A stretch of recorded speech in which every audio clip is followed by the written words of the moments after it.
butterflies, but they all got broken wings. The butterflies have all got broken wings.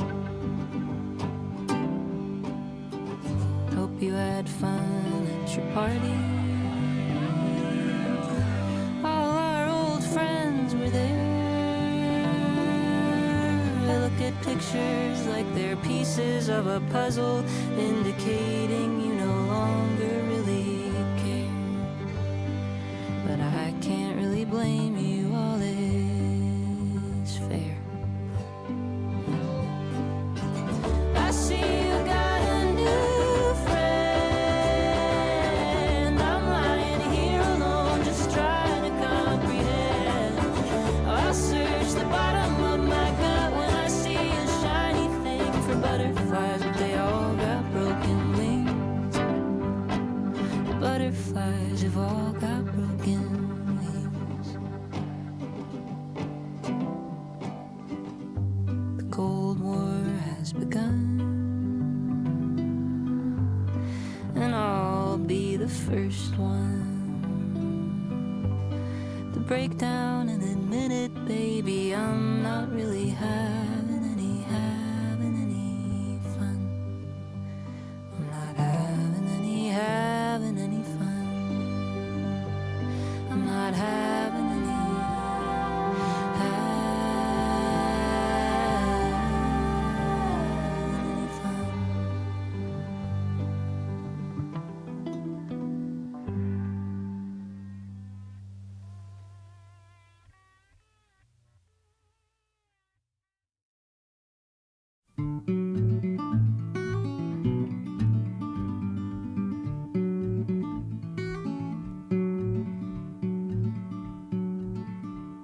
Well, ain't no use to sit and wonder why, babe. Even you don't know by now. Well, it ain't no use to sit and wonder why, babe. It'll never do somehow. Your rooster crows at the break of dawn. Look out your window when I'll be gone. You're the reason I'm a traveling no. Don't think twice, it's alright. Well, it ain't no use in turning on your light, babe. The light I never know. Well, it ain't no use in turning on your light, babe. I'm on the dark side of the road. I wish there was something you would do or say to try and make me change my mind and stay. We never did too much talking anyway. Don't think twice, it's alright.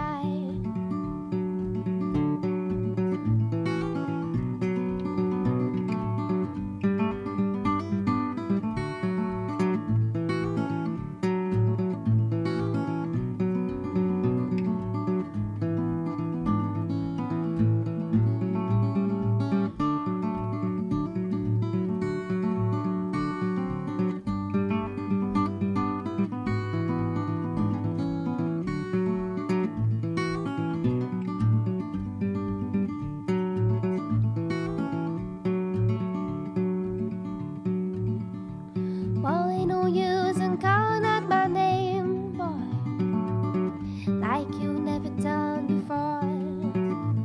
Well, there ain't no use in calling out my name, boy. I can't hear you anymore.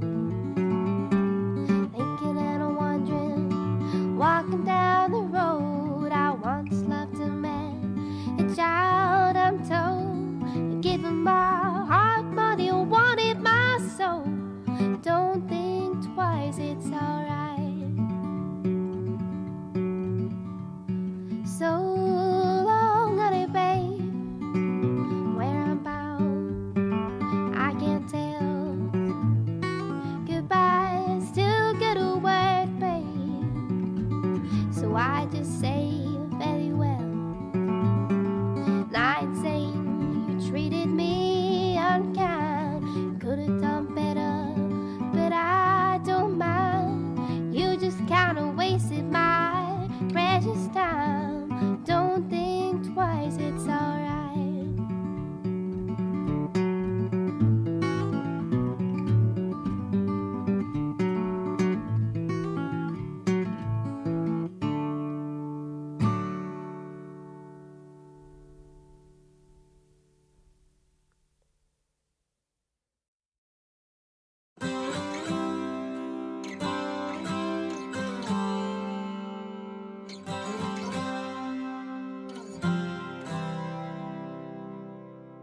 summertime has come, and the trees are sweetly blooming. The wild mountain thyme grows around the blooming heather.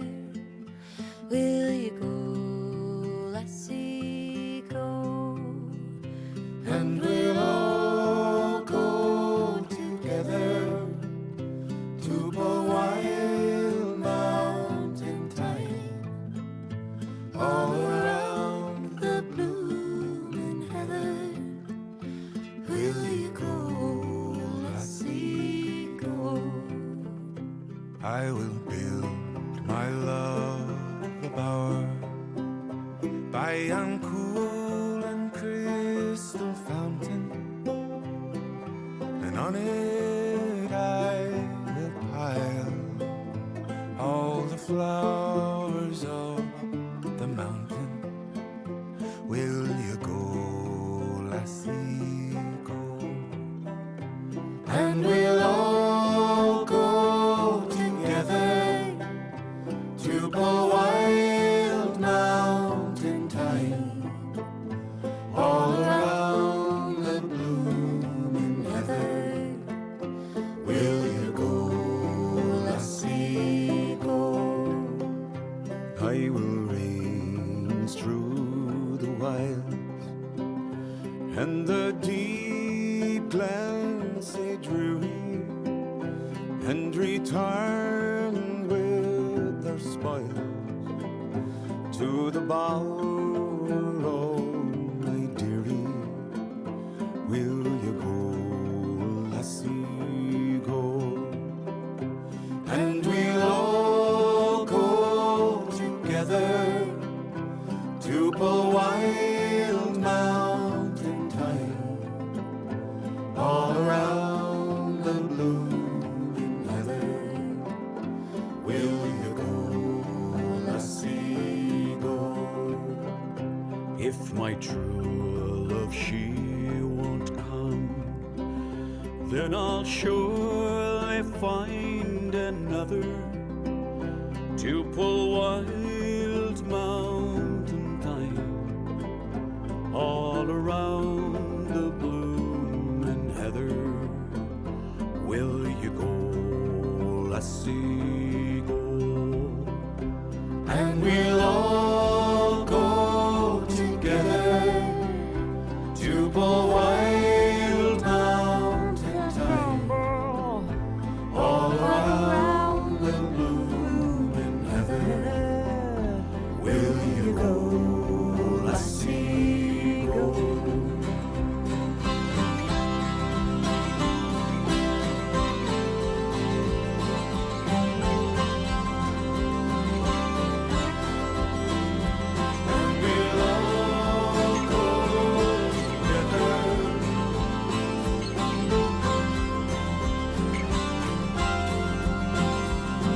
You guys, what if I only listened to the soundtrack?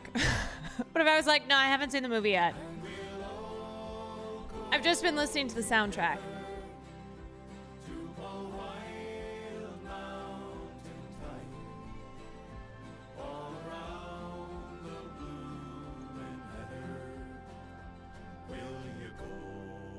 Lassie, go. Do you guys know who the lady singer is? That's Lola Kirke, who is the sister of Jemima Kirke, who has provided like one of my favorite memes in the world. What the hell? Sure. Are you? Because she does these Q&As on Instagram all the time. She's from Girls, if you don't know. Yeah, so this is Lola Kirke, who's in the film. She's a singer, and the Kirke sisters are all performers. So Jemima, of course, most famously from Girls, but then there's also Domino Kirke, who's married to Penn Badgley, Joe from You, and she's a singer too. Yeah, so this is like how I wanted my sisters to be. I wanted us to all be I wanted us to be like all performers. But that didn't end up happening. Living my dream, truly. Like all the sisters sing and perform. Maybe we can all be streamers, yeah. Anyway, welcome in everybody. How we doing? Happy Saturday. How are our brains? How are our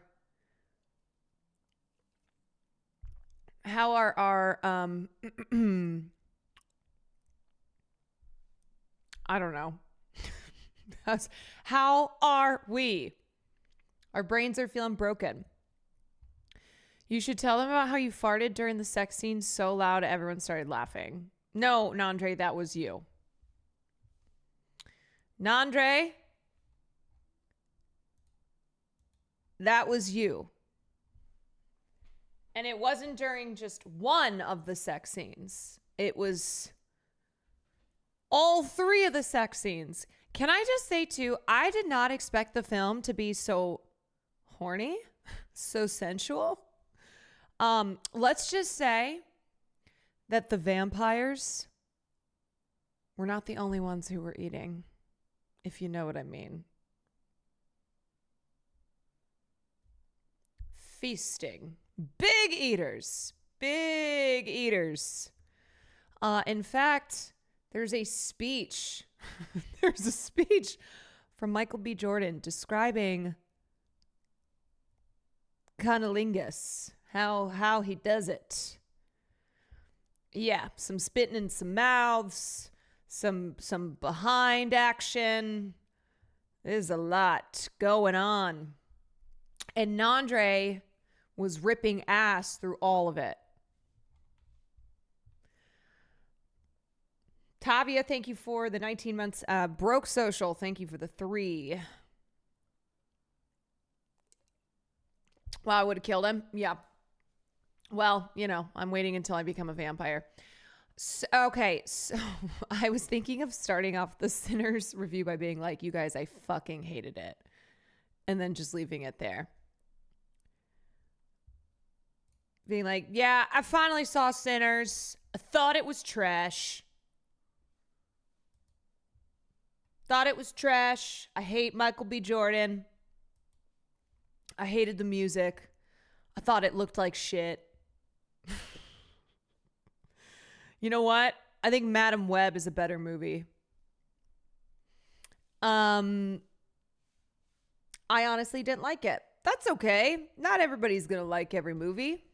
Will didn't love it, but I thought it was awesome.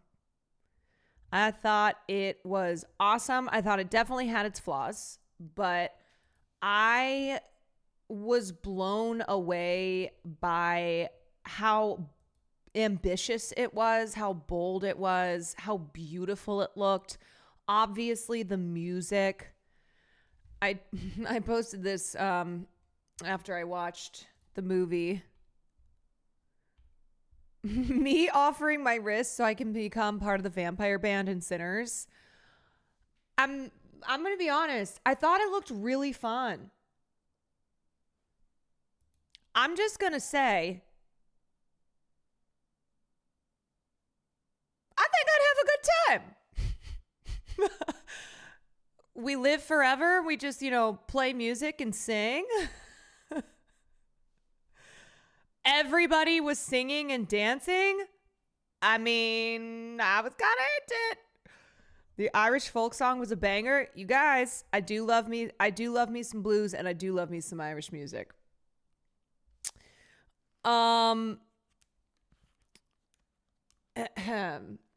So, I mean, also, I'm down to kill the Klan. That seemed like a fun thing. All I'm saying. I also want to shout out the actor who plays Preacher Boy. What is his name? His name is Miles Miles Caden. I think that was his feature debut. I think that was his breakout role. Yeah, it was. He's so good. He's so good. I was obsessed with his voice.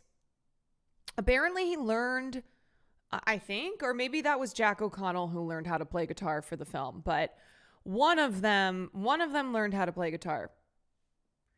He's 19. Oh, he's gonna he's gonna be booking all the roles. He's gonna be booking all the roles. His first movie being Ryan Coogler's Sinners.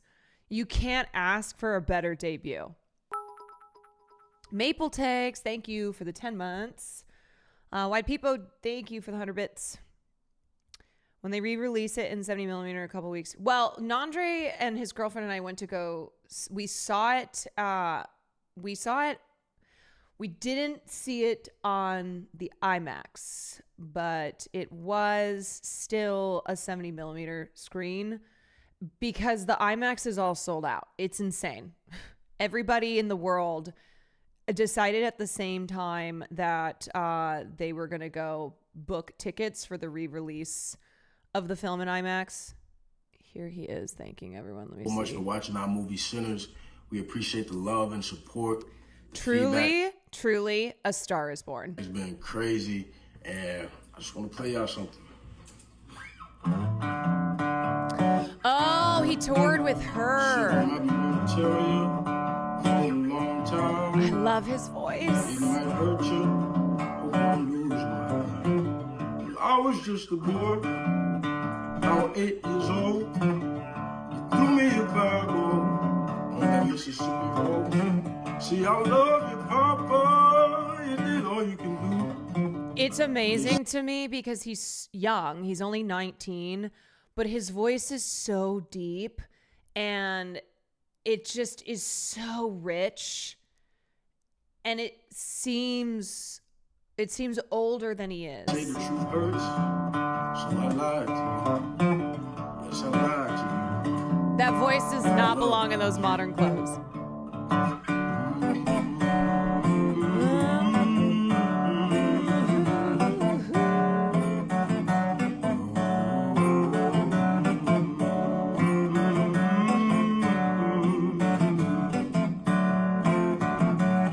Well, somebody. Y'all know the rest. Y'all know the rest. Also, there's 2 after credits scenes, which luckily we hung around after the film. What am I here with? Oops. After the film ended, or we thought it ended, and then we were just like standing there, and the theater had mostly emptied out, and then suddenly there was just another scene. I'm not going to say what it was, but most people left. Make sure to tell everyone to stay. Well, you think you have to stay though for like the after credits. You don't know to stay for the after credits. So if you haven't seen it yet, there's two scenes, okay? There's the after credit scene and then there's the after one. No, it's not as consequential. No. Don't worry. If you missed it, it's okay. If you missed it, it's just like a little extra treat. It's a little extra treat. You know, I thought I was the last person to have seen Sinners, but I guarantee there's at least one more person who hasn't seen it. Hogan, thank you for the gifted dish. She hates it. Yeah, I'm just trying to be edgy and contrarian. White People Dini, thank you for the gifted sub. Okay, let me talk about what I thought was the best stage and framed and just probably most exciting scene in the film, which was obviously the gigantic music dance scene in the jukebox where it just like is transcendent. It was amazing my God, I mean, the way it was shot, the sound, the images, it was awesome. Yeah, it was just so, it was so, like I said, I didn't watch the trailer. I didn't see anything about this film. I was really taken by how ambitious this film was. It's amazing because it could have been so ridiculous, but you completely buy into it. Yeah, like the past, present, and future all coming into one, and you're like lifted above it all, and it just like the way that the sound, the way that the music crescendos too. It was gorgeous. It was genuinely gorgeous. Michael B. handing a cigarette to himself was such a small but wild moment. Yeah, he's sexy as fuck. He is hot. And what a great role for Haley Steinfeld. Great role for her. I mean, just the cast all around, great ensemble. I would like 2 Michael B's. So Will had a theory that he thinks the other role was initially written for Jonathan Majors. I don't know. I don't know if there's anything out there to back this up. It was? Wait, do we know that for sure?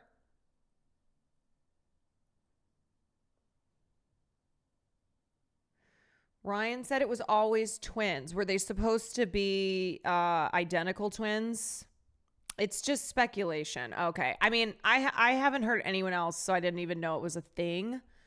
But he was like, yeah, I mean, I think the idea of them being twins is important to the plot, but I could also see maybe an earlier iteration where they're not necessarily twins, they're brothers, or they're not, like, they don't have to be identical. People were saying that because Majors dresses like that with his little coffee mug. Anyway, I thought he did such a good job at differentiating those characters.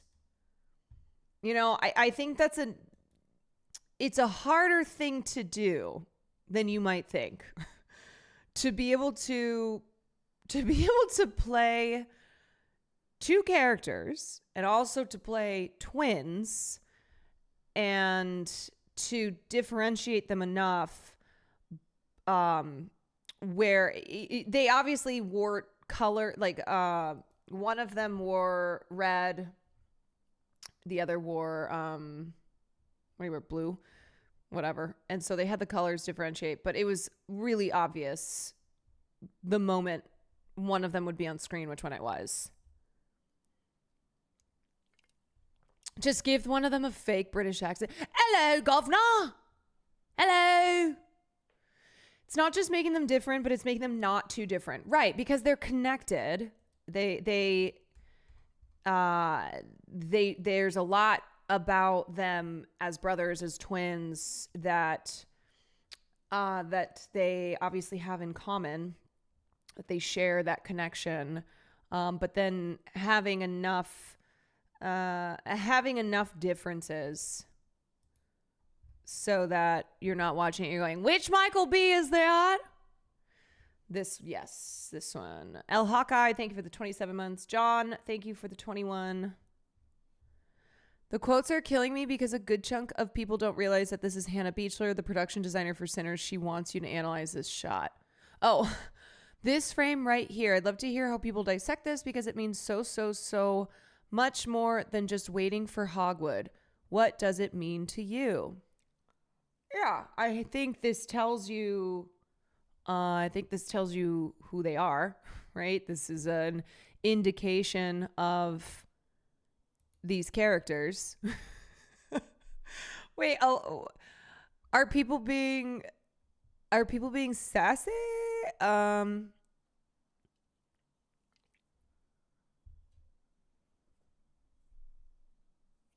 Did you notice that one dressed like the Italian mob and the other Irish mob? Yes. You can tell with the hats.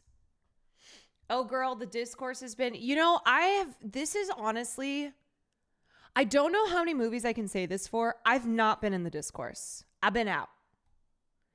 Do you think they should make a prequel or a sequel about the Native Americans? Okay, so that was one thing that I went, damn, that was such an intriguing idea.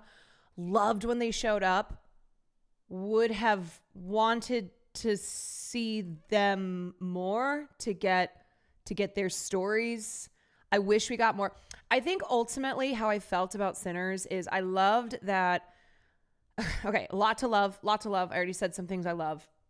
I love that Coogler took his time building the world, introducing us to these characters, really like putting us in the story and in their lives and seeing how this community is connected to each other. But at the end of the film, I also still felt like I wanted more, because by the time we get into the thick of the action, there were just certain moments of, sorry, I'm trying not to do spoilers here. There were emotional moments that I don't think got to play out the way they would have in the perfect version of this film. And it all just kind of is like boom, boom, boom, boom, boom.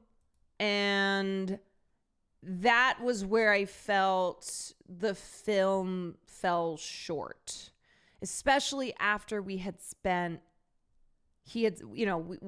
lived in this world and gotten to know these characters and, just like seeing this rich history in the South.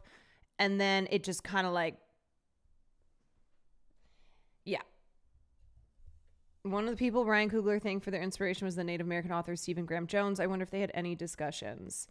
I don't know, because again, I haven't even read that much about the film. I started listening to an interview with Ryan Coogler, who also says his favorite movie is The Thing. And I just want to say, I think we'd get along.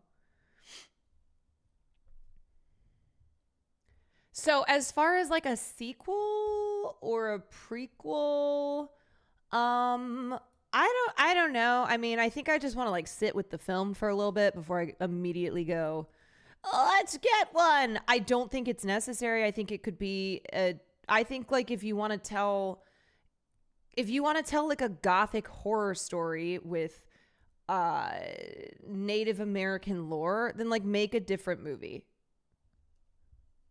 You know? It doesn't need it. I don't think it needs it.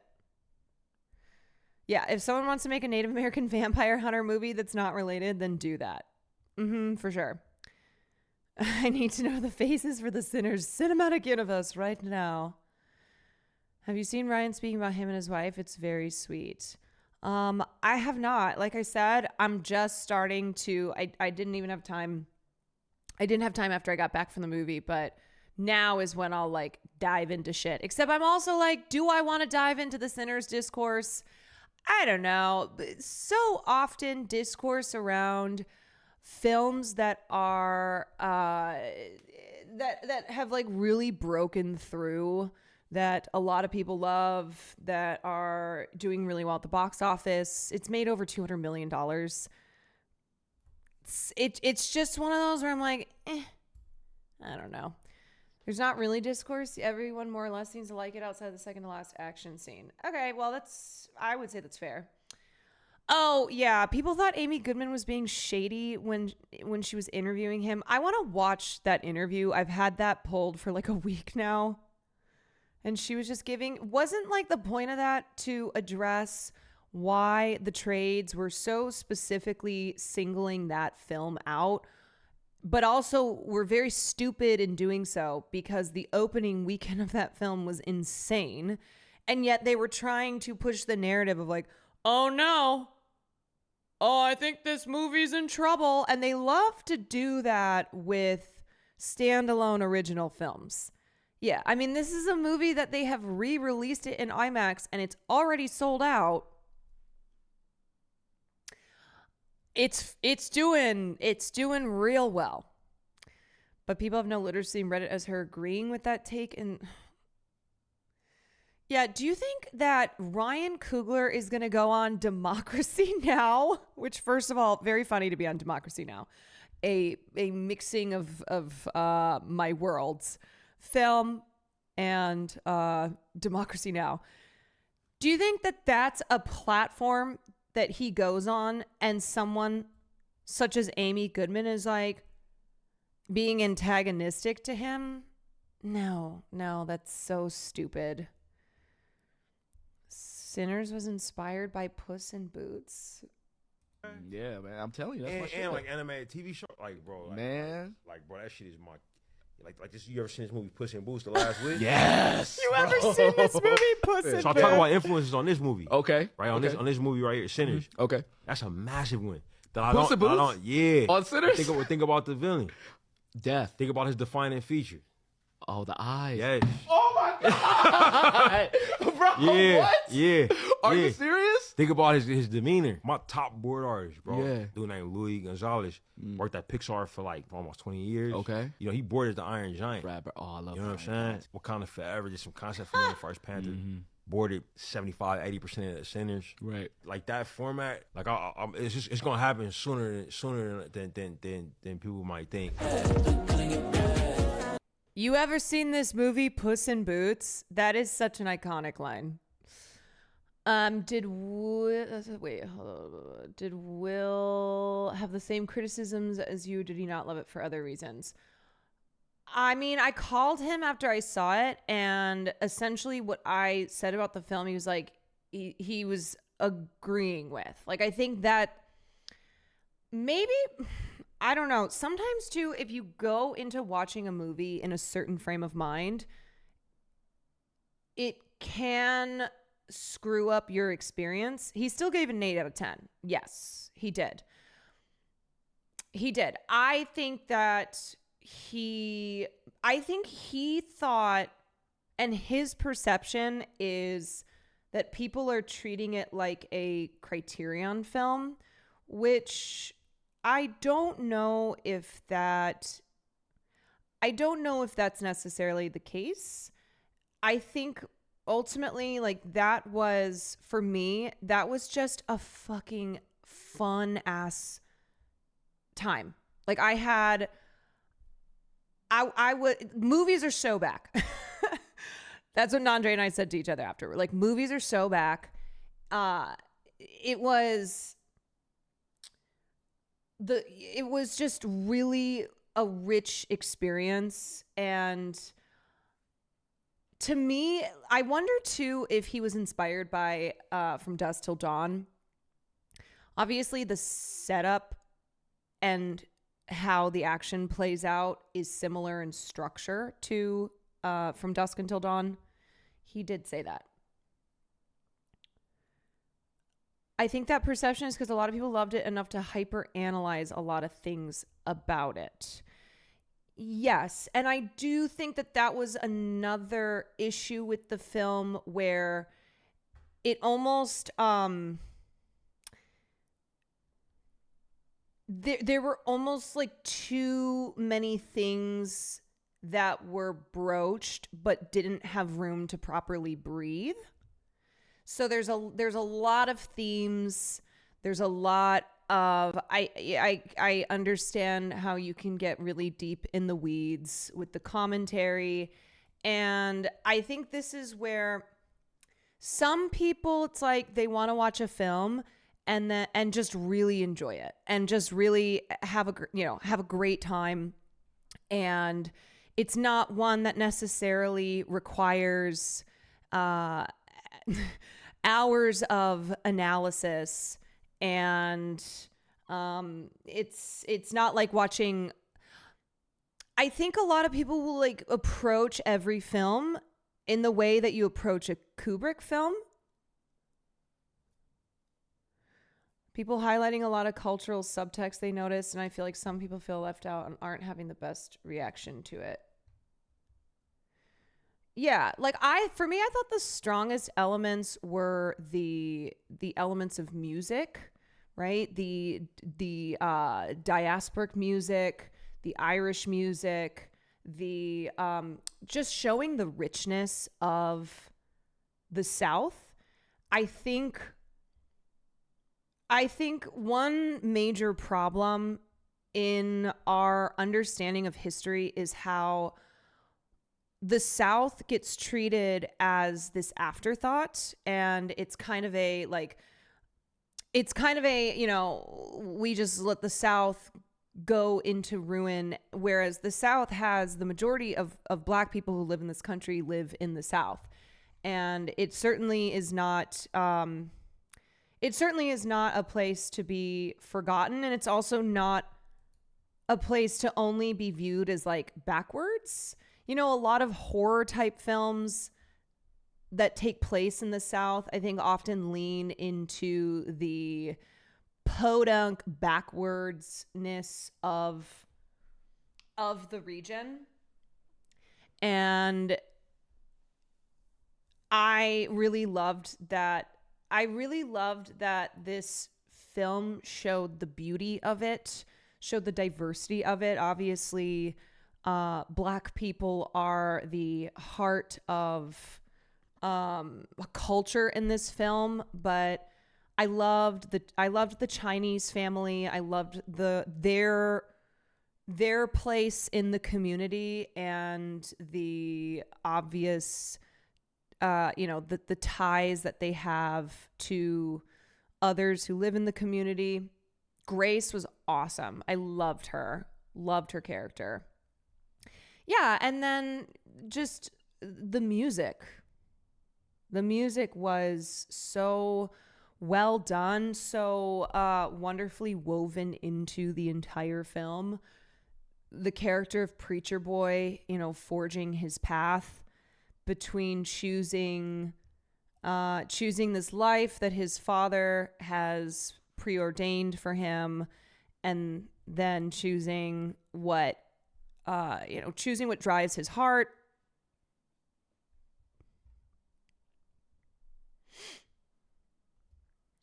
A lot of what we consider modern American culture comes from the South. Yes.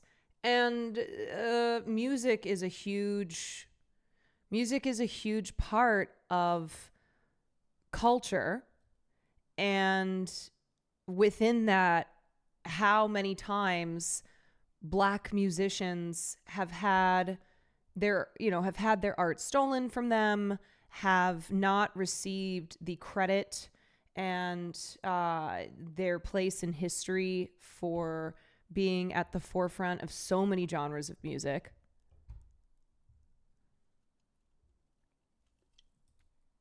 It was a blues love letter, which I appreciate. They put a local Clarksdale musician in the Stinger performance. Oh, this guy. Yes, I did see that Ryan Coogler was very adamant on having singers in the cast. So not just hiring actors who can sing, but making sure to hire singers who can act.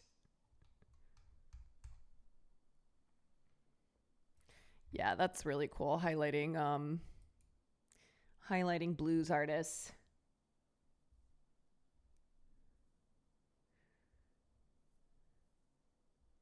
Have you read any William Faulkner? Yeah, back in high school. Thoughts on cornbread. thoughts on cornbread. I didn't think they should have let him in. I gotta give a special shout out to Delroy Lindo. Holy shit. What a performer, man. If you've seen Da 5 Bloods, if you've seen Malcolm X, if you've seen, I think he might also be in The Good Fight. He is so good. He just was that role. And to me, honestly, I think he was my favorite performance. And there were a lot of great performances, but he was just everything. He was everything. That's a guy who I'm like, I need to be seeing him in more stuff. Yeah, he's been around for like 40 years, but I need to be seeing him in like everything. He somehow made a poop joke funny. He was so funny. He just, I can't imagine anyone in that role doing it as well as he did. Jelmer, thank you for the 11 months. I know, what a great character. Like, I really appreciate how that could have been a film where Preacher Boy and the twins were, you know, the main focus of it, and everyone else is kind of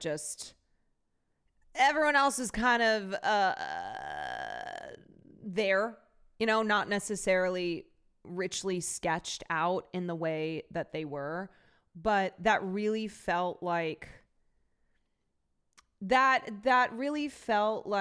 Ryan Coogler took his time with each of those characters, and the community and the camaraderie and the relationships between them was awesome. I just thought it was great. R.E. the Delta accent in Sinners. Mississippi Delta accent would leave everyone in the theater in 2025 absolutely confused. Add on time period colloquialisms with a deep South accent, the North automatically won't understand what's going on. In 2025... Okay, I'm not gonna lie.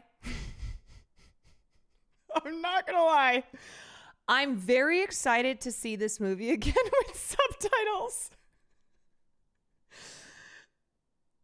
Every time someone opened their mouth, there were definitely words that I did not catch. She's saying for people who were complaining it wasn't authentic enough. No, it sure as heck felt authentic. You think you could understand a Mississippi Delta accent from the 1930s? Let's be so serious. Yeah, I don't think anybody would have understood a single word. They had to. What's something in the food industry that they had to pull it back enough to make it so that you could understand at least the majority of it. I'm from Texas. I saw it with my California friend. I think I got about 75% and her 25%. I would say I probably got like 70%. And I want to blame it on having tinnitus and already having issues I feel with hearing. Like, that's not the only movie I've watched where I go, I'm missing words. But it was a movie that I was aware I was missing more than a couple words. Yeah, 70% might be generous, but I still understood the gist of it, which is important. It's because most of the words you misunderstood were actually 3 run-on words. Yeah, there were a couple times that it makes you feel bad when the audience laughs and you're like, oh my God, does everyone else understand? Am I the only person sitting here like, What they just say? What they just say?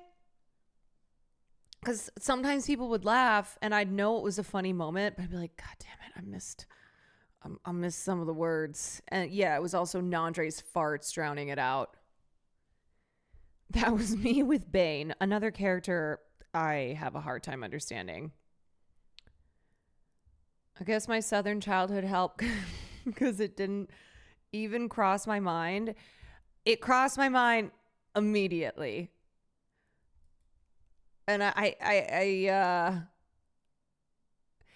it was one of those where I wasn't even going to turn to Nandre and his girlfriend and be like, "What'd they say?" Because I realized it was just too. It wasn't like I missed one line and that was it. So I just kind of sat down and I went, "All right, I'm going to lock in. I'm just going to lock in and see how much I can understand. And hopefully it's enough." God of Raw, thank you for the 4 months. I sat my ass down and listened. That's right. I was sitting and I was listening. Do I need to watch it and translate it for y'all as someone who's from the deep south? Well, like I said, I did get enough. I got enough to not feel like I was totally lost. This is mild spoilery, but this short about sinners is very funny. Okay, how long is this? Let me see. If you don't want mild spoilers. Remick being funny. Oh, he was so funny. Funny AF the entirety of Sinners. First of all, Black Lives Matter. Bro, this motherfucker an ally. How do you say I know how you like to be licked in your native language? I got plans. Oh, you can't let us in because we're... That's clearly the got you. Yeah, I ain't trying to go to none of them white places, though. No, there's no it can't season happen. in that. Yeah, y'all gonna have to get bit, unfortunately. This is not accomplishing what you're thinking it's accomplishing. Y'all mad at us because we vampires, but when are we gonna focus on the real enemy here? England. Not when are we gonna right. focus Very on fair them point. people? That's a fair See, we point. family. No, we not. We'll get there. Y'all let Haley Steinfeld in there, no problem. But Ireland's where you draw the line. Okay, I'm sensing some bias. Cornbread. I love me some cornbread. Yeah, you about to get eaten, homie. Peace, love, freedom, equality. Come on in, motherfuckers! I look good when I did that? That look good? All right, cool. Let's get to killing. Get off of your knee, white man. What's y'all problem? Like, y'all don't want to be happy? Now, we gonna walk away real slow, just in case y'all change y'all mind.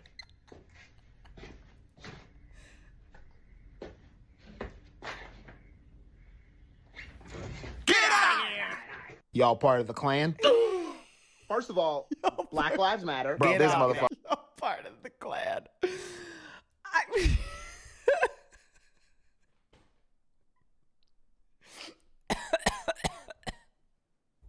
Oh my God.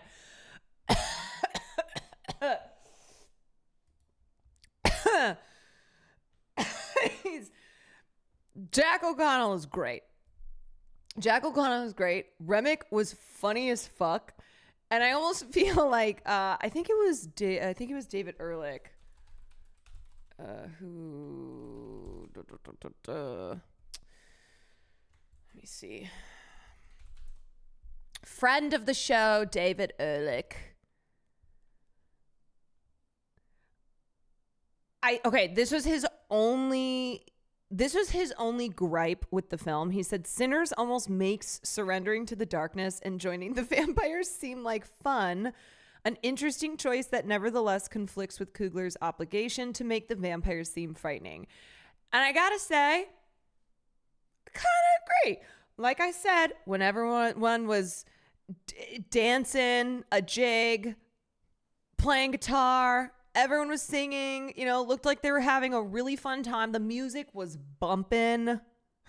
The music was bumping. Talking about going after the Klan. These are things where I went, okay, if you have to, if you're going to become a vampire, I do feel like this seems ideal, I think about it. Singing and dancing vampires. That's kind of my thing. I mean, look, it was tense. Okay? It was tense. There were moments of tension. There were moments of terror. I do have an extremely high tolerance for horror, and so it was not it was not as visceral of horror as I think a different version of the film that doesn't make the vampires seem as alluring to join would like that to me is like, because it wasn't super visceral, it also contributed to the vampires feeling that way. I was just waiting for a vampire to start voguing, you know, like they all get together and it's like vampires throughout history. And then there's one, you know, there's one from the future who's voguing. This is just my opinion, but a good vampire movie has to be at least a little bit horny. It was. No, it definitely was. I don't know if this was on purpose, but it was interesting that these vampires were all the Bram Stoker type, given Stoker was Irish. Well, they definitely had the usual elements of vampires, but they also threw in a couple things there. They threw in some less common elements of vampirism.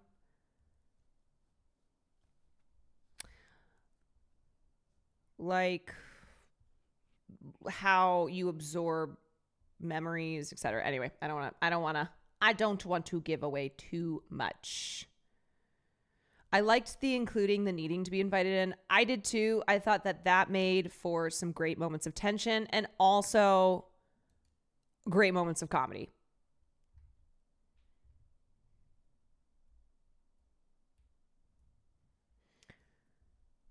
I wouldn't consider myself to be a massive horror fan or watcher. I didn't find it particularly scary. Not a knock against the movie, though. Yeah, I think there's a lot of people who loved it, but didn't think it was terrifying. And I think also, though, and I started listening to that interview with Ryan Coogler, but I don't think he himself considers this a horror film. It has elements of horror, but he was describing it where he was like, how do you categorize a film that has horror in it, but the intent is for it to not be like genre, like horror genre. The shot of Remick floating out the barn transcended me. My soul escaped. It was a great moment. Back to music. When in Moonlight would come on. Ooh, this instrumental. Yeah, I mean, they had Ludwig Göransson, who just won the Oscar 2 years ago for Oppenheimer. Live in moonlight, dance with the devil Oh, I did not know they were college roommates. I'll never be sober. Thank you for the prime.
I swear if this movie gets snubbed because it's releasing so early, I think they should just release it.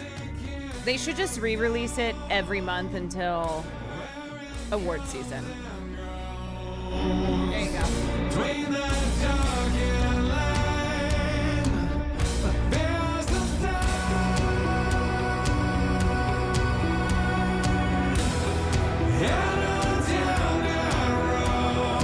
Having Jerry Cantrell from Alice in Chains is an inspired choice. I'm telling you, the music in the film is one of the best elements. They took their time. They took their time creating the sound that they wanted, and it's perfect.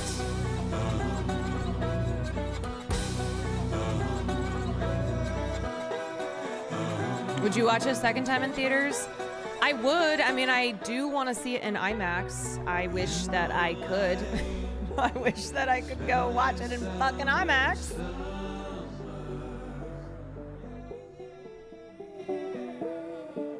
I would definitely see it again.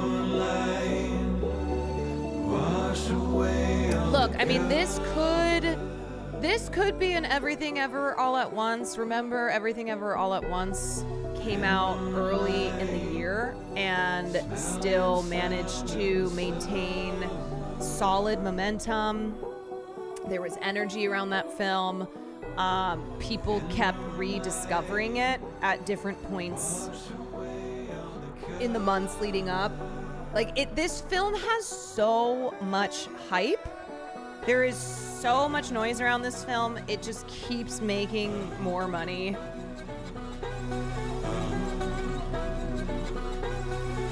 Can you recreate Jack O'Connell's entire song and dance performance? Do you mean can I do an Irish jig?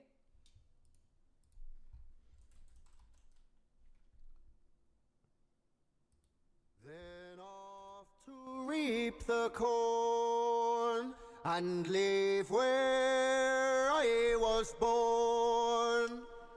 I don't know. I cut a stout blackthorn for to banish ghosts and goblins. A brand new pair of brogues to rattle over the bogs and frighten all the dogs on the rocky road to Dublin. 1, 2, 3, 4, 5. Well, in the merry month of May, from me home I started, left the girls of Tuam were nearly broken-hearted, saluted father dear, kissed me darling mother, drank a pint of beer, my grief in tears to smother, then off to reap the corn, leave where I was born, cut a stout blackthorn to banish ghosts and goblins, brand new pair of brogues, rattling over the bogs and frightened all the dogs, on the rocky road to Dublin. 1, 2, 3, 4, 5, put the hare and turn her down the rocky road, and all the way to Dublin, what for lolly-da. In Mullingar that night I rested limbs so weary, started by daylight next morning bright and airy, took a drop of the beer to keep me heart from sinking. That's the paddy's cure whenever he's on for drinking, to hear the lassie smile, laughing all the while at me curious style, put such a heart a bubble and asked me was I hard wages I required till I was almost tired of the rocky road to Dublin. 1, 2, 3, 4, 5, put the hare and turn her down the rocky road, and all the way to Dublin, what for lolly-da. In Dublin it's arrived, I thought it such a pity to be so soon deprived of view of that fine city. Then I took a stroll, all among the quality bundle it was stole. In a neat locality something crossed me mind, when I looked behind the bundle could I find upon me stick a wobble inquiring for Talia, thank you for the 5 gifted subs. Wasn't much in vogue on the rocky road to Dublin. 1, 2, 3, 4, 5. Put the hare and turn her down the rocky road, and all the way to Dublin, what for lolly-da. All right, now you guys do it.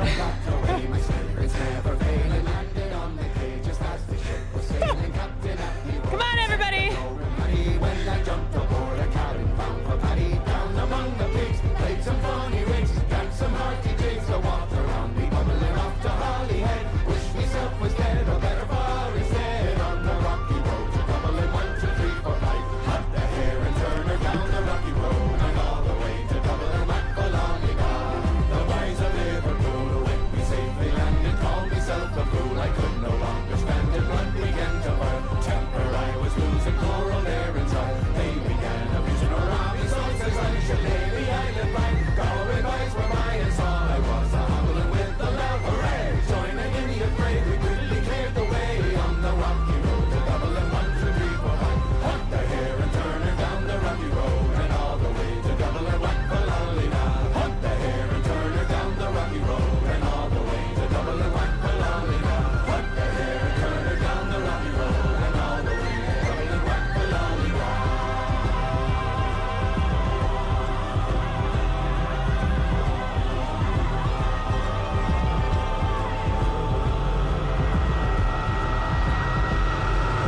Oh my God.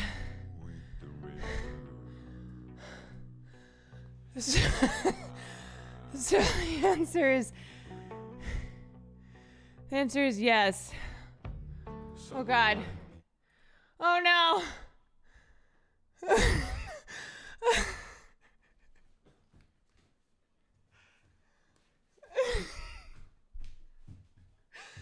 the sounds. Broccolino, thank you for the 5 gifted subs.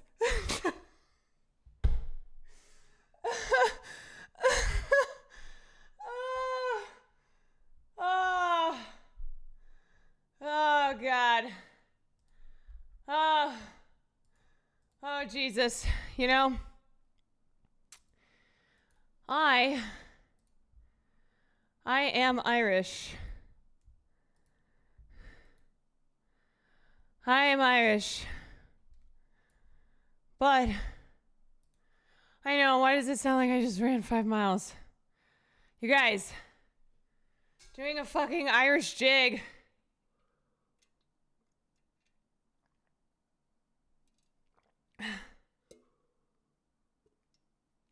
I'm not a vampire.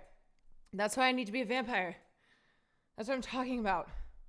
I need to be a vampire so that I can do a fucking jig for like 10 minutes and never tire. I could just jig for hours on end. Thank you very much for that performance. You're very welcome. But anyway, I was saying I am an Irish person, but because we weren't like Irish, when I was growing up, I didn't do, okay, if you're Irish, you know what I'm talking about. You know, the like dance troupes that Irish girls would join, and they did their hair in those curls, and they would do, like, they learned river dancing. Yes, they learned river. Let me see if I can find an example. Hold on. Irish troupe river dancing. The hair's crazy. Yeah, you guys know what I mean, though. Where they've got the hair in the curls like this. Yes, this is like 15. This is 20 years old.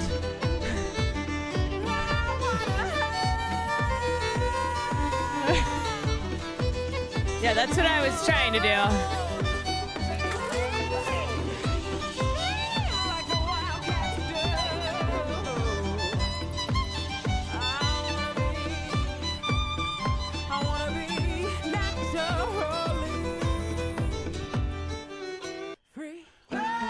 Oh, I was like, is this a mashup?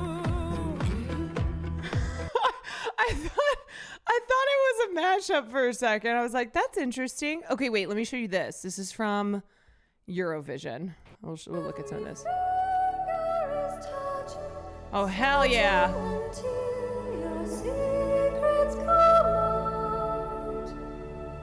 This is Irish as fuck.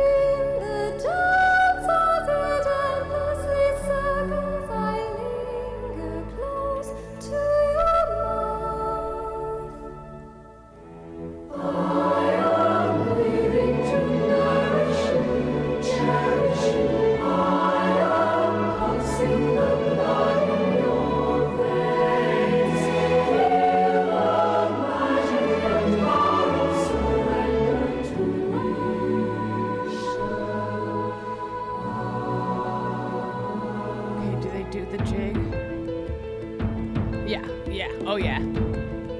About to pop off.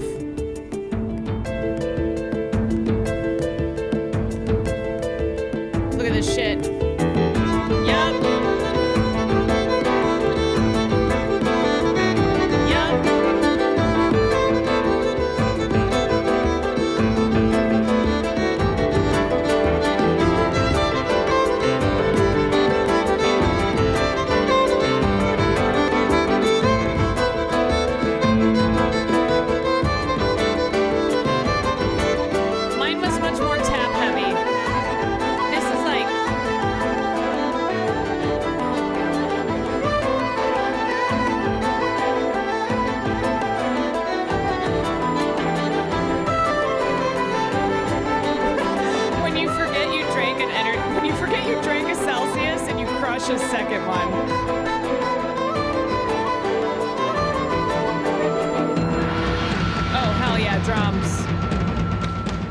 shit.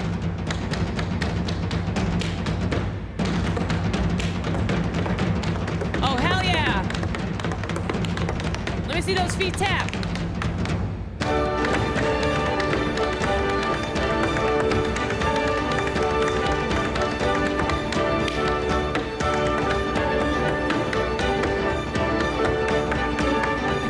Let me see those twinkle toes.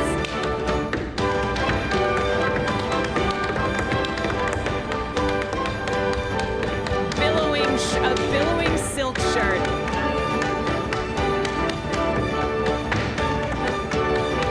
Immaculate turns. Powerful mullet. Okay, now he's really popping off.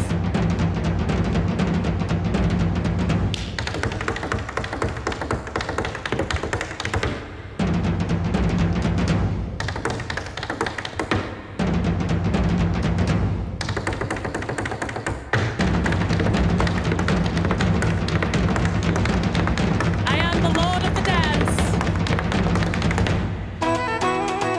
Okay, now we're in like a dance-off kind of style.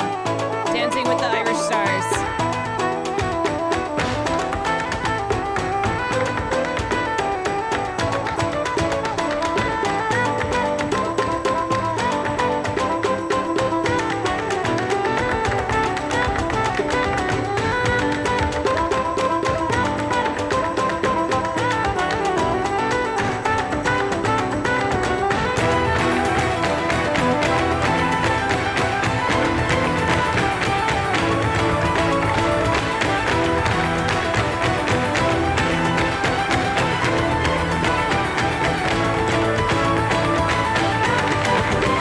Okay, now we're soul jigging.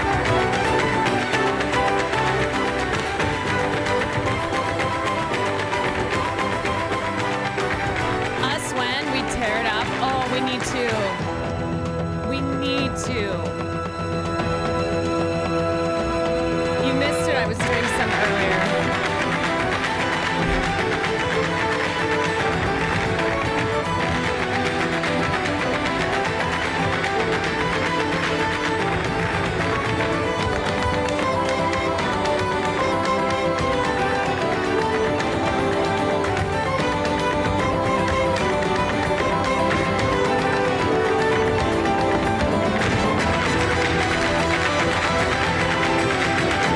Look at these aggressive feet.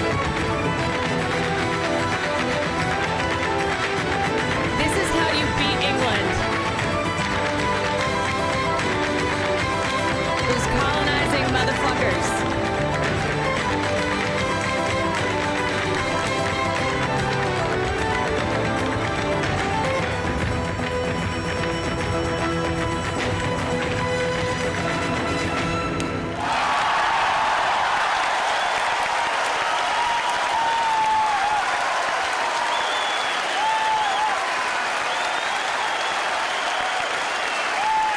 That was for the holy ancestors.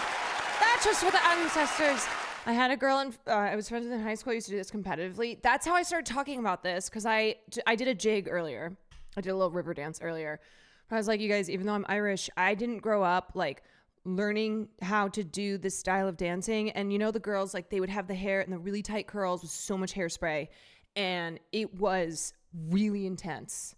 It was very, very competitive. I know there's an inner tap dancer in you. I did take tap for a little bit in high school. It's so hard. It's so hard, but I got cast. So in Anything Goes, I was like, please, the only role, please do not cast me. Please do not cast me in the role where you have to do so much tap dancing. And that's what I was cast in. So I had to finagle my way through many a tap number. But now I want to do some river dancing. That's what I want to learn. I want to do a wee little jig. My mom used to make me sing really sad Irish songs, like very, very sad Irish songs when I was in high school. Like, she would just summon me, be like, sing the song.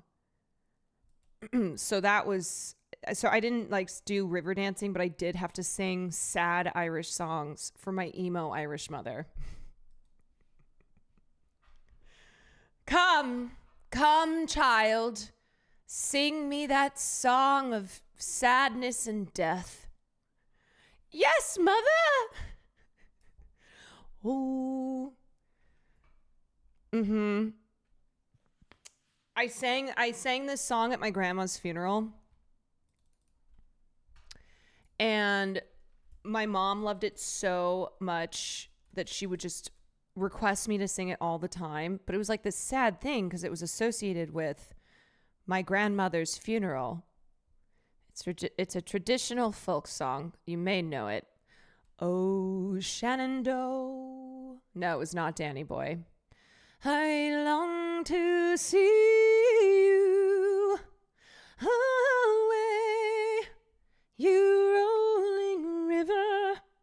Oh, Shenandoah, I long to see you away. Who didn't sing that in high school choir? Yeah, that was a high school choir song for sure. Crean, thank you for the 19 months. My electorate seat has been conservative for the 40 years. We finally managed to get a center-left rep after yesterday's Aussie elections. Way to go, mate. Glad to see that's what's happening down under. Hell yeah, mate. Okay. Anyway. Ooh, gosh. Girl, you always catch me off guard with your spin like come on vocals. Oh, stop. No. I always am like the vocals, they're not warmed up. They're not where they should be. Please. It's trash. Please. Erase that from your memory. Okay, let's watch the Ryan Coogler Democracy Now! Interview that has people lacking media literacy. My favorite thing about my fellow human beings, their absolute inability to be literate about anything. All right, let's see. Here we go.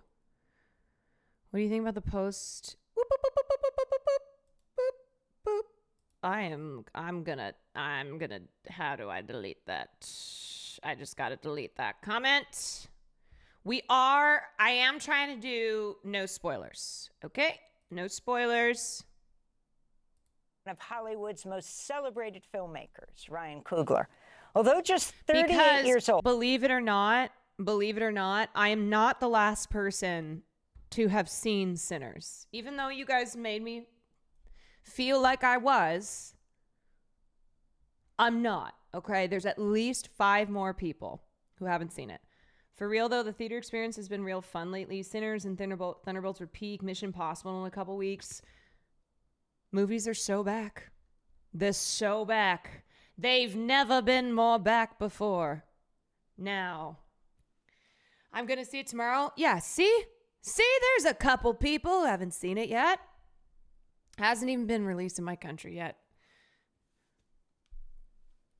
See, that's why I'm going to go book another showing and I'm just going to live stream it. I'm just going to set up my camera and then do commentary over the film. Coogler has made a series of acclaimed hits, from Creed to the Marvel Black Panther films. He also co-produced the Fred Hampton biopic Judas and the Black Messiah. Born in Oakland, California. Oh, wait, somebody was asking me earlier if I saw Ma Rainey's Black Bottom. Yes, I did. And Coogler's first film was the Sundance and Cannes Award-winning Fruitvale Station from 2013, about the killing of Oscar Grant but on the only BART from train the front platform. row. Yes, Ryan Coogler's latest film live streaming is from the front Sinners, row. made with his wife Zinzi Evans, a horror film set in 1932 in the Mississippi Delta during Jim Crow. The film has 2 stars. They're both actor Michael B. Jordan. He plays identical twin brothers, Smoke and Stack, who've just returned to their... I just Googled his wife, and the first article is, I want what they have, Ryan and Zinzi Coogler. There's nothing I find more heartwarming than a Hollywood spouse who believed in their partner long before they were famous. That's why I'm so enthralled by the real-life romance between Sinners director Ryan Coogler and his wife, Zinzi Coogler. The Cooglers got married in 2016 and are now the parents of 2 children, with a third on the way, bringing one of Ryan's long-held wishes to life. I found that I want daughters real bad, the director said in 2018, and I, for one, think we'd be better off if more expectant dads vision boarded their dreams for their families. Yeah, I just have to say, I feel like it's pretty rare that you have dads, like, saying how much they want to have a daughter. It's usually those dumbass TikToks you see of families with 100 children where it's like, here's the mom in her little dress and then daughter and then daughter and then daughter. And they're like, wait for it, wait for it, wait for it. And then finally a son is born and everybody is happy because ultimately that's all the dad wanted was just a boy. Yep. Yeah. Because boys, they're easier. Boys, they're easier. So nice to hear. Oh, God. Yeah, in case you missed it, this is this is me doing my jig. Oh wait, where did that just go? Oh shit. Ryan Coogler, wife. I wanted to read some more of this. My dad wanted a girl and he got 3 boys. Well, that happens too. My dad got 4 daughters and a son. Okay, so they've been dating since college. Oh, what a beautiful love story. As he recalled of that period in a 2018 interview, I was trying to write screenplays in Microsoft Word. It's impossible because your format gotta be right. I was broke playing football on the little scholarship money, and my wife scrapped together some cheese and bought me Final Draft, which is the software that you write your movies on, and she got me that. You guys, love is real. Love is not dead. It's still real. And if anything happens with this couple, then love will be dead. But as long as they are in love, love survives. Love survives. Having now spent upwards of 5 years total in LA, I feel uniquely qualified to expound on just how romantic Zinzi's gift actually was. You can't throw a stone in this damn town without hitting an aspiring screenwriter, and when you're putting together specs and trying to build a career for yourself, it makes all the difference in the world when the people in your life have confidence in you, as Zinzi clearly did in Ryan. That software's not cheap, guys. Only a certified lover girl would pony up for the most updated version. And now it seems both their careers have taken off. While he's the recipient of 10 NAACP Image Awards and has been nominated for 2 Oscars, a Golden Globe, and a Grammy. She's a certified American Sign Language interpreter as well as an assistant director and producer with credits on films including Creed 3 and Judas and the Black Messiah. Together, she and her husband and Sev Ohanian, they founded the multimedia company Proximity Media in 2021. I always appreciate it when celebrities partner with their, romantic partners on their work. I mean, why would you be with someone if you don't trust their vision?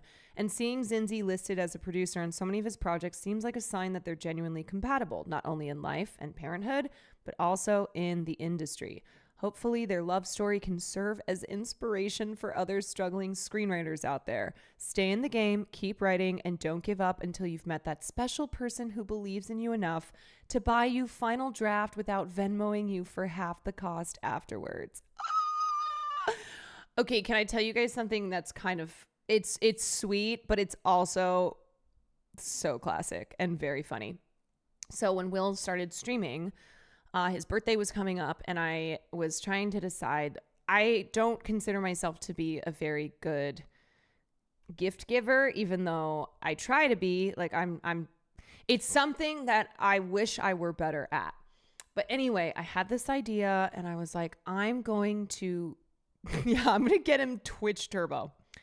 I was like, I want to get him something that is about is about streaming and about his community, and something that's just thoughtful.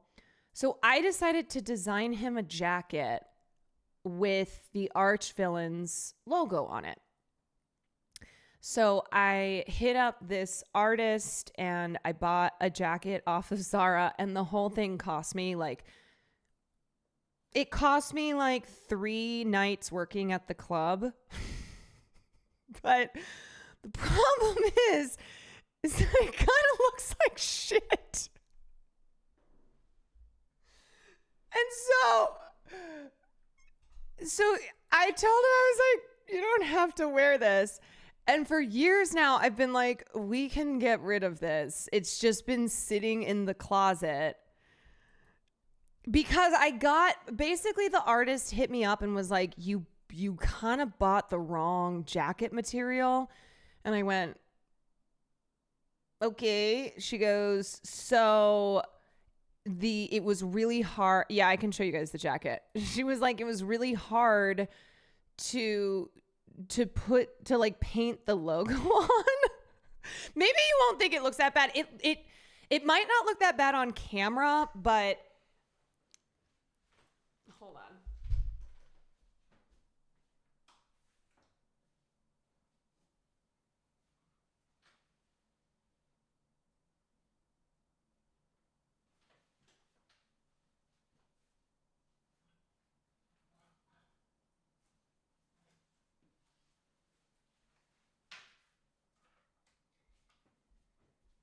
Okay, so first of all, this is like not the type of jacket that Will would wear, but whatever.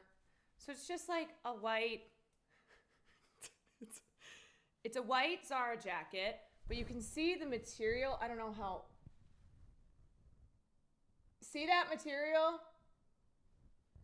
So I guess that was, it was really hard material to do paint on. So it kind of, this is what kind of happened. Yeah.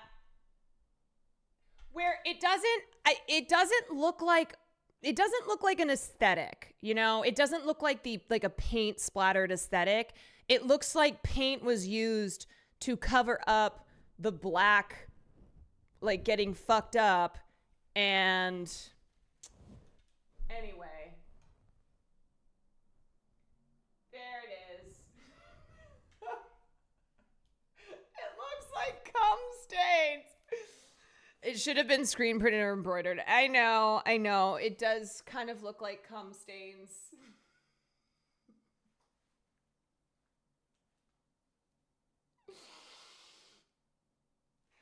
But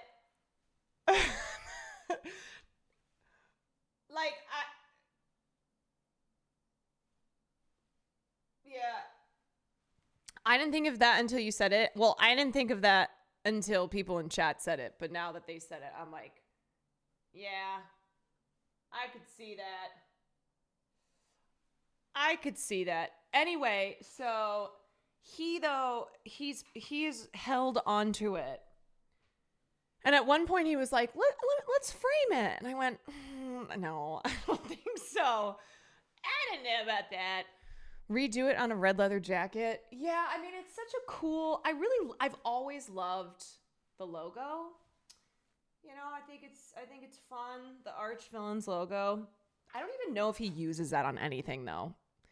Like, I don't think he really uses that on any of his merch, but what's the logo for? When he started streaming and he named his community the Arch Villains, and then he had the logo, he designed the logo for his stream. So it was one of those good ideas. It was a good idea, but it unfortunately did not work out. They're the Arch Kittens now. Well, maybe I should do a jacket that says Arch Kittens. But yeah, so it's just been sitting in the closet for almost 6 years. And he doesn't want to get, I've been like, we can just toss it. It's fine. And he's like, no.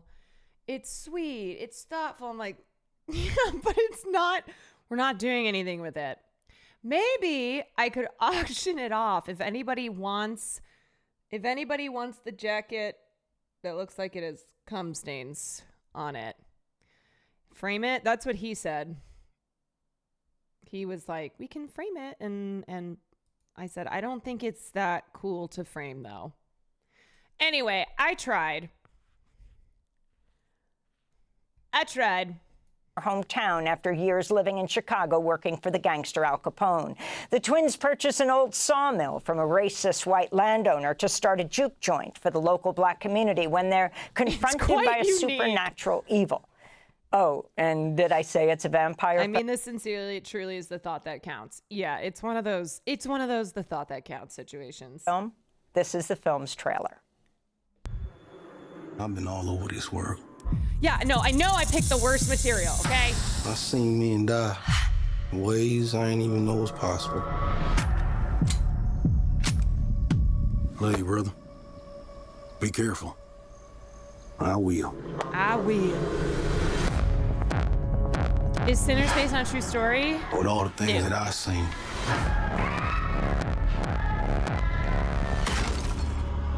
I ain't ever seen no demons.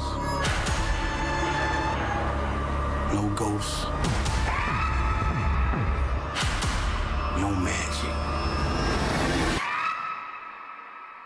Till now. Now get back inside. Don't lie, it is. One of the forgotten stories from history. Let me in, man.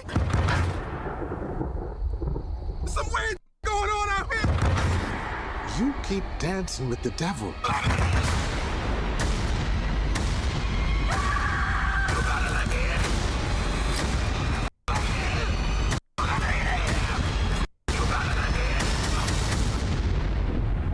One day he's gonna follow you home.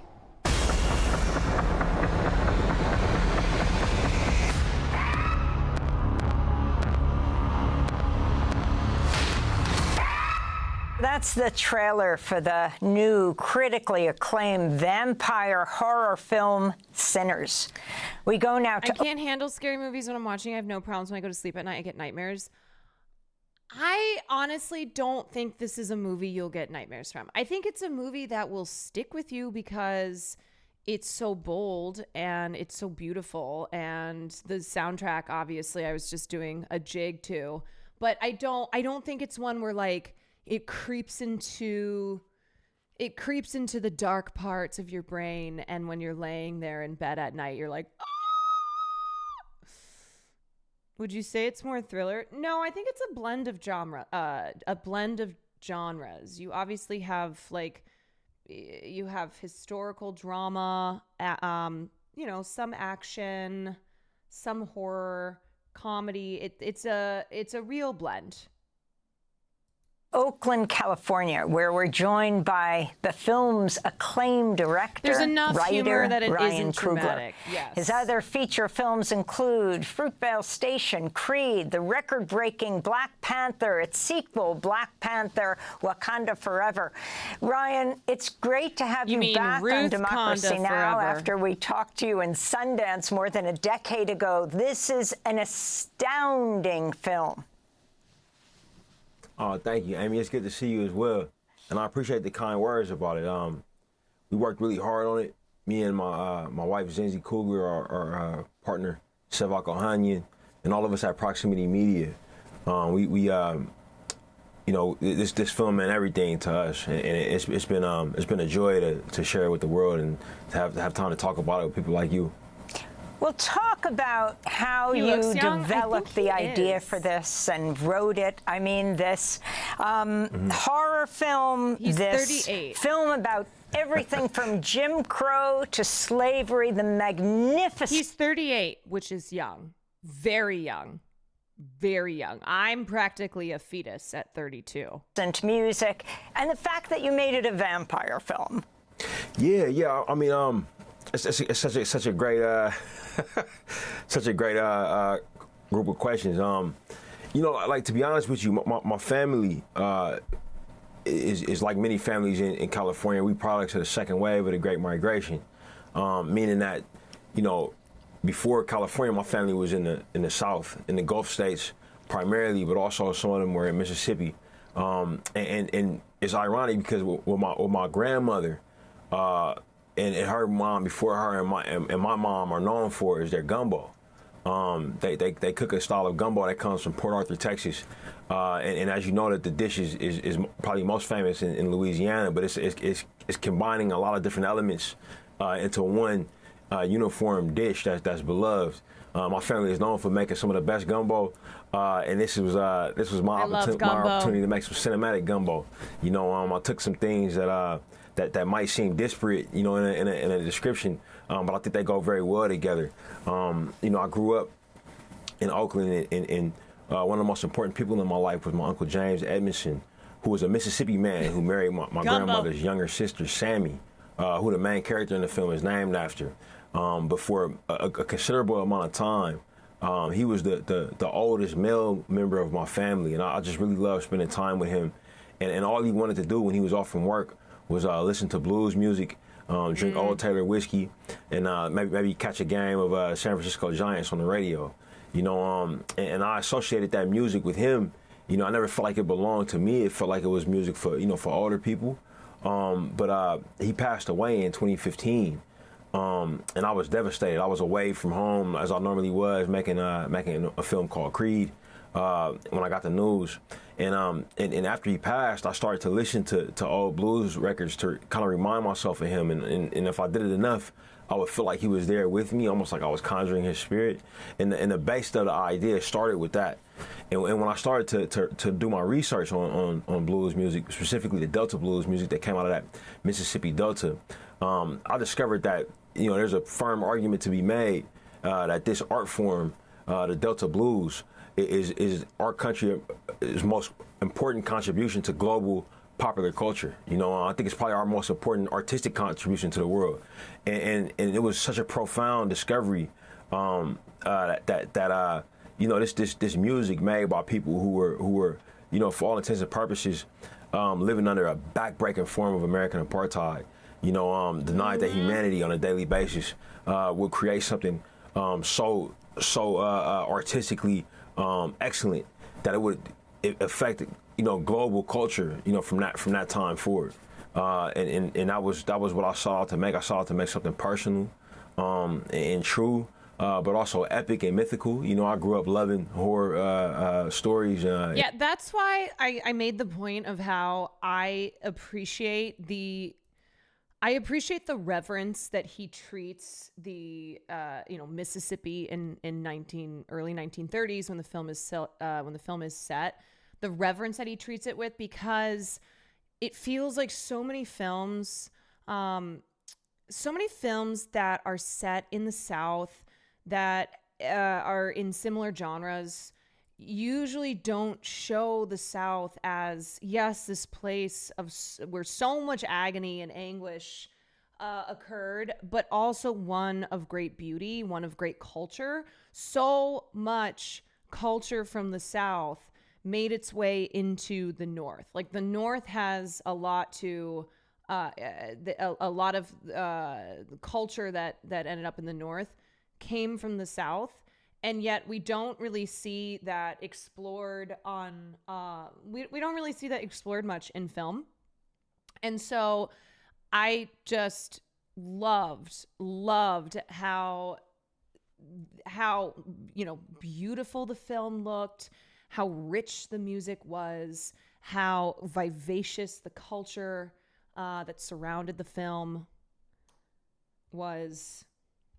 In literature and in cinema, you know, so I combined that as well. You know, I had an appetite for showing more of myself. You know, after having over a decade working in franchise filmmaking. You know, if that makes sense. Thank you for the 3 months. I was very passionate about those projects. Those projects weren't completely my own, so I was excited to incorporate some elements of genres and styles that I was interested in, but also.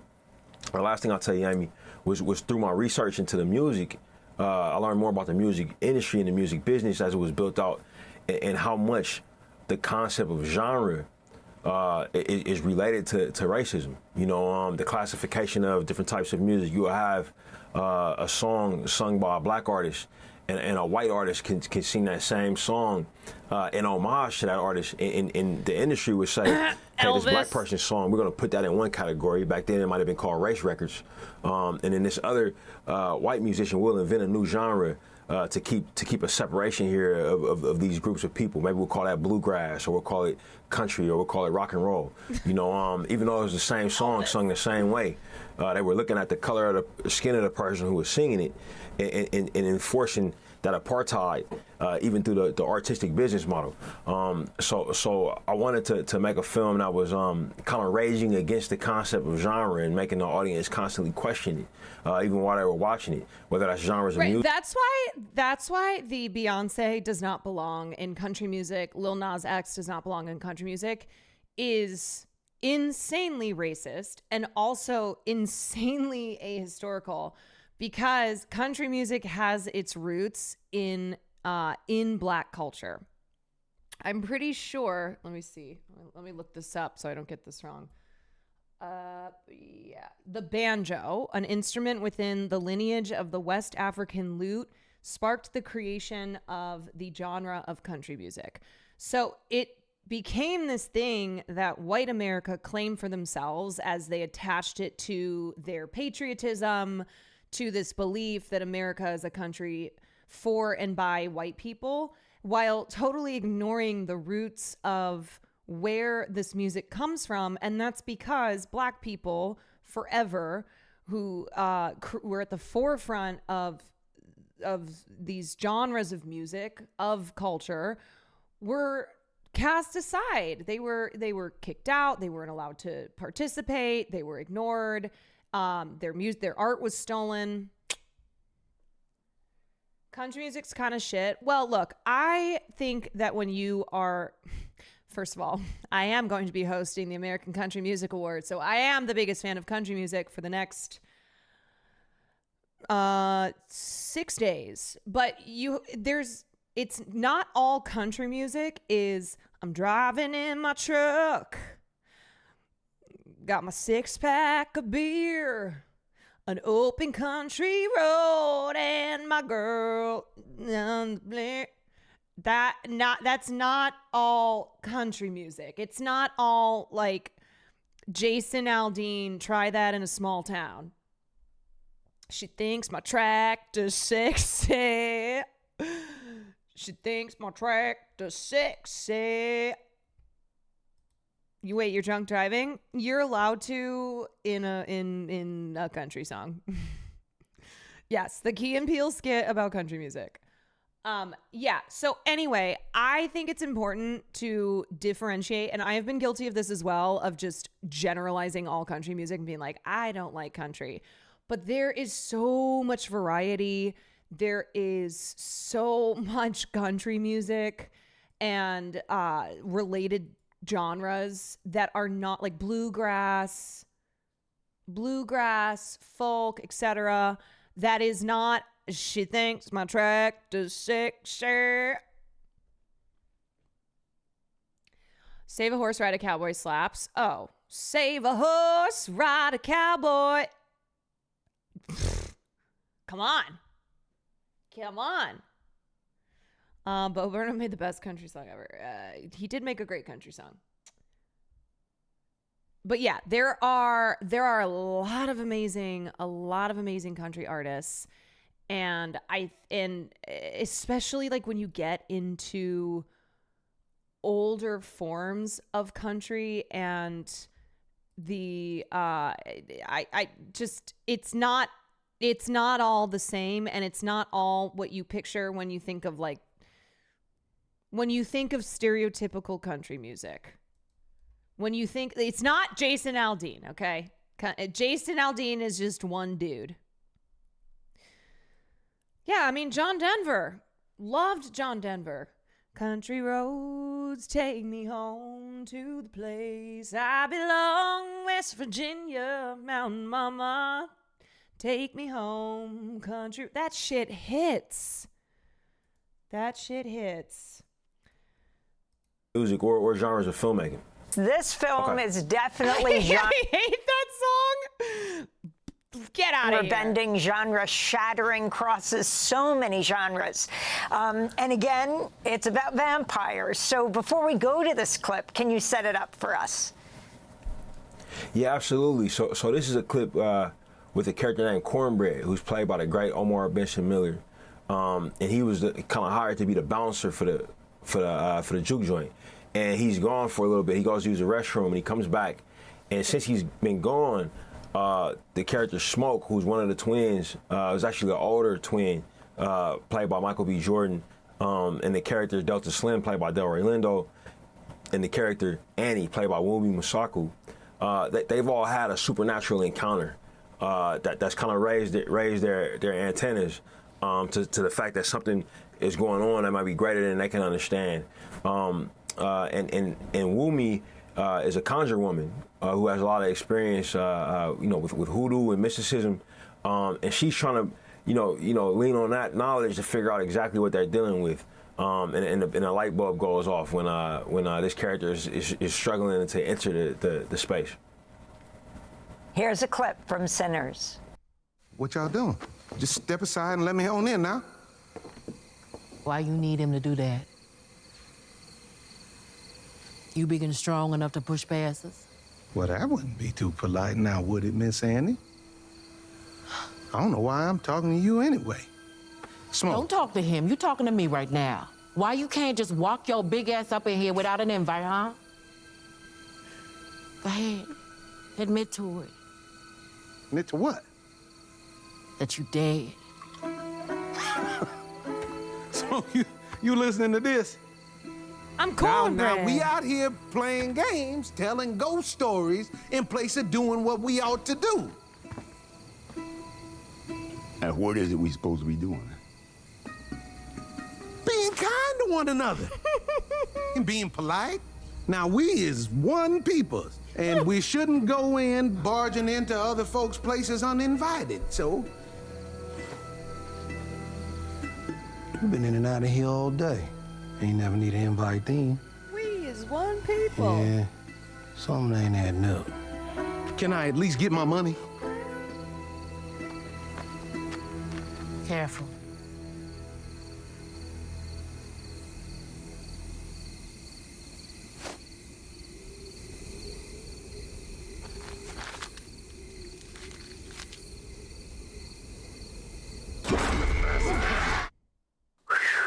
Yep, it's scary. Sinners. We're talking.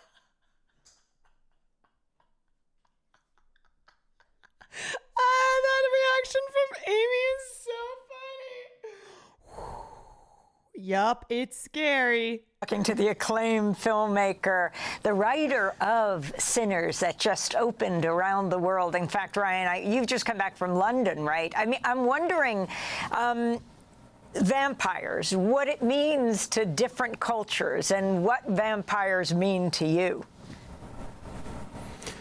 That's a great question. I think that the vampire is one of those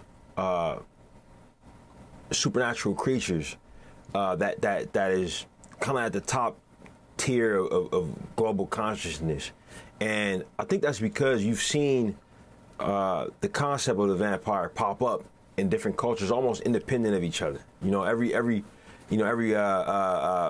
place where you'll find human beings has a version of this creature, but it's also permeated, two of the most widely spread storytelling art forms, the literature with Dracula, and then all the books that have come after that, and also cinema with Dracula and its adaptations, and all of the shows and films that have come after that. You just got some great cinema that involves this mythical character, and for me, what I think makes vampires... In my media class, we just talked about racism in vampire movies like 2 weeks ago. Like, vampires are always civilized white people, but werewolves are depicted as monsters, usually brown people.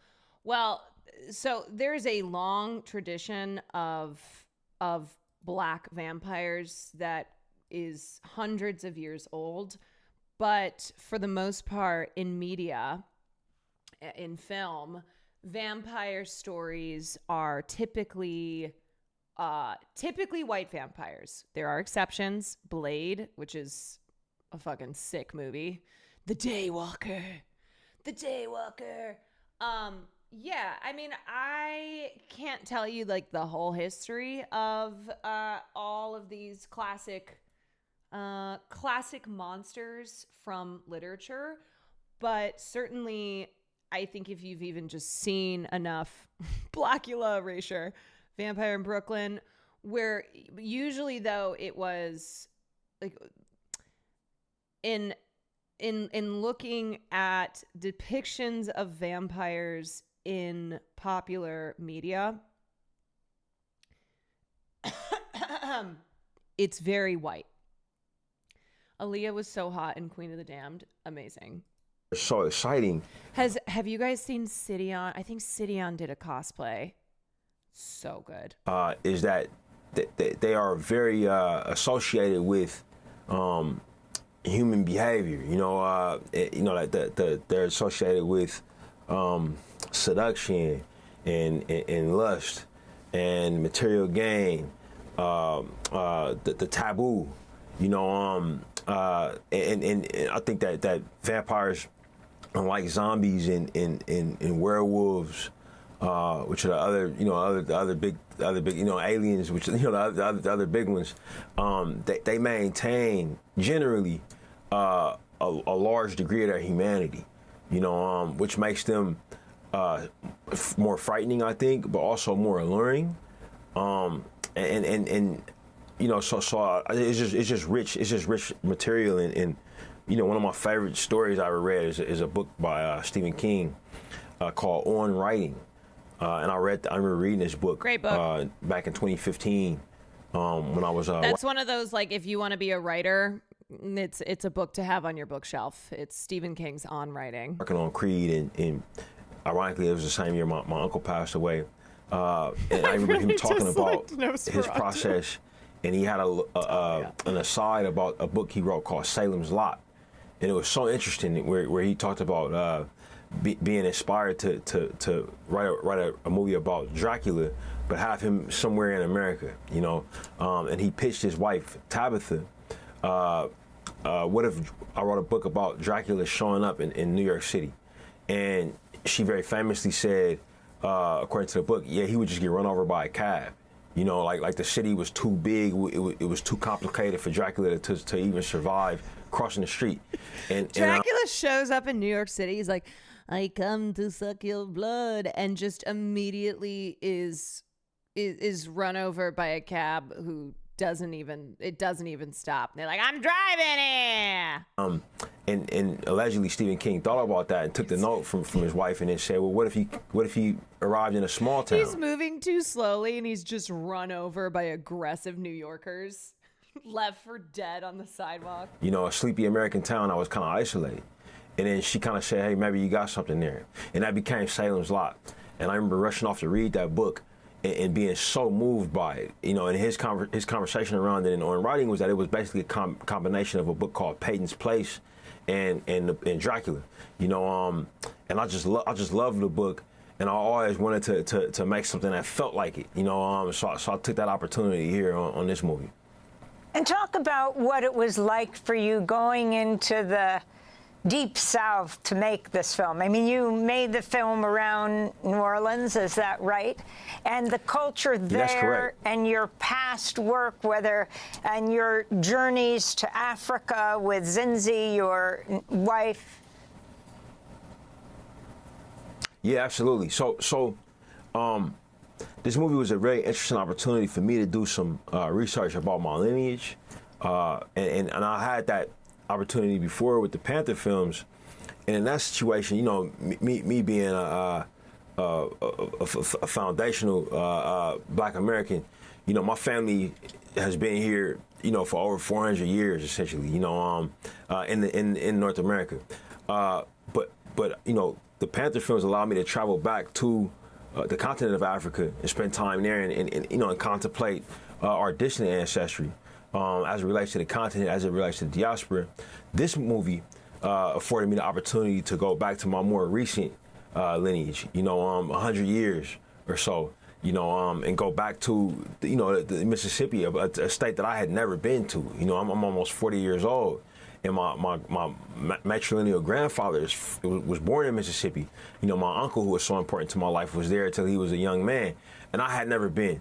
And it was a beautiful experience to go on that blues trail and spend time in those places. But it also was a harrowing experience at the same time.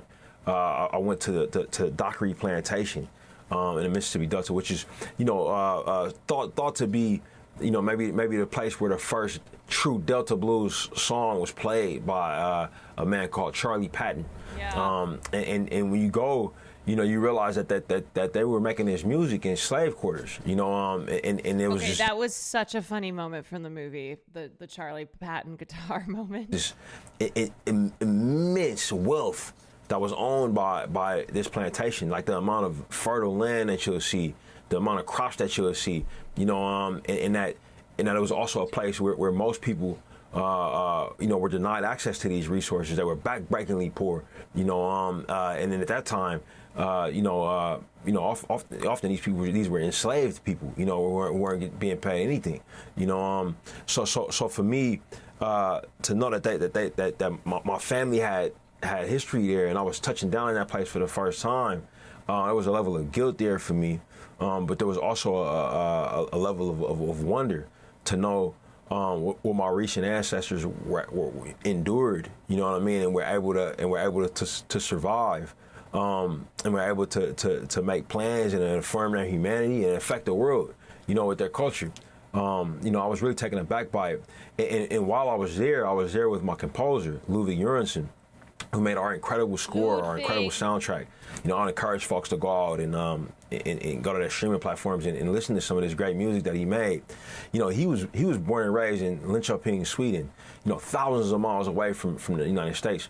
But his father, due to the fact that these black musicians weren't allowed to tour in the U.S., some of the British musicians who loved their music took them to Europe to tour. British W? And Sweden was one of the places that they played, where Ludwig's father saw these players, Howlin' Wolf, Albert King, as a teenager in Sweden.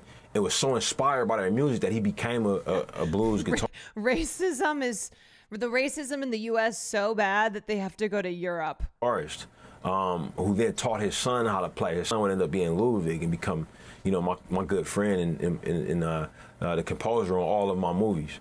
Ludwig was there with me on the blues trail, and his father was there with him. It was a lifelong dream for his father to take this trip with him. So Ludwig, through researching this movie, was fulfilling, his 70-year-old father's dream, to see the birthplace of this music that changed his life so much, and that enabled me to understand the global impact of these incredible human beings who, due to the shame and the misinformation associated with the time that they came up in, and the exploitation that was happening, and the indignities that were happening, we don't look at that time enough, So I took the opportunity to do so very seriously.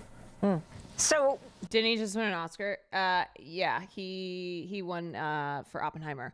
I will say too, I appreciate that Ryan Coogler did not follow in the footsteps of a lot of black exploitation horror films that we just seem to be seeing more as of late, where he doesn't slam you over the head with his messaging on racism. He doesn't make it where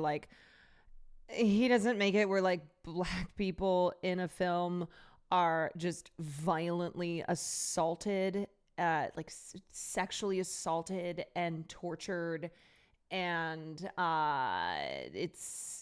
you watch it and you're like, this just feels so exploitative, He's not blunt with it, and he's not making the film for a white audience. The example that I think of that always comes to mind when talking about this genre is the show Them. If you remember that show that came out on Amazon, literally called Them, came out after Us, and it's one of what I consider to be like a very egregious example of this type of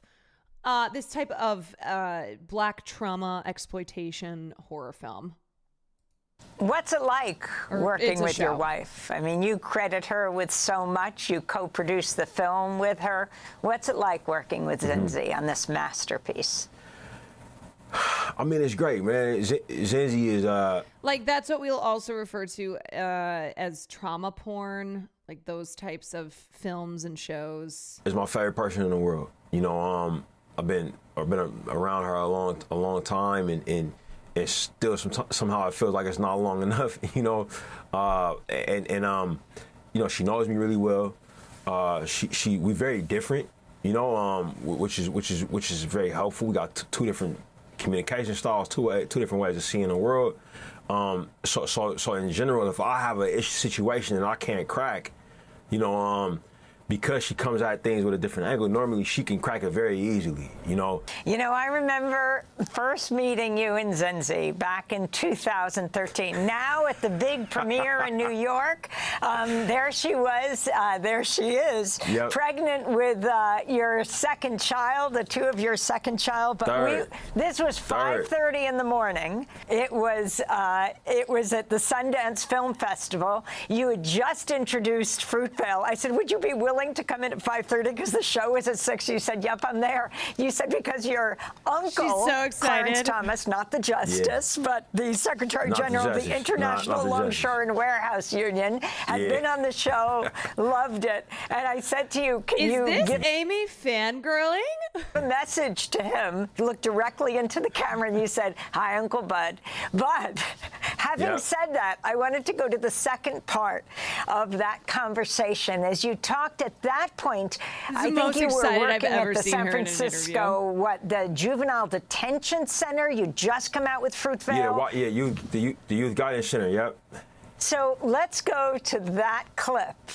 I've never been homeless in my life. I always had a home. When I first went to film school, however, because it was such a sporadic thing, I went down to Los Angeles, you know, and I didn't have anywhere to stay yet. So I kind of had to jump start in classes and things like that. So for a few, I would say for about a week and a half, you know what I mean. I was you know, getting dressed in my car, spending most of my time in school, you know, until I found a place. But I bumped around quite a bit. I stayed with some Jesuits. You know what I mean? With a group of Jesuits that were in training, basically. I stayed with like a distant relative for a day or two, but I found my car to kind of be a safe haven for a little bit, you know, before I got an apartment. So Ryan, that's you back in 2013, telling your life story. You had just done Fruitvale, first time working with, as you have from then on, with Michael B. Jordan. I don't think most people know that part of your life, what that meant. Yeah, it happened very fast for me, in terms of like the decision to go to Los Angeles and become a filmmaker, you know, and I went down there without everything figured out, you know, and I needed I ended up needing a lot of support from a lot of different people, and I'm still close with all of those people. I'm a product of so much support that's been poured into me, you know, from likely sources, but also very unlikely sources. Is it true that Zinzi made your dream possible by paying $300 for your first movie writing software when you couldn't afford it? Yeah, that's very true. That's very true. You know, it's so interesting because I feel. Let me look at his filmography here. Let's see.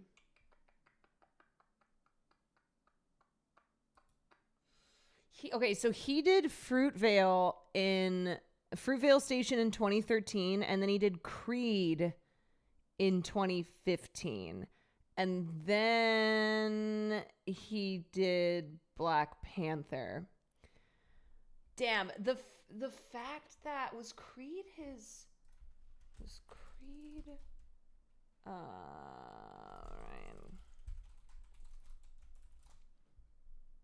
That was his second film. Okay, so I didn't realize how I forgot how much he's worked with Michael B. Jordan. Almost all of his major films have had Michael B. Jordan, but Creed was his second feature. Damn, he's had a pretty great career so far. Zinzi did buy me a Final Draft. One of the kindest things anybody's ever done for me. We were both student athletes. You know, we would buy each other things all the time, man. You know, but it was often, it was rarely something as forward thinking as that. You know, which kind of just speaks to who she is, man. And she does things like that all the time. Like she's an incredible gift giver. I wanted to play that clip from 2013. It's not so long ago. It's a dozen years ago. And talk about what you negotiated. Yeah, I mean, Michael B. hadn't really done anything major before Creed. So I love when this happens where you'll have a filmmaker-actor duo where they both kind of come up together and it turns into a lifelong partnership. Sinners, the arrangement you had with Warner Brothers. The New York Times reports Warner Brothers agreed to spend $90 million to make Sinners and agreed to give you Very David a cut Lynch, of Kyle gross MacLachlan. ticket sales. Now, rare arrangement known as first dollar gross, meaning before they recoup their costs, you're getting money as well. Warner also agreed, and this is absolutely key, to relinquish its ownership of the film to you after 25 years. The Times reports, quote, some rival film companies were horrified that Warner Brothers would give a film away even after a period of time. Talk about these key components of your contract and why this was so critical for you, Ryan Coogler. That's a great question. I mean, what I will do is I'll maybe add some context that maybe those articles didn't add. I'm not the first filmmaker to get any of these deals, you know. And Warner Brothers is not the first studio to provide these deals to a filmmaker. Warner Brothers never doing this again. You know, so like I think that a lot has been made of my deal in particular. I'm not totally sure why. You know, I have my I mean, my Sinners guesses. is so you know, successful. But I've been in the industry long enough to know what kind of deals are possible, and nothing about this deal is a new thing. You know. What's your guesses, Ryan? It is not a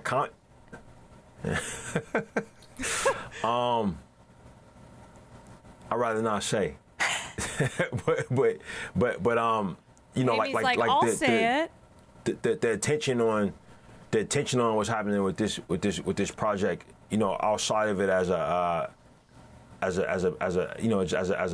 piece of art and as a piece of commerce has been very interesting.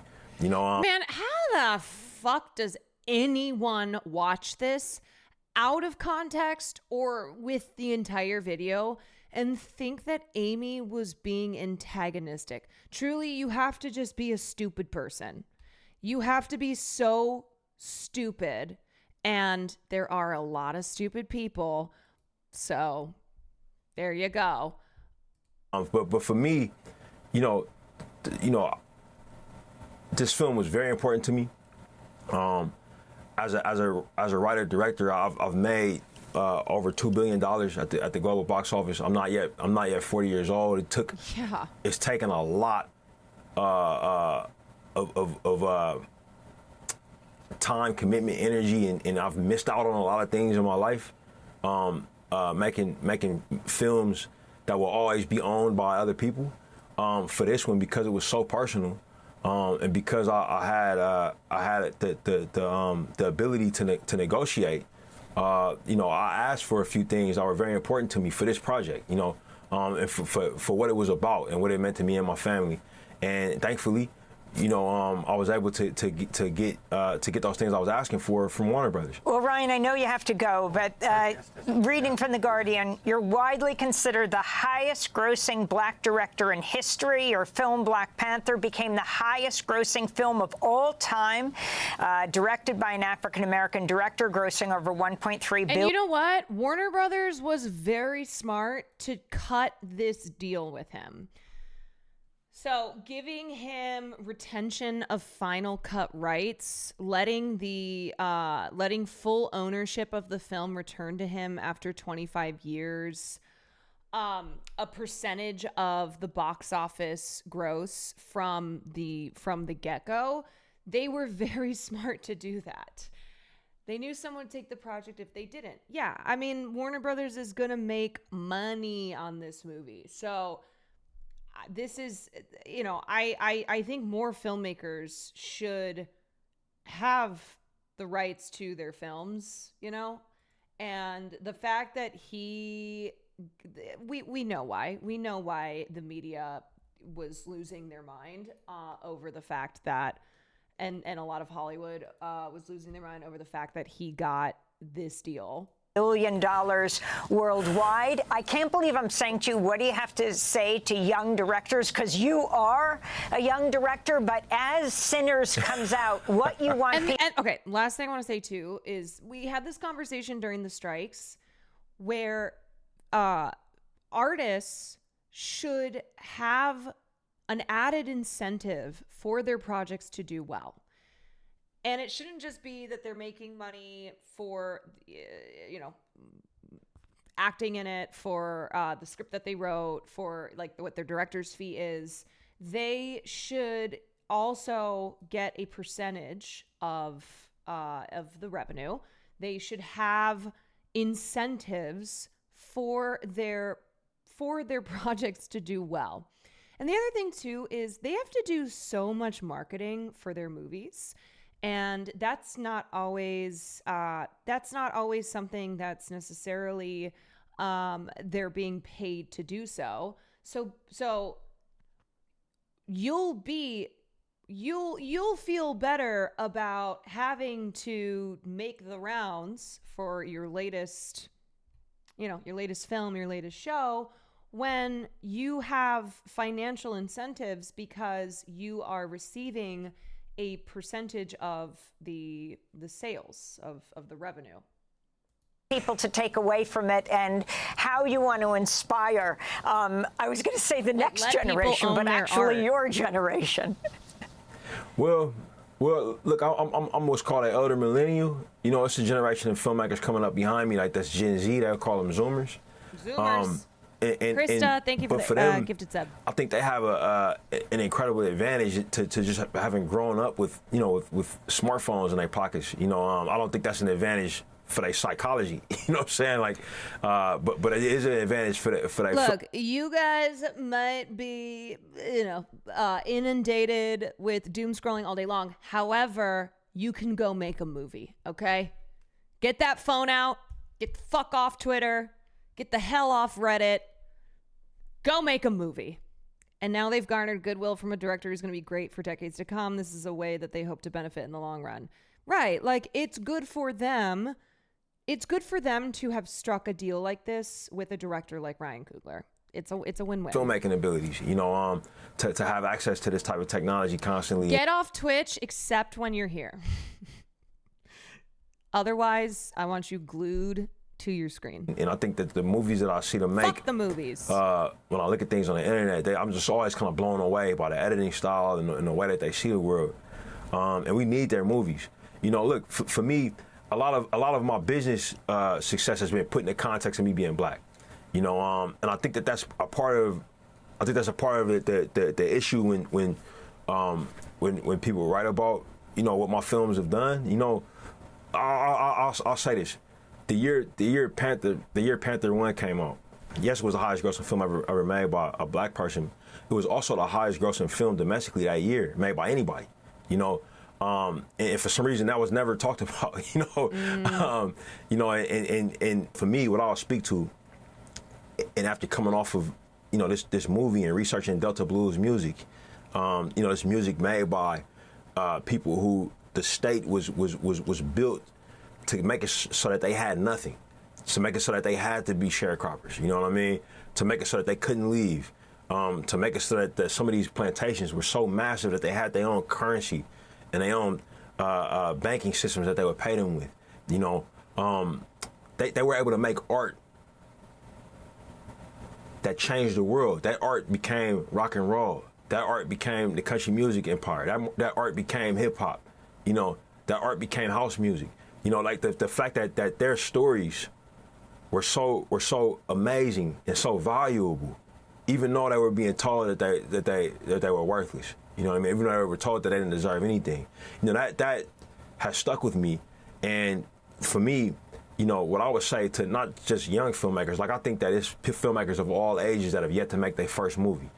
So what I would say to aspiring filmmakers, regardless of their age, aspiring filmmakers that are just removed from where you were when you met me in 2013, right? I would say go make your movie. Go make your movie. Even if people are telling you that what you want to make a movie about is not important, keep going. Find a person who will support you. You know what I mean? Get better at your craft and go get it done. You know what I mean? So that you're no longer an aspiring filmmaker. You are just a filmmaker who's looking to make your next thing. Acclaimed director Ryan Coogler, the writer, producer, director of the new supernatural vampire horror film Sinners. It's opened around the world. His past films include Fruitvale Station, Creed, and the record-breaking Black Panther and its sequel, Black Panther: Wakanda Forever. Oh my God, I want to see Amy do this. Please. Please, Amy. Great. Loved it. Great interview. Like I said, how the fuck does anybody take away that moment from the interview and see that as anything other than Amy giving him a platform to talk about to talk about the fact that he is being especially scrutinized, that the way Sinners has been singled out insanely by Hollywood trades as almost as if they're hoping for it to fail. Like they want to see it fail.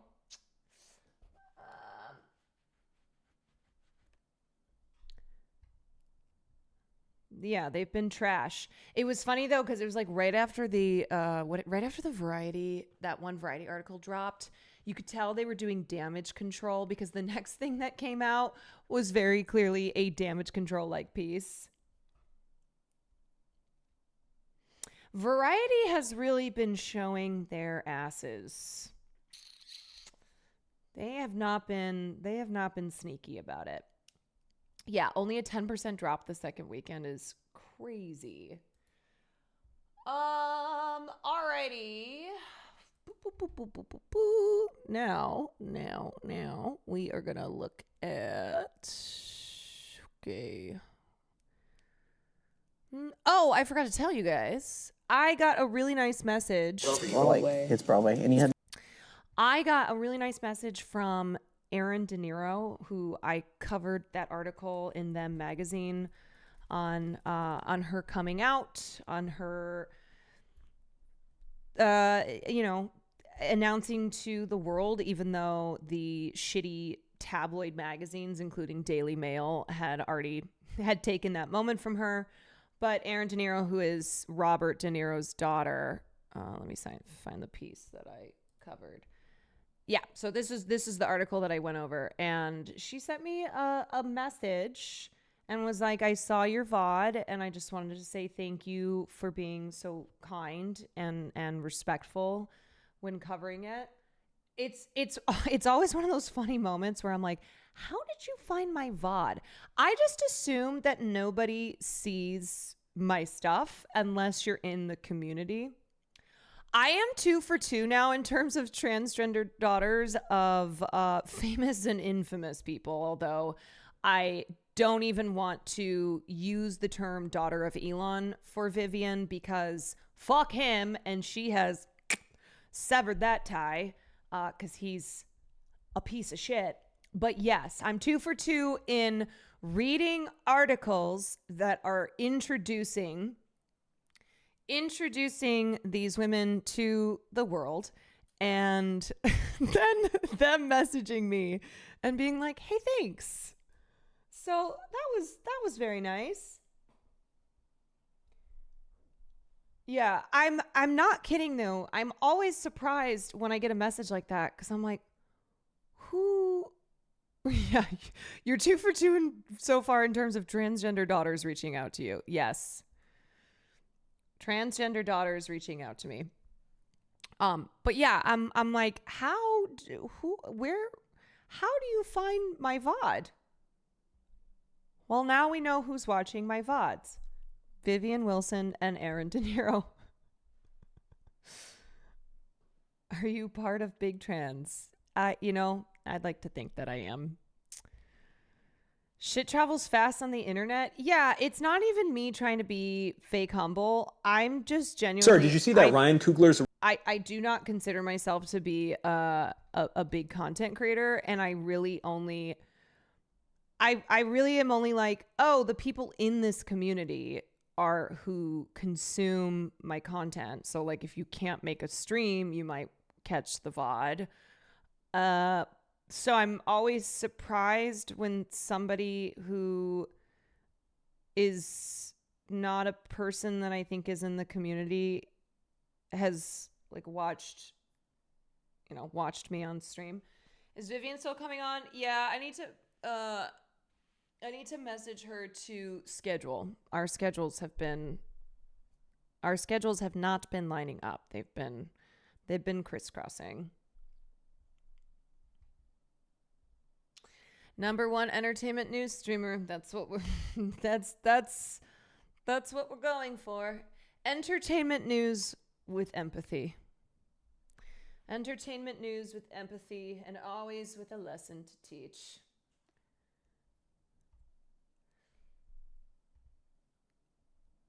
You can find your VOD by going to Twitch and searching up Caroline Kwan. Well, that's because Anonymous has been toiling away with the VODs. Yeah, call me a lobbyist for Big Trans. That's right. I am a lobbyist for Big Trans. Also, speaking of that, I think Creators for Peace, the group that I'm a part of that did the fundraiser for Palestine, I think our next fundraiser is going to be for hold on a second. Boop boop be doo. Where did that go?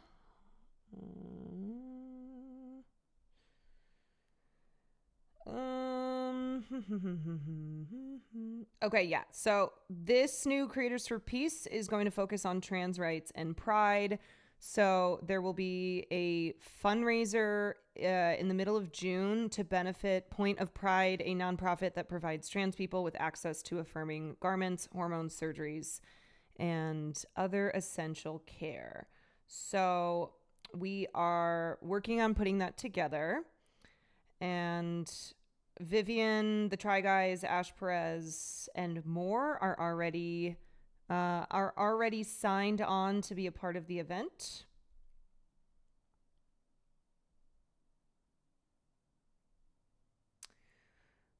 Which will be great. So I don't know if the date has been set in stone yet, but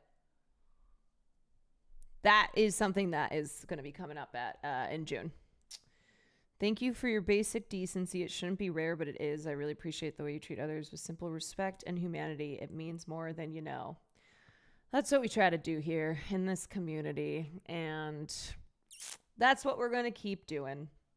There's a lot of decent folks, in the Quantourage, and we may not be the biggest community, but we sure do try to be the best. This is a reminder that Anonymous will do favors for anyone who can tell him which Tiny Desks we've watched on stream and when. Wait, didn't we watch Olivia Rodrigo's? I do remember that one. Unless you're a pedestrian in LA in the 1950s. yeah, then you're not getting treated with so much decency.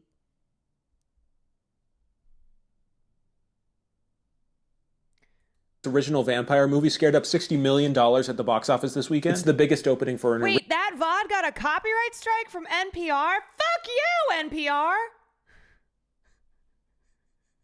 You know what? I'm glad you're getting defunded. I'm just kidding. But what the fuck? What the frick? What the frick, NPR? NPR, more like no possible rights to watch Tiny Desk on stream. No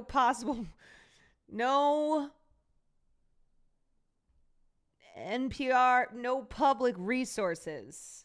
Yeah. NP Noir. No PR. Yeah. NPL. No publishing rights. No Pussy Riders. And P Noir. No, it's definitely a system that automates it. But still, no public reshares. Not producing radio much longer. original movie this decade. Oh, okay. This is insanely impressive, don't you think? Yeah, it's cool and all. I'm happy for them. By the way, how much did it cost? Roughly $90 million. Oh! Last time I checked, 60 million is less than 90 million. They've got a ways to go until they're profitable. It's been 1 week. Yeah, still should be a warning to us studio heads that original movies are risky. You're always complaining that no one's seeing original movies, and now they are. I'm just saying maybe we shouldn't be giving young directors $90 million and ownership of their own intellectual property. It sets a bad precedent. John Sony Pictures, what is this actually about? Every day I have to shoot down a dozen awesome original ideas like Sinner so that I can dump another $50 million into it with the Captain Crunch Frosted Flakes crossover event movie starring Jack Black and Dwayne "The Rock" Johnson. I know what people actually want to see. They want slop. Deep down, they know they want slop. That is so cynical. That's why I'm in charge. Me, John Sony Pictures. So basically you're just jealous of their success. Yes. Me, Mr. John Sony Pictures. Yes, people love slop. But then you get a movie like Sinners, and that's why we say the movies are so back. We've never been more back. Slap on my face, Zaddy. Here's what I believe, okay? You have to push people towards not slop. Because if all you're feeding them up is slop, then they're going to slop it up, okay? They're going to slop it up. So we have to be we got to be the shapers and the shifters, all right? Because if all you give people is slop, then that's all that they're going to consume. And that's what they're going to expect.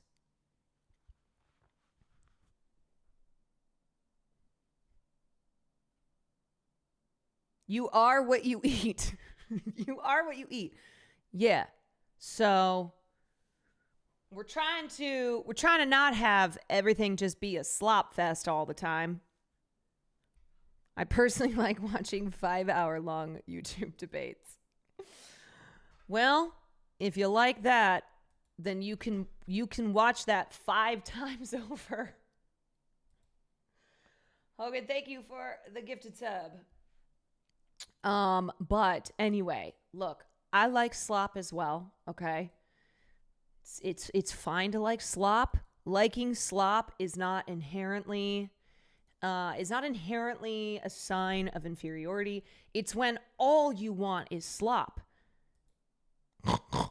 When all you want is slop, then it's bad, right? But a little slop is a nice treat, right? Slop has its place. Slop is a little treat. It's a little treat. Right, and when you're not aware that it's slop, it's the not being aware when something is slop. That's when we run into the problem. Because when all you're consuming is slop, you don't know that it's slop. Right. It's part of a balanced breakfast. Exactly. So like I'll eat my my Taco Bell, but I'll have a piece of broccoli. And it balances out. Is the most American thing to enslopify media, especially in the attention economy, okay? We live in an attention economy. Slop is rewarded, so it incentivizes. And when more people are doing it, and when it's all that they're doing all the time, then that's all that a lot of people consume, and they don't know anything else. They don't want anything else. And that's how it goes. Who doesn't eat their Cool Ranch Dorito? Yeah, I put the piece of broccoli on top of it, and then I go, yeah. The sloppin' lumpin' proletariat. Good slop is great. Trash slop is woeful. My thing is too, can't you tell in your brain, like, can't you feel it inside of yourself when you're just consuming too much slop, and when the slop is not even good slop? Like, I can sense that. I sense when I'm too filled with slop. And then I try and seek something that's going to not be that. What do you mean? What do you mean? Damn woke piece of shit. I feel my brain turning to mush when I've been on Twitter for too long. Yes, because it will make you... It like calcifies your brain. It turns it into rubbish.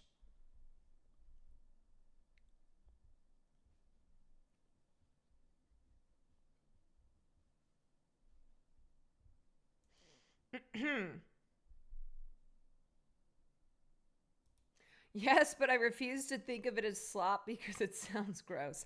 I also just like saying that word. Sloppity slop slap. Slap. You want some slop? Hey, kids. You want some slop? You want some sloppity slop? It's slopping time. It's slopping time.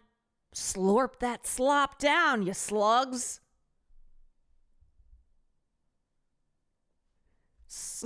You slappity slugs.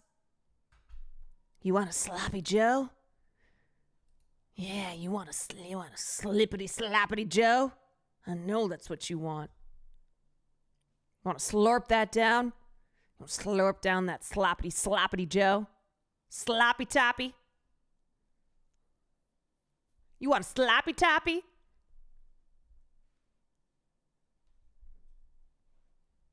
You want it extra slopped up.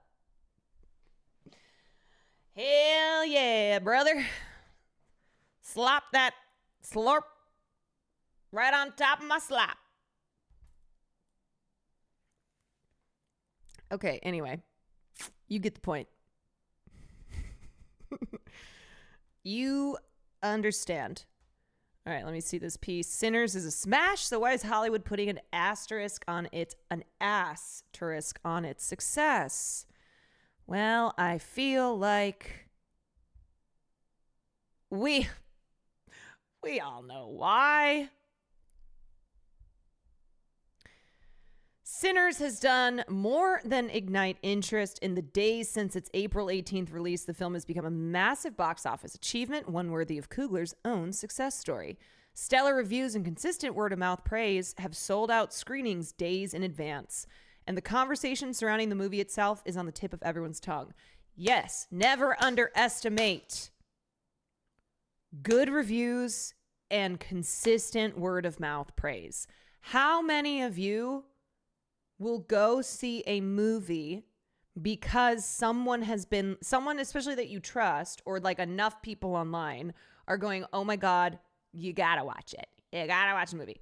And that is organic marketing, which is why You will have films that spend a shit ton of money on marketing, but if it's not good, not going to necessarily translate to butts and seats. And that was a problem with Snow White. Not enough people were excited for that movie.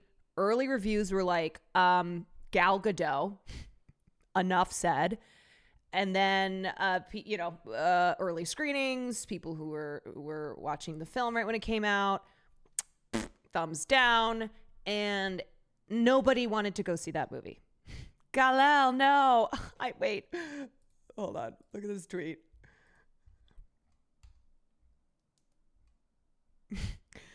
This is about the announcement of Gal Gadot playing, being in a World War II film. Hitler, no. Hitler, no. Release the prisoners. Hitler, no.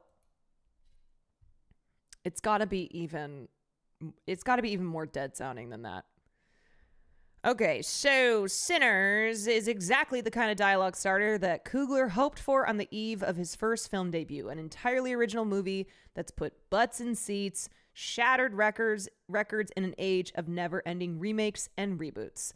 By all metrics, Sinners is an industry-shaking triumph. So why are all the entertainment industry trades putting an asterisk on its success?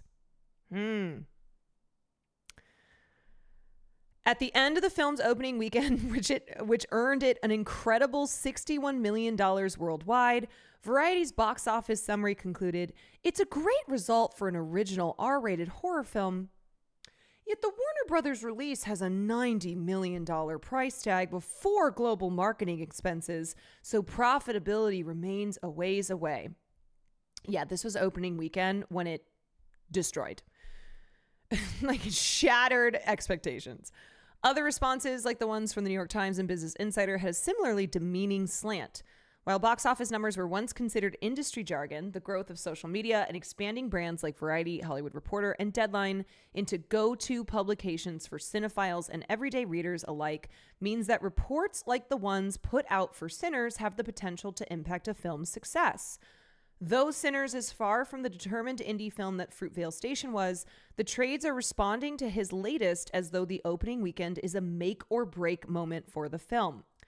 That narrative is just the latest in an unnerving trend. It's also acting as if a film makes all of its money back in opening weekend, which no, it does not. That's why it's called a trajectory, where they can determine how well a film is going to do based on the opening weekend.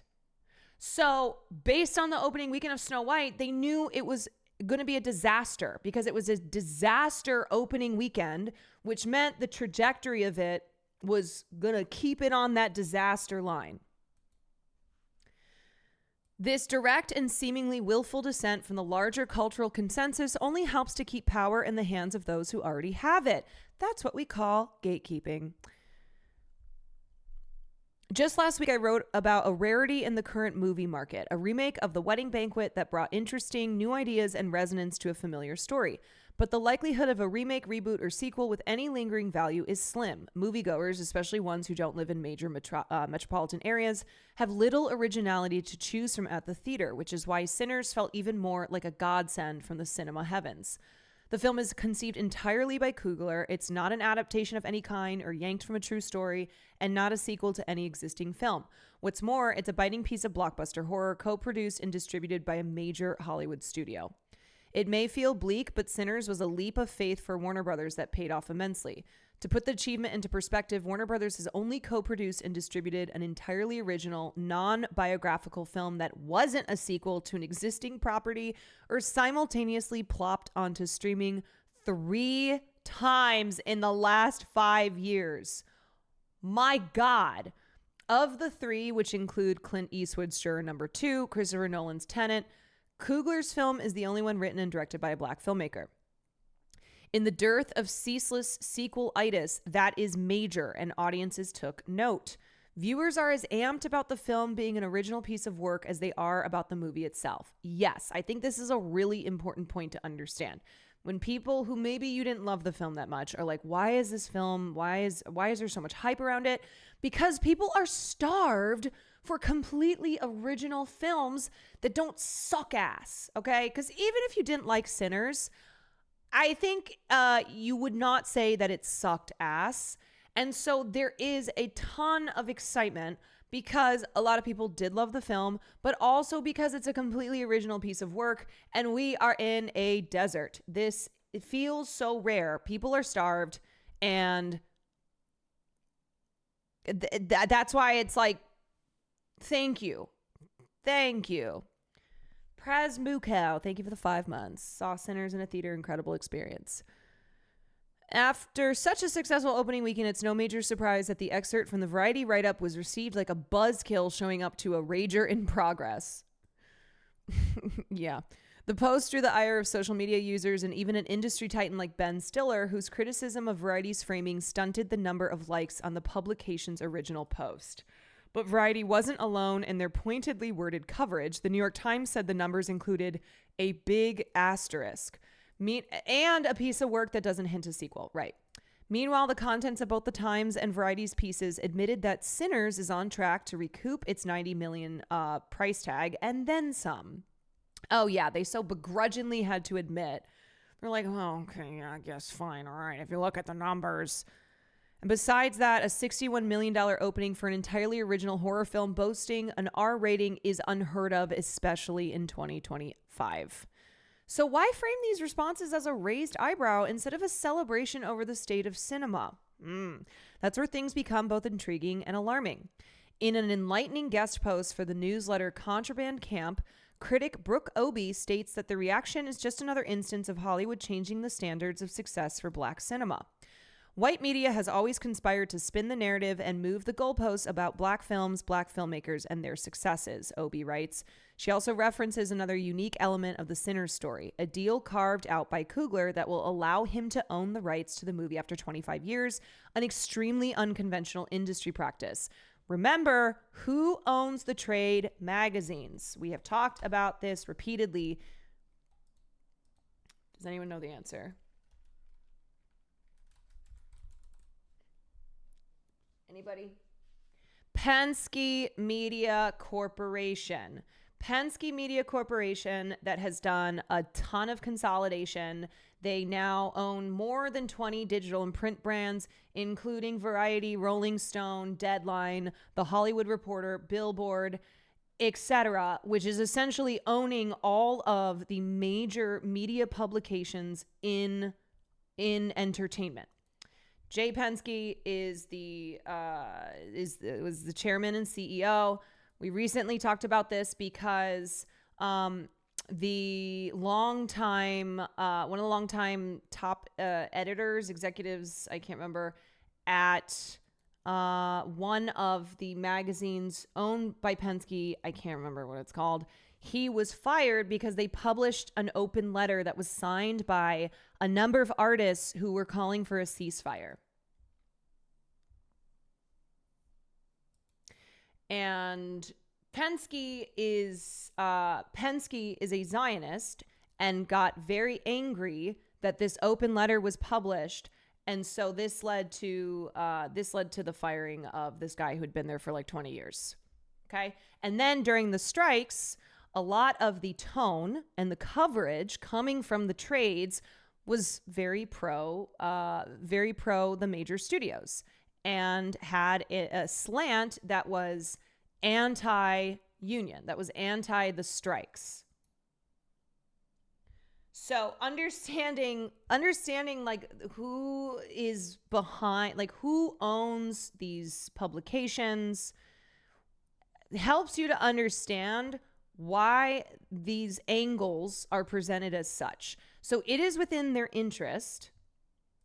It is within Penske's interest to not let something like the Ryan Coogler deal be presented in this positive way. Okay?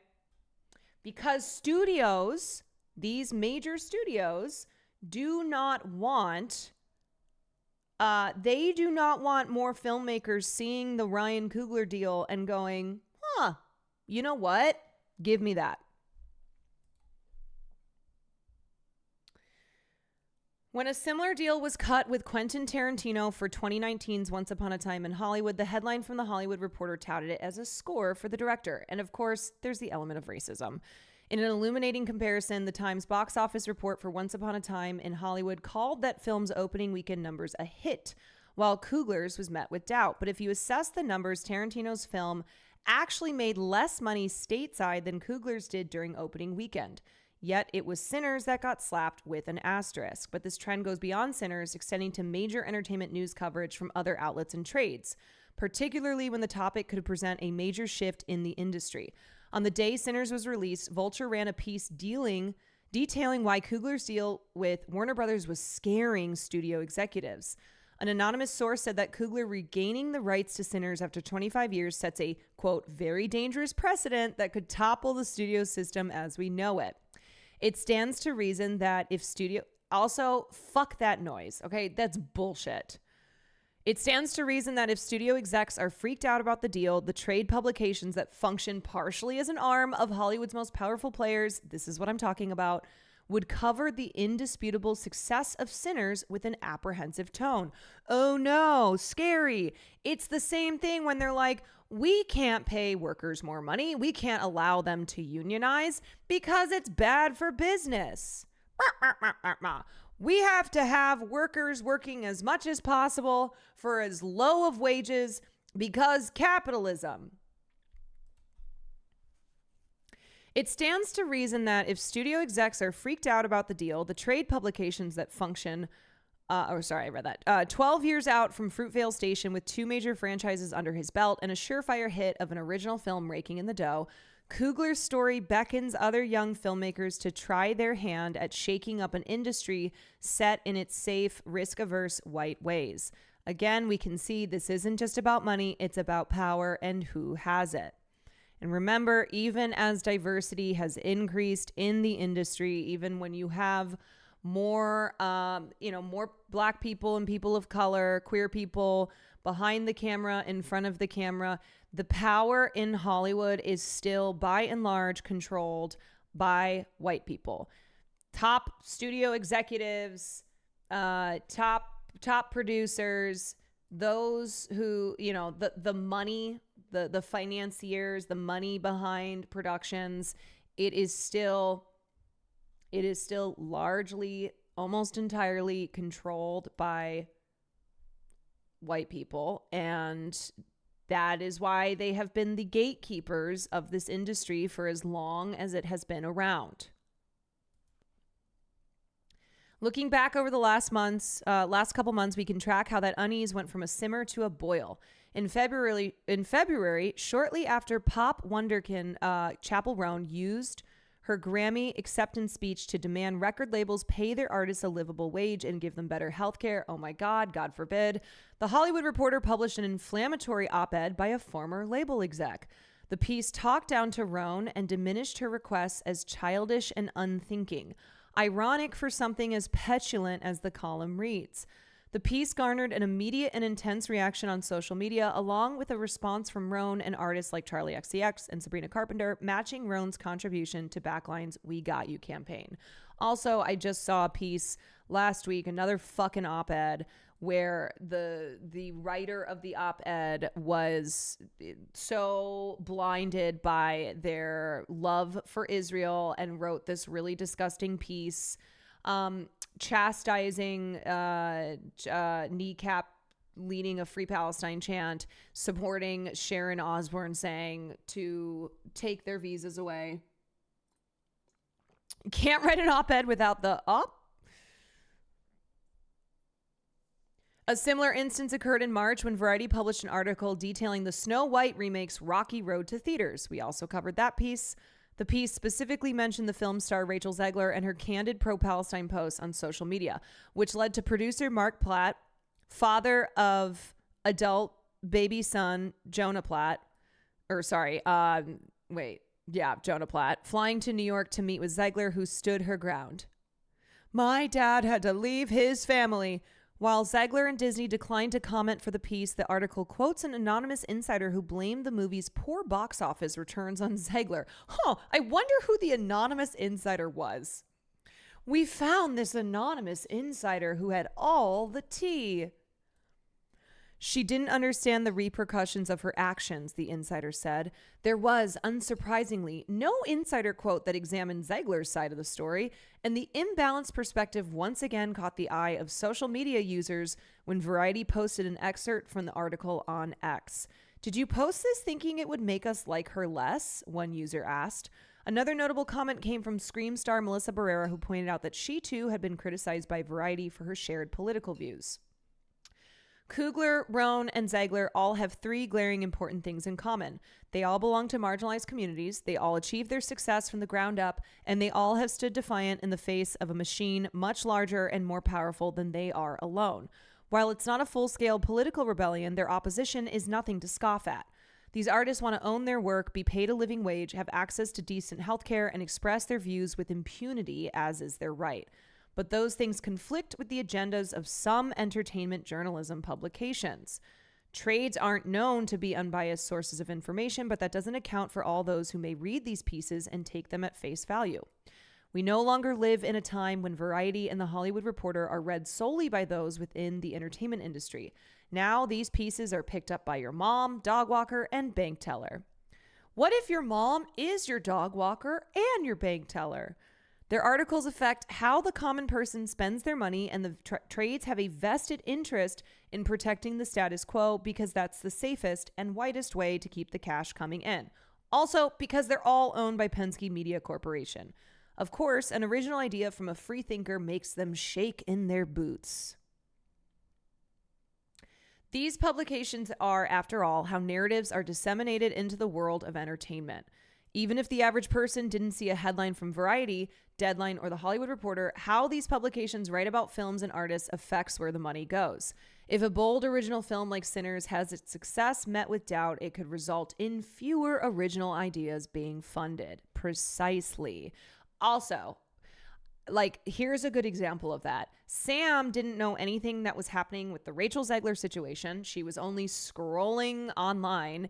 And of course, the Variety article and others that have been so biased and so anti-Zegler was all that she saw. So when I brought it up on the podcast, she was like, oh, wait, yeah, what's the controversy there? It seems like she killed somebody. I was like, she killed Mark Platt. She murdered him viciously. No, as soon as I told Sam what it was about, she was like, damn, I thought she committed like mass murder. And I was like, well, she murdered the, she murdered the concept of don't say anything pro-Palestine when you are working on a major film with Mark Platt, who is a producer of enormous Disney IP. Made him have to leave his poor adult sons alone to fly across the country. Yes. Yeah. Being blamed for murdering the profits of poor little Disney. Just poor little baby Disney stood no chance against the evil 24-year-old Rachel Zegler. Putting an asterisk on something as monumental as Sinners doesn't just denigrate the film to potentially impressionable readers, it serves Hollywood executives looking to make films referred to in board meetings as content, fucking despise that, or watched in the background at home, right? Because the slop economy that we live in. Framing the success of Sinners like this opens the door for companies like Netflix to slip in and make sure that the format they've put billions of dollars into, the home streaming model, where most of the original content is forgotten in a week, isn't dismissed by the viewer. Slanting the dialogue of a major theatrical gangbuster towards hesitation or negativity only feeds the slot machine. This is what I've been saying. Did I write this piece? Who wrote this? Did I write this? Coleman Spildy. Coleman? You're so right. You're so right. It only feeds the slot machine. God damn, that slippity sloppity slipper slopper. Gosh, I just can't get enough of the slot machine. And right on cue with Sinners in its second weekend dominating the box office with sold-out screenings is a Deadline article detailing Netflix CEO Ted Sarandos saying the theatrical experience is outmoded. Oh yeah, I saw that. Isn't this interesting how this all happens? How this all goes boom, boom, boom. You have Netflix CEO Ted Sarandos being like, you know, the theater experience, it's outdated. Nobody wants to go to the theaters. They want to sit at home scrolling through the content on Netflix. They just want sloppity slop. And you know what starts with slop? Sarandos.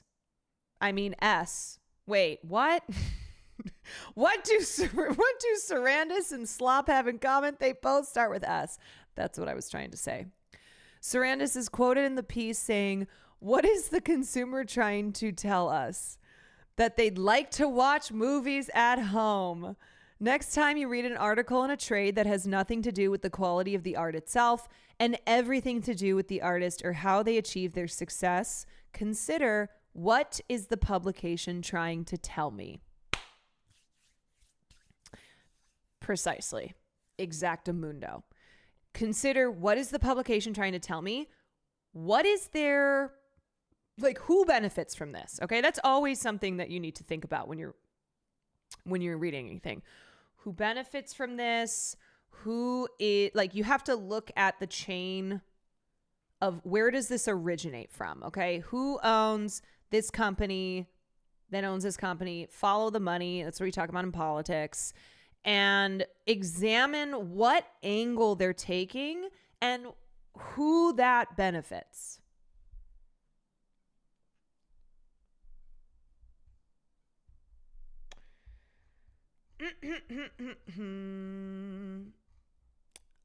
Yeah, definitely nothing to do with inaccessible pricing. We just want more slop. Yeah, I mean, I'm not saying that there aren't issues with the current theater going experience, namely that it is very expensive. And so audiences, because a lot of people, it's like, all right, this is not something that I can do all the time. I'm taking my family to the movies. So do I want to risk it for the biscuit? Or am I going to watch something that is a big studio film, existing IP? It's been thrown in my face over and over again. And that's what I'm going to spend my $25, my $20 on. You know, I'd be willing to pay $20 for a ticket if snacks were cheap. Yeah, if snacks didn't cost you the cost of rent. Sinners on IMAX is $50 to $70, and it's far. Yeah, that's brutal. Like that sucks. That sucks. Yes, or it's because I'm paying for so many subscriptions already, I'll wait at home. Right, because all these streaming platforms have gotten us good, where they've split up all the content, where they've added commercials. They've put ads into everything, so now you have to pay more money if you don't want ads. And it's very common for people to have multiple subscriptions to online platforms, and that shit has gotten more expensive. It used to be more feasible to have Netflix and Hulu and HBO and whatever. And there's so many platforms.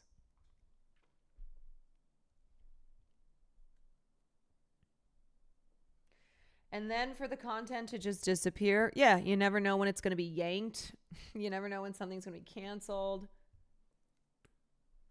Thankfully, the 70mm IMAX in NYC is an AMC theater, AMC A-list. Right. Like, I understand that I am lucky. Okay, I live in Los Angeles, the home of movies. I have AMC A-list. I pay like $20 a month.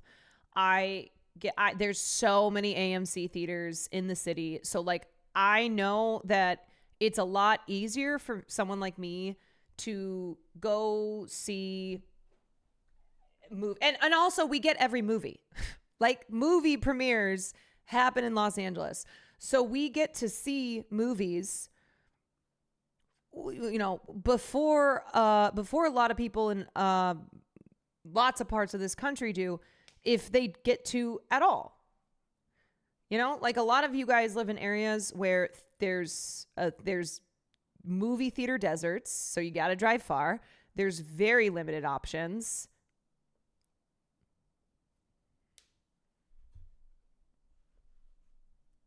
Gotta have 5 streaming services so you can spend an hour not finding any good slop to slop down. That's my favorite thing. It's like, all right, let me scroll through Netflix. Okay, fuck that. Let me scroll through Hulu. No, let me go to... let me just spend a whole hour doing this and then not watch anything because I'm exhausted, because I've given up. Because I'm like, well, there goes the time that I had to watch something. Only major theater you have is Cinemark, and it's sad looking. Oh, a sad Cinemark. I like that Letterboxd tells you where stuff streams in your country. That is nice. Yeah. No, let's turn on Twitch and watch Caroline Kwan, Broccolito. That's what I'm talking about. I wish I could just stream all this stuff for you. I wish I could just illegally pirate for those of you who have no access. When I was at the Beyonce concert, I met this woman who was there, and she was asking me about streaming, and she's like, so are you going to stream now? And I went, what? She's like, so like, would you stream the concert? I said, if I wanted to instantly be banned and also probably be blacklisted from any future Beyonce stuff, then yeah.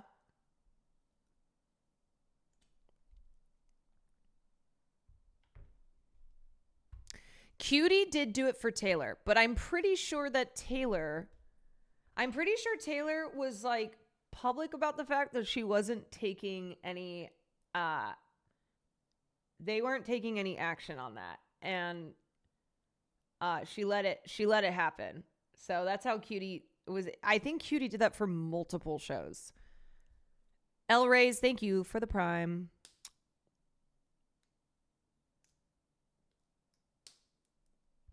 Yeah, she was not the only person who streamed Eras or who like made content out of it. Okay, you guys, let's get to watching the Kieran Culkin and Sarah Snook Actors on Actors Broadway, which I've been waiting to watch. I just saw Kieran Culkin in Glengarry Glen Ross. I have not seen, unfortunately, I didn't have time to catch any other productions, but Sarah Snook stars in The Picture of Dorian Gray. And she has been nominated for a Tony, which is very exciting. So let's watch a conversation between Roman and Shiv Roy. Why are you doing it? The money. That's kind of what I used to do with Succession. Also, I love Variety knows that this is money. Putting the two of them together. Evan, you didn't know any of them. I just didn't know any of them. But the collie wobbles. What? Nope, that's not a word. No, we're gonna need a translator.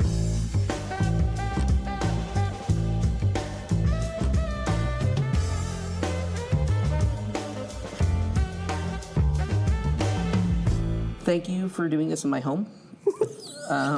I know it was a last-minute change for you, but I just thought the views, yeah, rather opulent. Yeah, it's my taste. This is This really fits in with your taste. Yeah, I think so. Do you get cue lights to go on? Yeah, I do. Yeah, do you? Huh. I mean, you don't because there's no I point. never leave. Why would you never leave the stage? I'm on. Is there an from the initial cue beginning. light, or is there like a? No, do you just know? Billy Page is the curtain, and then I step forward, and then I say a sentence in my head. And then I go on. What's the sentence in your head? Can we know it? Yeah. I mean, you brought it up, so obviously you're going to tell me. As I was saying, I was like, oh, fuck, Kieran's going to say that. Okay. As is your... needling thing that I do, yeah. Very sweet. Journalistic. Daughter, the other day, jumping off a little step thing, was like, ladies and gentlemen, boys and girls, I do a trick. Jumped. She said that? That's so cool. I love that so So much. that's the sentence so you say to now yourself? in my head, I get on stage and I go, ladies and gentlemen, boys and girls, mama do a trick. And then you jump. And then I go. It's nice because it settles me, and it's sort of like, it's all a game. It's all fun. It's all silly. Take yourself out of the seriousness. Is Succession worth watching? I fucked heavy with that show. Is it still fun? It is. Because you've been doing it. Okay, so before London, you did it in Australia? I didn't No, you I didn't perform it in Okay, Australia. okay. I rehearsed So in it Australia. I had didn't been done perform it before. there. No. And then, so you had the whole London one. Yeah, 101 shows. And Oh my I saw it God. there. Yeah. It was intense and it was awesome, but it was how the hell are you getting through each day and you're doing 8 a week and Yeah, and breastfeeding. and there must have been and breastfeeding.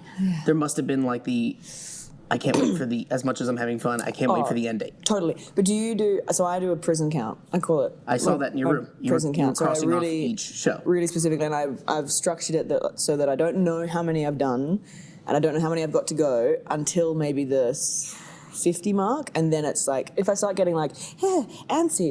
Oh, I have 87 more to do Yeah, or like whatever. that's exactly Yeah. the number right now. I have 87 more to do. Is it actually? It's Okay, not that's enough. fucking weird. Is that true? Yeah, I've done 30. So there's, I think it is 87, or maybe it's 86. But that is, which means that you've got the same amount, I think, right? Oh, I don't know. I don't. How many I total don't do you cross have? it. I think somebody said it was 123 or 128 total, including previous. Oh yeah, we're 111. So I think 100 is what I was told from opening night, which is a weird number, which doesn't sound right because if you're We're doing it in a week. 111 Okay. total, including previous. Well, you gotta be that little bit better than me, huh? I do 11 more. Number one, baby. Also, if you don't know, this this performance of hers in The Picture of Dorian Gray is especially astounding because she plays 26 completely different people. She changes accents, wigs, gender, and tells the story of Dorian Gray. If you don't know the story of Dorian Gray, it is a story of a man who makes a Faustian bargain, deal with the devil, so to speak, to appear eternally young, but his portrait, that's why it's the portrait of Dorian Gray, reflects the not so beautiful nature of his actions. So it's incredible because she plays it's essentially like a one woman show. It's a one person show, but it also feels like an ensemble piece, and it involves like the camera team and the crew are moving around on stage when they're because they filmed it. Because let me see if I can find a picture of it. Yeah, here we go.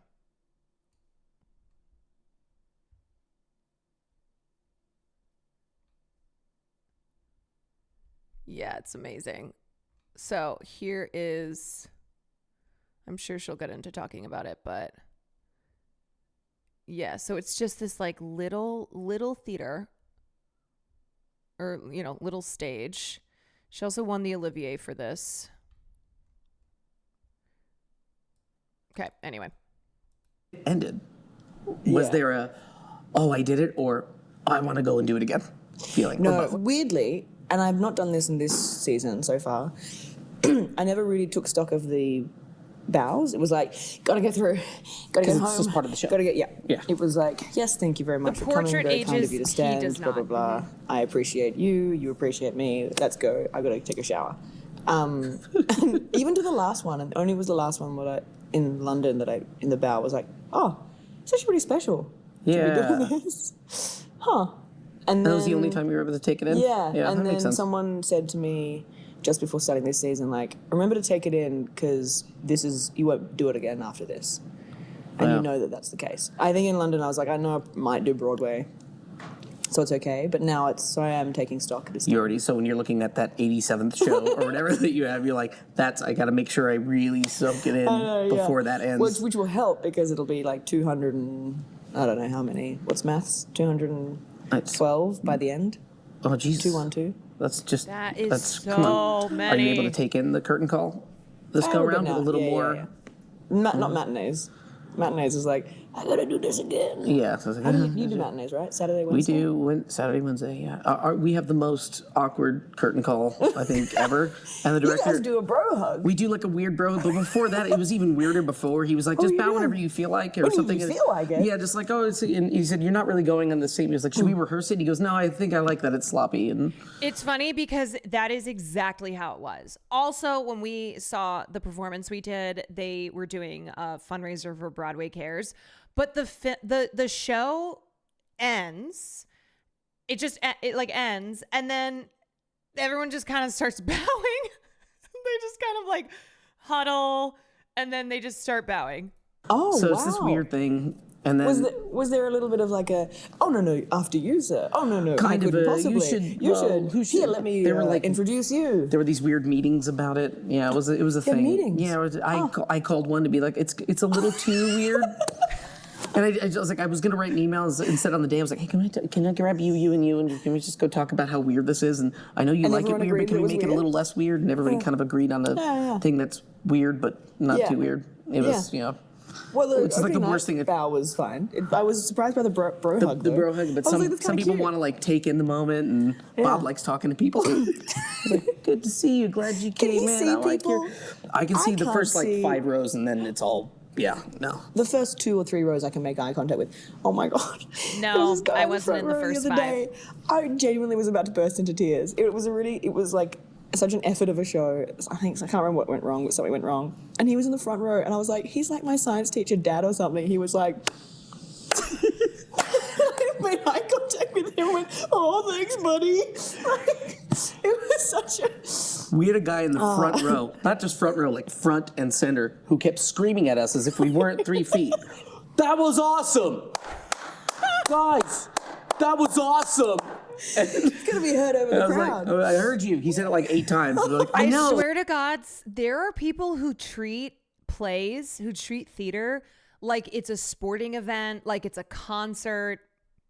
He really loved it. That's great. I'm glad he's enthusiastic, but he's literally this close. We can hear you. Yeah. There's no screen here. We're right there. How do you learn all those lines? How do you learn your lines? I don't know. I just read them. Yeah. Is that what you did? I walk when I learn lines.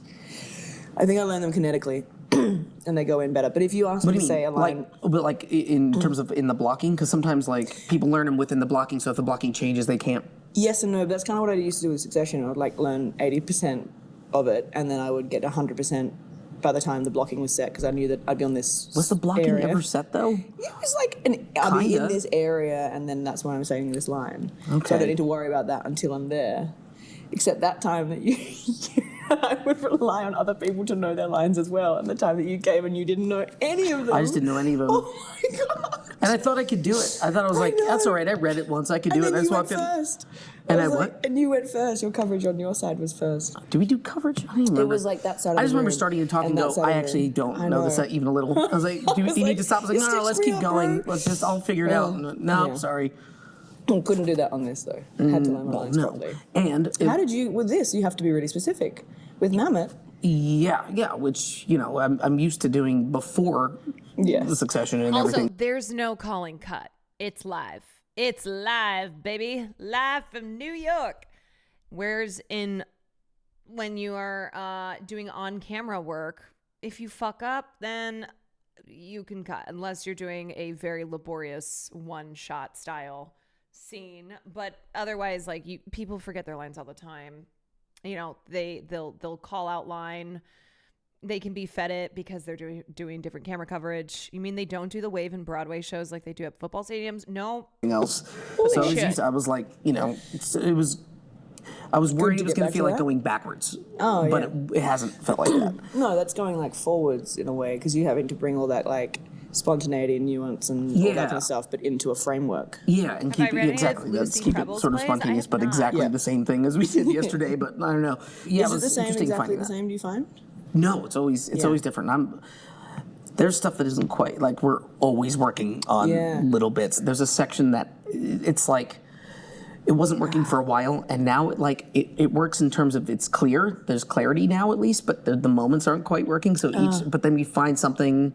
That's cool. Yeah, every show it gets a little bit better. We'll And get it by the end. Is that kind of somewhat rehearsing in an audience in that way as well? Like, you're like, oh, if we actually leave like a hair longer or a beat longer here, then the audience will laugh, or... There's little things like that. It's more like when it comes to like laughs, specifically in this one section, there were like laughs that were coming, but they weren't the right ones. They weren't like, they were like, okay, that's kind of a silly thing that's happening. Whereas you can tell if this line later on gets a laugh, it means we were clear. We made it. We made sure, because we were doing this really like fun stumbly thing, which just wasn't. It was fun for us, but it wasn't really clear in terms of what the scene was about. And then once we got rid of like the humor and the stumbliness of that, and just made it clear. The laughs that are actually in the play, the things that are actually funny in the play, when that would get a laugh, we're like, good, they're following, and that's the play, not what we were doing. So you kind of drop the silly sometimes. What was the feeling on that? Was that like, oh, Mamet, gotcha? Or was it like, huh, I didn't realize that? Was it like a... It's more like sometimes something will come out, I don't know if you have this, something will come out and it'll get a laugh, and I'll go, that's the wrong laugh, I gotta make sure I never do that then.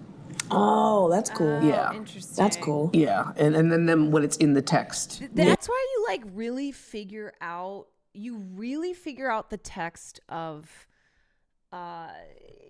you know the play when you have a live audience. And it's why even when you do the show night after night after night, it's never the same exact show. And the energy that you get, but also it can be, you know, energy that's not necessarily a good thing. You might have an audience that's stone cold silent and you're like, damn, okay, this isn't really working for them. They don't really love that. It's the same thing with comedy, you know, where stand-up comedy, it's like try as you might to practice. You do your type 5 in front of friends and family, but you never know until you're in front of an actual live audience. And that's why in stand-up comedy, you have to be prepared to bomb. It's a little bit of an easier crowd. Not even a little bit. It's an easier crowd when you're doing something like a play, because people aren't going in necessarily expecting to like die of laughter in the way they do with a comedy show. And I also think that, yeah, it's a tough crowd. People go into stand-up comedy and just they have an attitude. It's almost like a lot of people go in and kind of want to see the person fail. I don't. That's how I feel about that. Where you're like, all right, let's see what you got. Especially if it's not a famous stand-up comedian. If it's just like an open mic night, you're kind of like, okay, let's see what you got. And you get that laugh. You're like, good. I did my job that I'm supposed to do. Not like burp before your line comes out because you know they'll chuckle at that sort of stupid thing. Oh, that's good. Do you still find things like that? Make you work for my laughter. I found something the other night that I was like, oh, that's fun to do. But then I worried that I was maybe making the audience laugh at a point which maybe they should be listening rather than laughing. So I did it when I knew Kip was in the audience, and I did it then so that he could see, and asked him if that was okay. And he was like, oh, I loved that. I'm like, great, that's good. Were there a lot of differences between London and New York? Or changes that were made? Yes. No. And there's some bits. Some from like differences made from the Australian runs to London. Okay. There was a major thing that was changed in terms of like motivation through line right at the end, and then another bit with a speech thing was sort of doubled up with the narrator and me at the same time, which fortunately we were able to change before we did the pre-record, because otherwise it would have been like once you've done the pre-record, it's like, that's what it is. Yeah. Yeah. Do you ever get to like go back and go, actually, can we tweak that? Can we reshoot that? No, not even a little bit. That. Excuse my language. Oh, fucking A. I would love that. No, there's a few things that I can hear myself say in the pre-record that I'm like, wish I'd lobbed that line up a bit better. Do you think Jeremy Strong ever feels sad that these two are so close? That they're like besties? I'm pretty sure Kieran is godfather to Sarah's daughter. I mean, now that you've opened, No, I would say that the shooting of the pre-record at the end of 2023, acting opposite my 2023-year-old, myself from 2023. Got it, yeah. You were in 2023. No.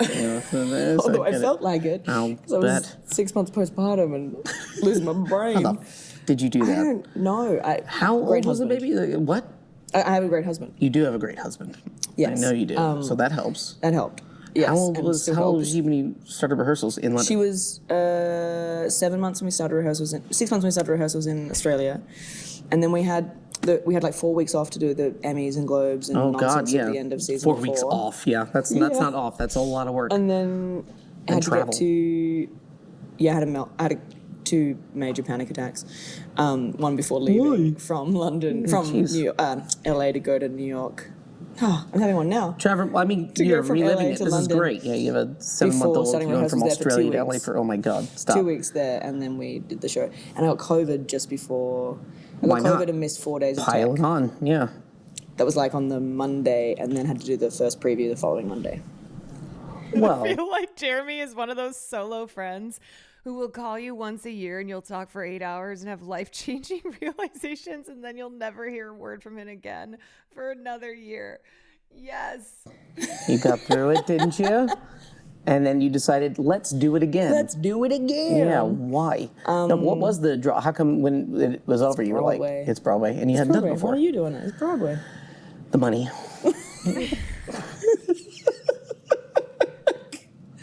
No, it's Broadway. It's Broadway. It's Broadway. Yeah, but That you've is done the thing. Broadway before, I right? did once before, and like 10 years ago, and I had. Is it different? That's a joke because famous film actors don't do Broadway for the money. They tend to make more money working in the film industry. Broadway is a way to flex their acting muscles. It's a way to return to the theater from whence many of them came, or make your debut in the theater. It's like it's a prestigious thing. Yeah, I mean, a different play, different kind of experience. You spend money doing Broadway. Yeah, but when that one ended, that was a dream because I pursued that one. This Is Our Youth. I pursued that one for like 8 years, and I had to spend years trying to convince the playwright Kenny that I was right for the part because he was like, "You're not," which I get on paper, I'm not. And it took years to convince him, and then I ended up doing it with like one of my best friends, Michael Sarah. So that was like a dream thing, like working on a play I love that I've been pursuing for years, and a part that I had to commit. It was like, and it was a joy. And when it ended, it was like, all at once I wanted to keep doing it, and I miss it, but also I feel like I've done it, And I think we did sort of the best version that we could, and, so that was a good feeling. Right? We not sort of. So we did one production in Sydney actually, which was only for like 12 performances or something, and I think that was Kenny's way of seeing if I could play that part. I think. Was it first? Yeah, we did that first. Like we did that back in like 2012 I thought you were gonna say that or was something Kenny's like that. way of like getting a holiday to Australia. No, he didn't even come. He actually watched one run through in the New York rehearsal room, and after that, I think he saw that I could because it was a reimagining of the character in his mind because it's fair enough. Yeah, so we did that, and then we did it in Chicago and then to New York. It was like a precursor. I don't remember, 7 months total or something like that. It was a bunch in Chicago, and then on Broadway the run was whatever.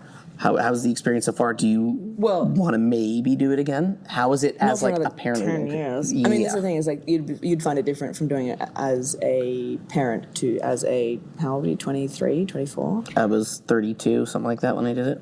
How old are you now? 42. Biatch. I mean, I know I'm old as shit. I got children, plural. I'm middle-aged. That is something that's always been an interesting thing about Kieran, is that he comes across as young. So in the production of Glengarry Glen Ross, even though he's in his 40s, which yes, he's younger than some of the other salesmen, he still seems a lot younger, but it plays into the conflict, one of the conflicts of the film, of this generational conflict of these old, decrepit salesmen who will talk about how like they were selling, they were selling real estate when you were in diapers. And him and Mulaney, you mean John Mulaney? Yes. John Mulaney's another person who, I will say though, now his age kind of seems to be, how he gives off seems to be matching up more of what his age is. I feel like most people have no idea how often actors do theater stuff between movies and TV. Yes, it is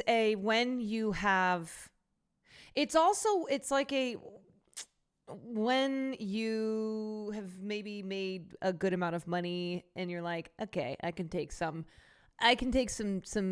time off and go do theater, or when you're coming off a TV set or a film that was like months or maybe even years of work, and you're like, I need a break from camera and I want to go do some theater. And I'm doing Broadway. But it's such a different experience, I think, doing Broadway. Shocking. A lot of film actors are theater kids. It is, and I've talked to people that There's not many people on Broadway with kids. no, and I've asked In the lots of crew. people that I have don't know, like maybe young there kids, are. and they're like, because I thought being on a schedule would be really great. good. Yeah, and and they're a like, nighttime no, schedule. they're like, you'll never see your kids, like Yeah. you know, especially if your kids are in school, which is why I asked if I can get Sundays off for that reason, so I can that's have good. one dedicated day to be a dad. Great, a week. that's good. Yeah. Yeah, we got Mondays. Yeah, Mondays, which is the Yeah. the. But do you typical do thing. some But your 6 kid's also weeks? not in school, so. No. Are you doing that? Yeah, I asked. I was like, I can't do 7s and 8s again. Because there were some 8s back to back. And I was like, you're killing me, man. Do you miss having a scene partner? I would like to say honestly, yes. But I don't miss it as much as I thought I would, weirdly. I would really love to have someone to like have something new from. Yeah, well, it's like when you find a rhythm with a person, whatever, like, then Yeah. that's kind of really cool, but also you're finding the rhythm with yourself, so I don't know. Yeah. Well, and also like it really makes you like I have to really listen and find something new all the time.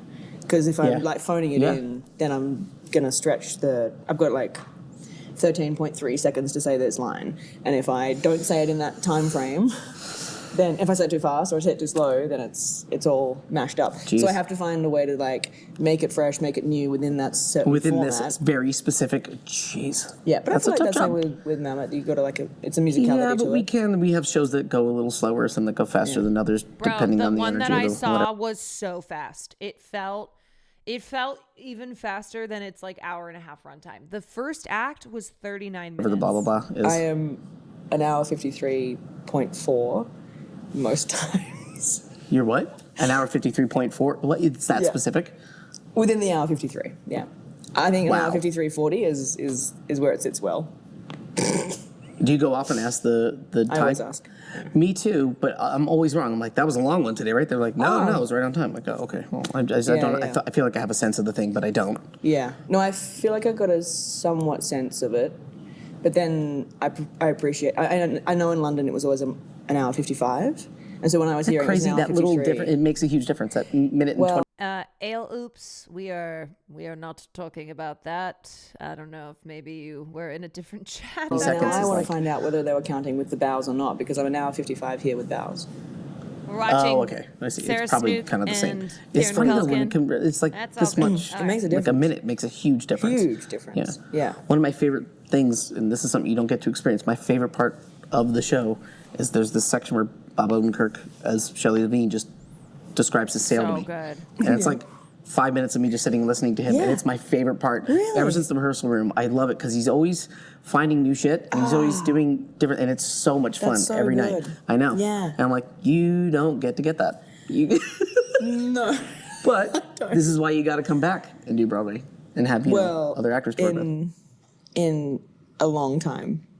10 years. In a long time. I think so. I feel like I might don't do know. the same. So far, so good in terms of like is having young amazing. kids, but Yeah. but I've got like so many friends and family are coming over, which is really special. that's a nice thing, isn't it? It is. Yeah. It's nice, and it's nice to like be able to share that with people because it is like it's Broadway. It's a huge thing, so it's nice to be able to, you know, like have you ever had this experience where you're living somewhere else?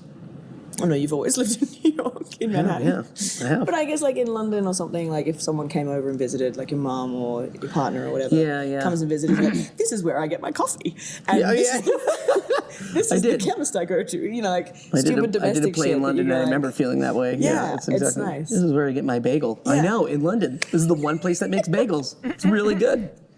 It's like sharing the really simple kind Yeah. of domestic pleasures is really good, I think, with people who are, you know, your home and your family. Yeah. Yeah.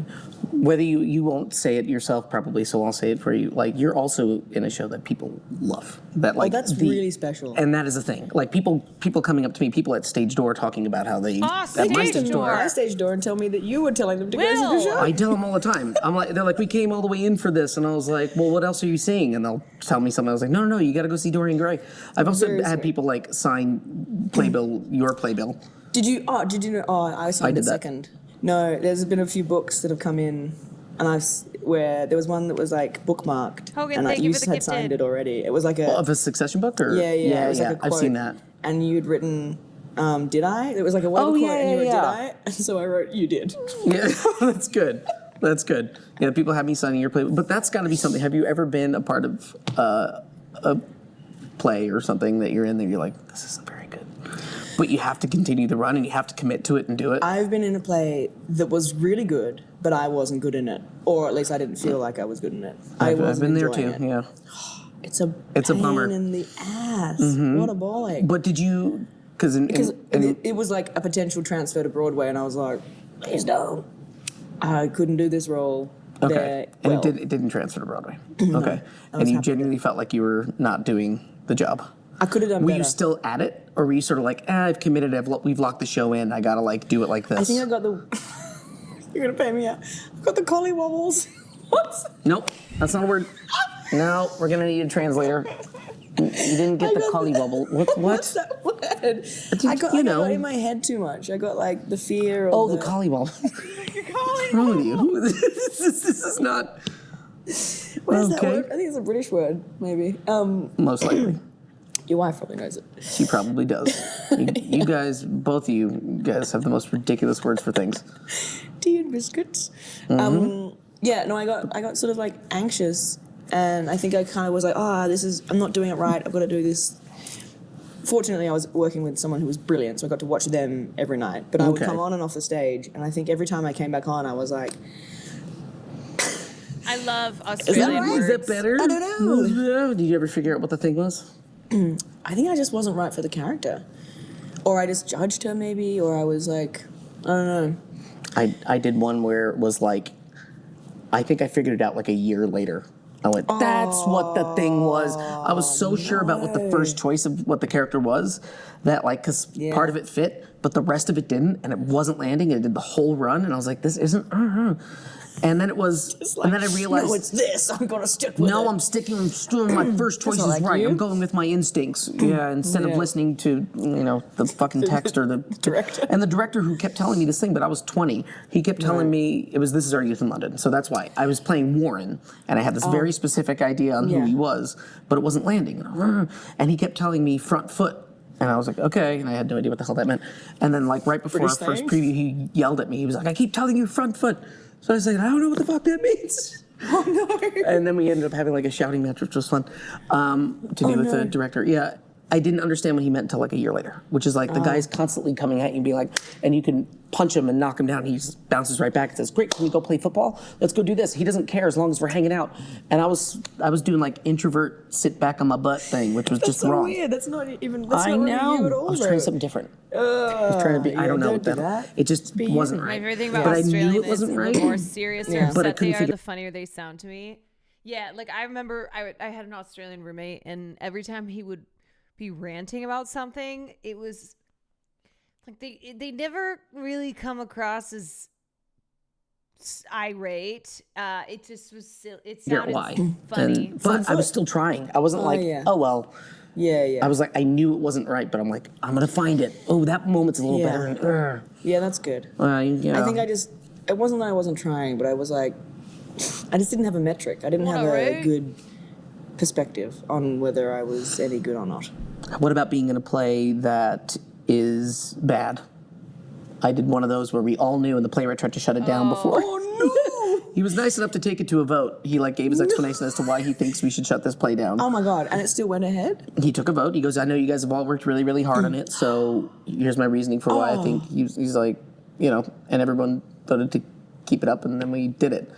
We knew before he did that we were really not doing anything good. Were you gonna not get paid if you didn't go up? It's off Broadway. Like, what are you getting sure. paid?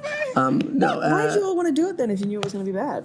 Well, because you know, Oh, you you thought you could thought on page it kind of looked good, but as the production was coming together, it was like this is a wild misfire. Yeah. But then after that, it was sort of like, okay, here we go. You can tell from the audiences that no, and then the reviews were. Oh. But I was like, this is fun. There's like freedom in like. Yeah. Failed Okay, this thing isn't gloriously. landing, and I'm just gonna like. Yeah. I'm gonna Try keep again. trying and like, yeah. Try something new. Yeah, that's good. Yeah. Keep at it That's a and good kind of allowance. like joking amongst ourselves, like, well, they hated that one too. But I'm guessing you haven't been a part of one of those. Not a real stinker. Not a real stinker, but this My one. sister Liz hates theater, and she would always, of course, have to come see my plays because the whole family would come. And the highest praise from her, she would always be like nice about my performance, but the highest praise from her when I'd be like, so what'd you think? She'd be like, it wasn't bad. That would be the ultimate highest praise. But otherwise, most of the time she'd be like, so-and-so was terrible. I like was it supposed to be funny? I didn't understand it. What was the point of that? She can be kind of deadpan too. You looked like you were having fun up there. She would say things like, I don't understand why you weren't playing that role. And I'd be like, thank you, sister. I agree. And then she was so blunt. She'd be like, that person, they sounded like a dead cat singing. They'd be like, was that supposed to be a joke? I don't know. They were so bad. It must feel really great. This is a good one. A This dying feels good. cat. This feels nice. Yeah. This feels nice to do.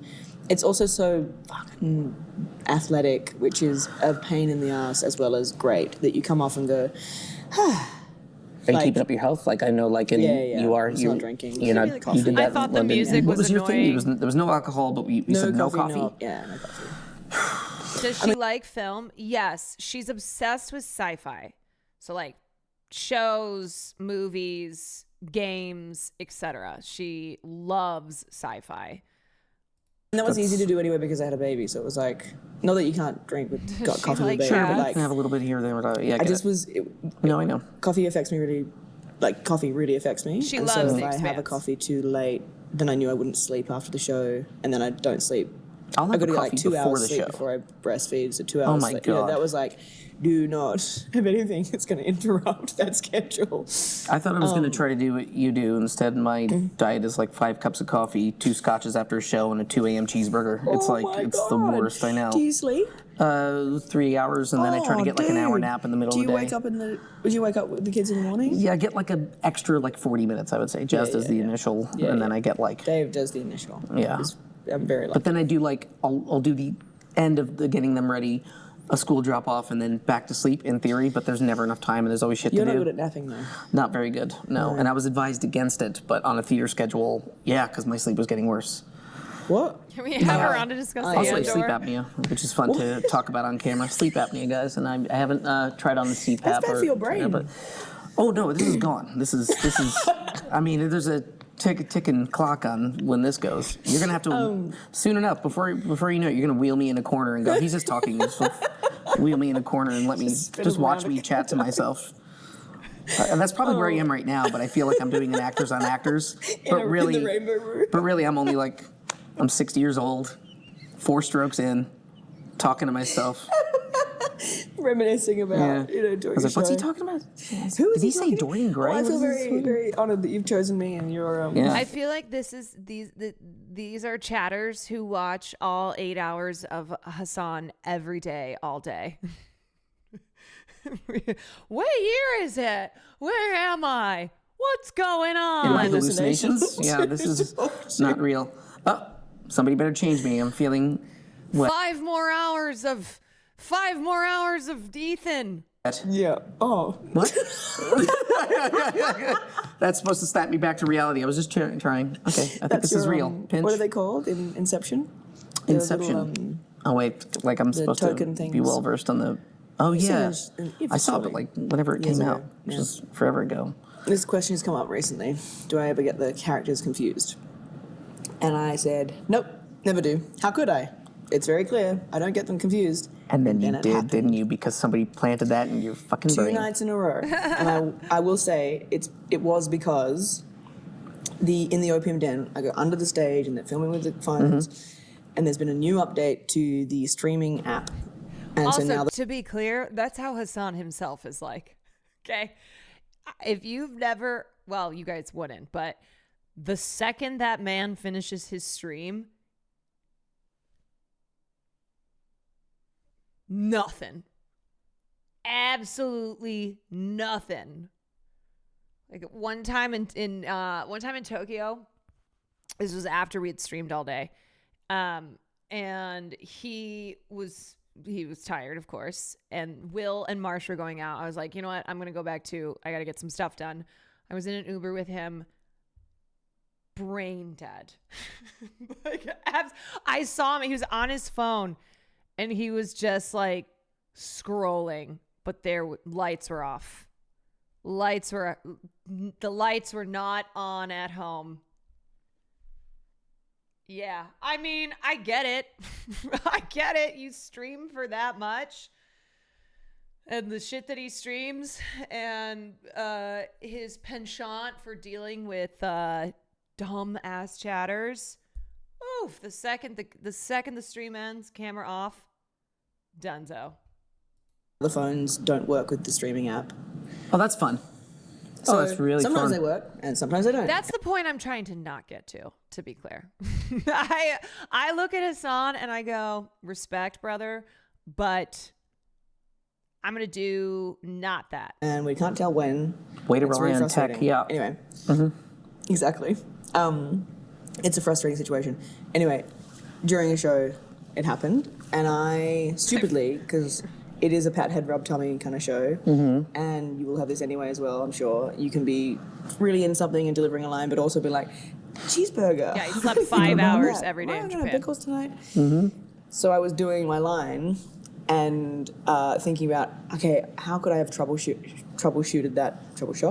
that better downstairs? Should I have turned to that camera or that camera instead? Maybe I should just run upstairs next time.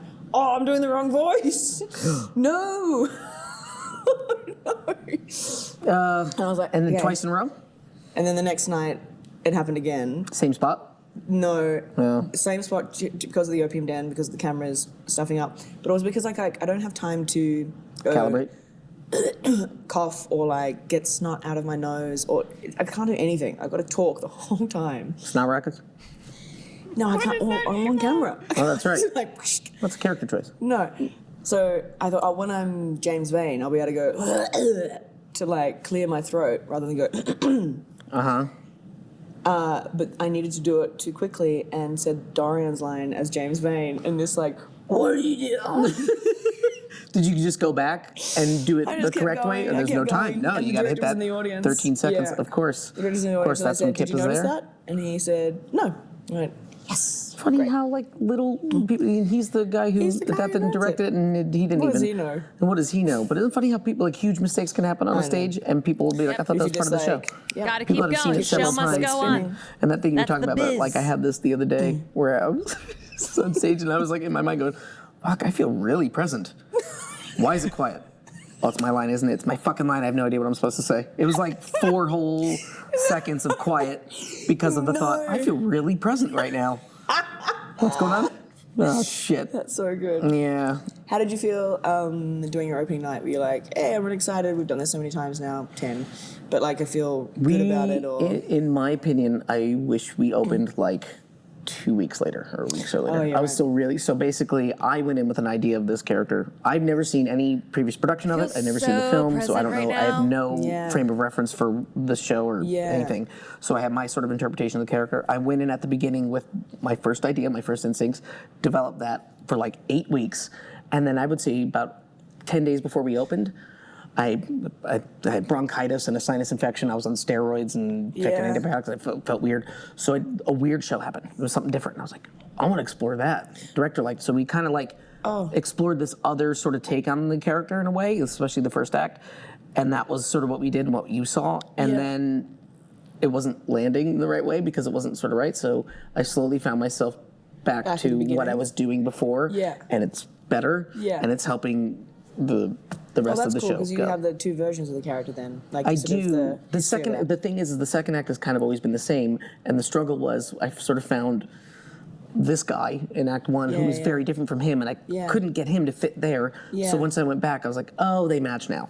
Yeah, if that right. makes any sense. Yeah. I don't know. So you didn't know or see any, hadn't read the script before it came to you? Never read the script. Never. And how do you feel about other people having done... You know, other people have their own interpretations of it. Yeah. Oh, who's? I don't know. I saw... It's like Bobby caring about Cannavale somebody in the you're dating's exes. Yeah. Yeah. I saw him in the audience Yep. on opening night. He was there. Is that a weird experience to be like, oh, I wonder what he thinks of the version I'm doing? I hadn't thought about that, but now I will. Do you know what? I really was happy that you did your opening night after me, because when I got to your opening night and I sat down and I was like, I know that person. I know that person. Oh, God. Were all these people at my show too? Yeah. That's a really unnerving experience. To think about, To think about like, oh, I like that person's work. I hope they like mine. And instead, Bro, that is how I have felt finding out other streamers have watched my streams, where I'm like, don't watch. Or even, I would even extend that to like friends and family. I'm like, don't watch my stream. Don't watch it. No. This is not for you. This is not for you guys. Yeah, like sometimes when people pop in here, I'm like, what? What are you doing here? I'm like examining the username. I'm like, is that you? Is that you? Why are you here? it was just like, I'm doing a show for a bunch of strangers. I don't My know, brother because I popped in barely here even- yesterday. I got to the party like 2 hours late and everybody was Yeah. gone. Thank you for waiting around, by the Hey, way. Caroline, Sarah from middle Yeah, school. that How was the nice. hell are ya? You know, like you have a little child at home. You're like, yeah. say hi. Okay, good job. I'm fucking off I'm home now. outta Yeah. Dream is Succession long, our Broadway musical. Okay, you want to go first? It's the bitch of living with nothing going on. That's Whoa, Spring Awakening. Say it again. It's the bitch of living with nothing going on. Musical. Spring Awakening. Am I right? You are correct. Spring Do I- Awakening. Okay. I've seen that. Of a living. With nothing going on. What the fuck is this obsession with milk? You know who drinks milk? Kittens and perverts. That's Succession. That's Succession. Yeah. Do you know who says it? I feel like you. Yeah. The fuck is his obsession with milk? You know who drinks milk? Kittens and perverts. Good memory. Well done. Your turn. I'm just a simple sponge. Okay, now that's probably Succession, but I'm gonna go out on a limb here and say No, that's a that's musical. SpongeBob. That's SpongeBob. That's I was trying SpongeBob. to do it like Greg. Yeah, it's a musical. That was your Greg. Not terrible. Not terrible. You gave me the collie bowl, so you know. That's Mr. Ariana Grande. The musical. I mean, yeah. Did you have to even say? Am I just a simple sponge? My turn. Yeah. Everything is legal in New Jersey. That is Succession. Aw. Right? Something I haven't seen, but I've already told you it's a musical. So No, for it's that- What's the Hamilton. musical? Hamilton. Everything Oh my God. is legal in New Jersey. Oh, I can't believe I haven't seen it. I'm not the only person I'm left. not declining, I'm just not declining. That's Succession. Yeah. But I remember that line, but I can't remember who said it. I'm not declining. Is it Matthews? No. Well, I guess It's yours? I'm It's me. fake. Oh. I'm so I'm not fake. declining. I'm just not.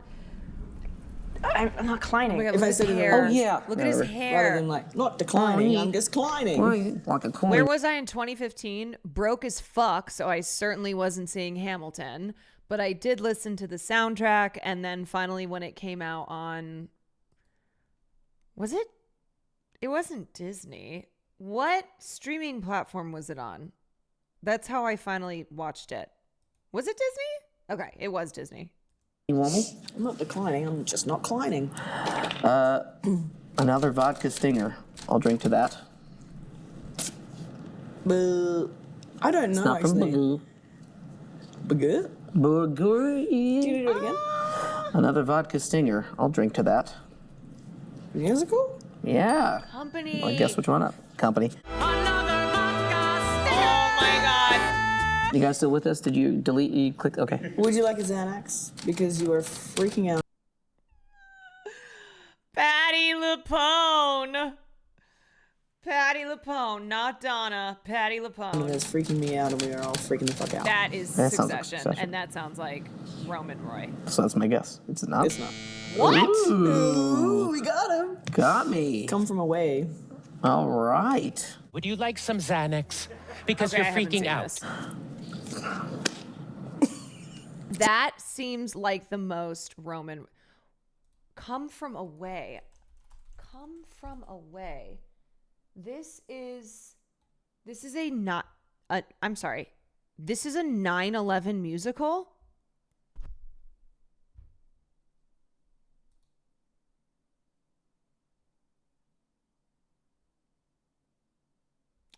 Canada loves Come From Away. Come From Away, based on the real events from the town of Gander, Newfoundland, directly following the September 11th attacks.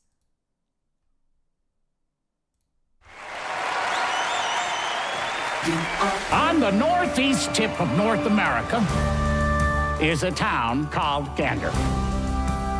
September 11th, 2001. Over 200 planes getting diverted. Even with all the hotels in town, we've got no room. With thousands of passengers arriving at any minute, the town is asking for help with, well, anything you can do. We barely know where we are.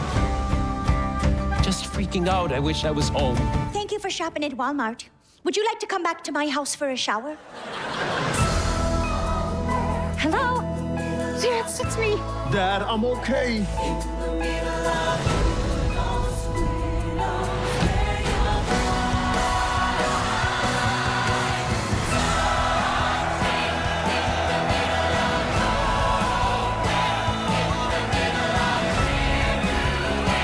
We honor what was lost, but we also commemorate what we found.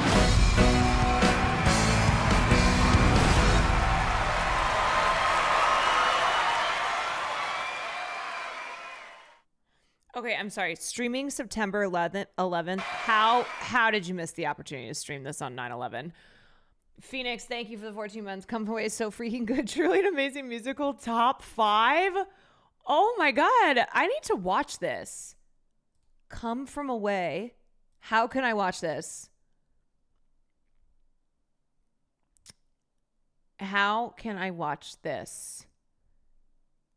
Can I watch? It's on Apple TV. Okay. I feel like I need to see this. Do you remember when Will complained about musicals? We'll sing about the darkest shit in a cheery tone. This is what he was talking about. That's theater, baby. Henza, thank you for the 22 months. Dawn, thank you for the Prime. If you listen to the cast album, it's just as incredible. I mean, music by David Hein and Irene Sankoff. This, I feel like I have to see this. Just saw Come From Away. OMG, why didn't anyone tell me? Knew it was about a small town dealing with 9/11, heard a few songs, went in thinking it was a solemn dramedy, was iffy on even seeing it. This was the most feel-good, heartwarming comedy I've ever seen.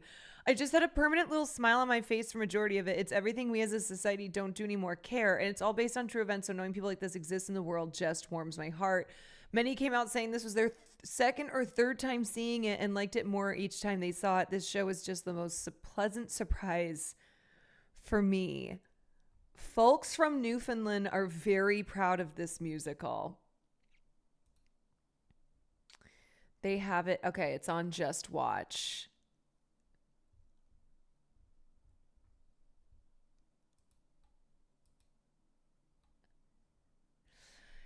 So, yes, planes that got diverted during 9/11 went to this smallest Canadian town. The locals housed stranded travelers. This is what happened to Will's mom. This is what happened to Will's mom, who was a flight attendant. At that time. And the reason that they thought she was dead is because she was supposed to be flying into New York. The plane was grounded. There was no communication. So Will got pulled out of school and put into therapy with like the kids whose parents they knew for sure had died. And they didn't know about his mom, but they were like, well, status unknown. Let's just pull him anyway. Yeah, it was really fucked up. Will watch this and be like, that's your mom. That's Julie. I know. I should watch this with Will and with Julie. Like, hey, you guys want to watch a musical about the aftermath of 9/11 in this small town in Canada, where they housed people whose planes got diverted? Was her flight diverted? Yes. Wild. Absolutely wild time. That it sounds... Just listen to I feel like I got the idea from even watching the trailer there. Don't tell them what it is and just record their reactions. I know. I mean, I feel like I'll have to strap him to the couch to get him to watch a musical that's not watching it live. Right? It's like he already doesn't like going to see most musicals live. Let alone watching it on TV. Can we please watch their Discord? I know that would be, because I don't think I can't watch this for film night because it's not free anywhere.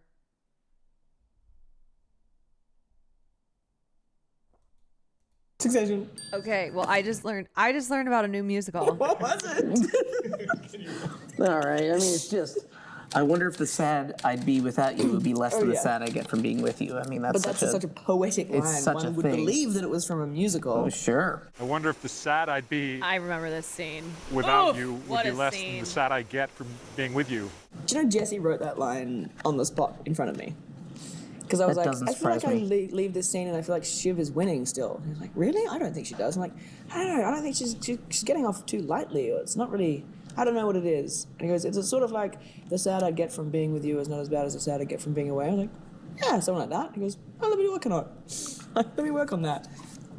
He's a genius. I mean, he just is. He's directing a film in Utah right now. I heard he's got a lot of the same crew as well. Bro, that's what I auditioned for. That was the movie. The movie about the billionaires. I wish I could have been there. Yeah, we weren't invited. What film is it? It's called what's it called again? Something Mountainhead. Mountainhead. Yeah. Starring Steve Carell and Rami Youssef, Jason Schwartzman, and Corey Michael Smith, a group of billionaire friends who meet at an alpine retreat during an international crisis. Why didn't I get the part? I don't know. I got to take it up with Hollywood. Is it out yet? No, we watched the trailer for it. You love showing your pee-pee to everyone, but someday you're actually going to have to fuck something. That's your line to me in SpongeBob the Musical. You love showing your pee-pee to everyone, but someday you know you're actually going to have to fuck something. Okay, this is a tough one. No one mourns the wicked. Oh, All right, I wonder. go ahead. Your turn. Well, you look like a dildo dipped in beard trimmings. That's Succession, but I can't remember who says it. Is it me? Is it you? It's you. I don't remember. It's you. I say it? Yeah. Dildo dipped in beard trimmings. Nothing. This helping. You. I mean, that's the way to end it. If it is to be said, so it be, so it is. Greg. Yep. You want to do your impression of him? Want to read it? Just the face alone is a good enough impression. Oh, as Come he on, does do it in it. this one. Hey. If it is to be said, so it be, so it is. If it is to be said, so it be, so it is. Bye. It was a pleasure to meet you. It's Snook is the pronunciation. Snook. I'm gonna try. Should I actually start trying to say your name like that? We're gonna keep this hand shaped like How this. do you say it usually? Snook. I say it the wrong way. I say it the No, American that's way. fine. I only because then I gotta. Yeah, I never only call you recently your first learned name, it's so Snook. I never call you Sarah. Oh, I I think just I'm call you trying to hold Snook. these still. Oh. Anyway, thanks for coming. Thanks for coming to my apartment. Oh my God. We'll be better next Children. time. Shouldn't have done this. Yeah, that's it. Goodbye. Bye.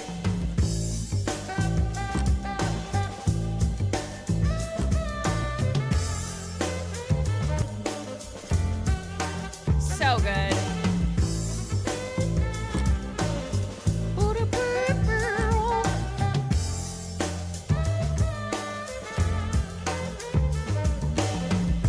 It's such a joy to watch.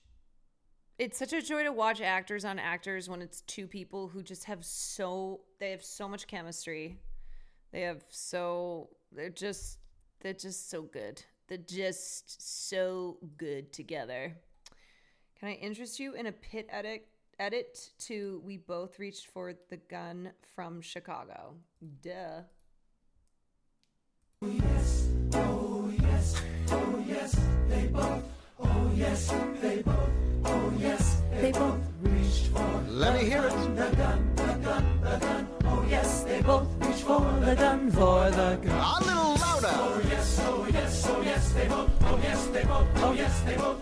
Oh yeah. The gun, the gun, the gun, the gun. Oh yes, they both reached for the gun, for the gun. You got it.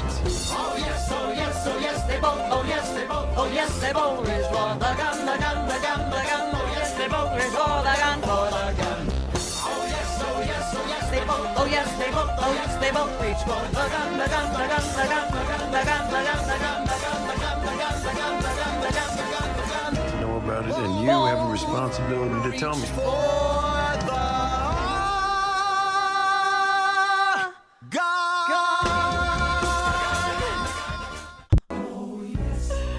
Oh my God, this just combines two of my favorite things, Chicago and The Pit.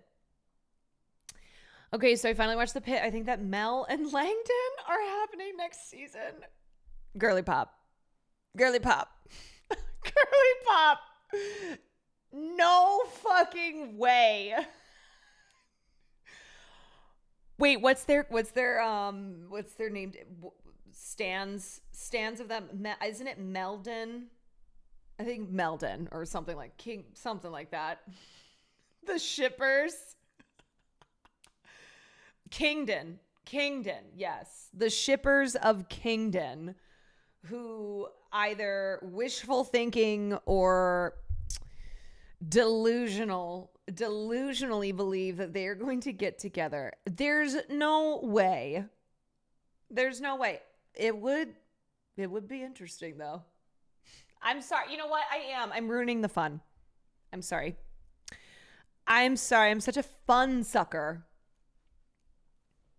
I'm such a fun sucker. How dare I ruin Kingdon? Langdon is married and has been in rehab. Yes. So the next season is supposed to pick up 8 months after the events of season 1. And dear old Langdon has... Oh, you think she's staying with his ass?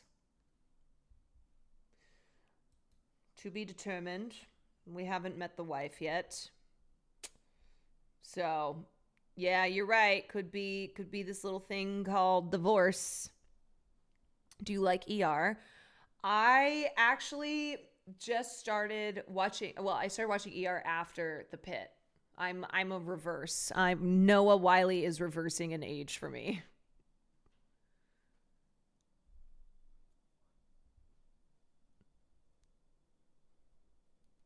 I can't even comprehend how EM doctors retain all that complex information and utilize it under stress. I don't know, but The Pit has me thinking I could do it. I should do it.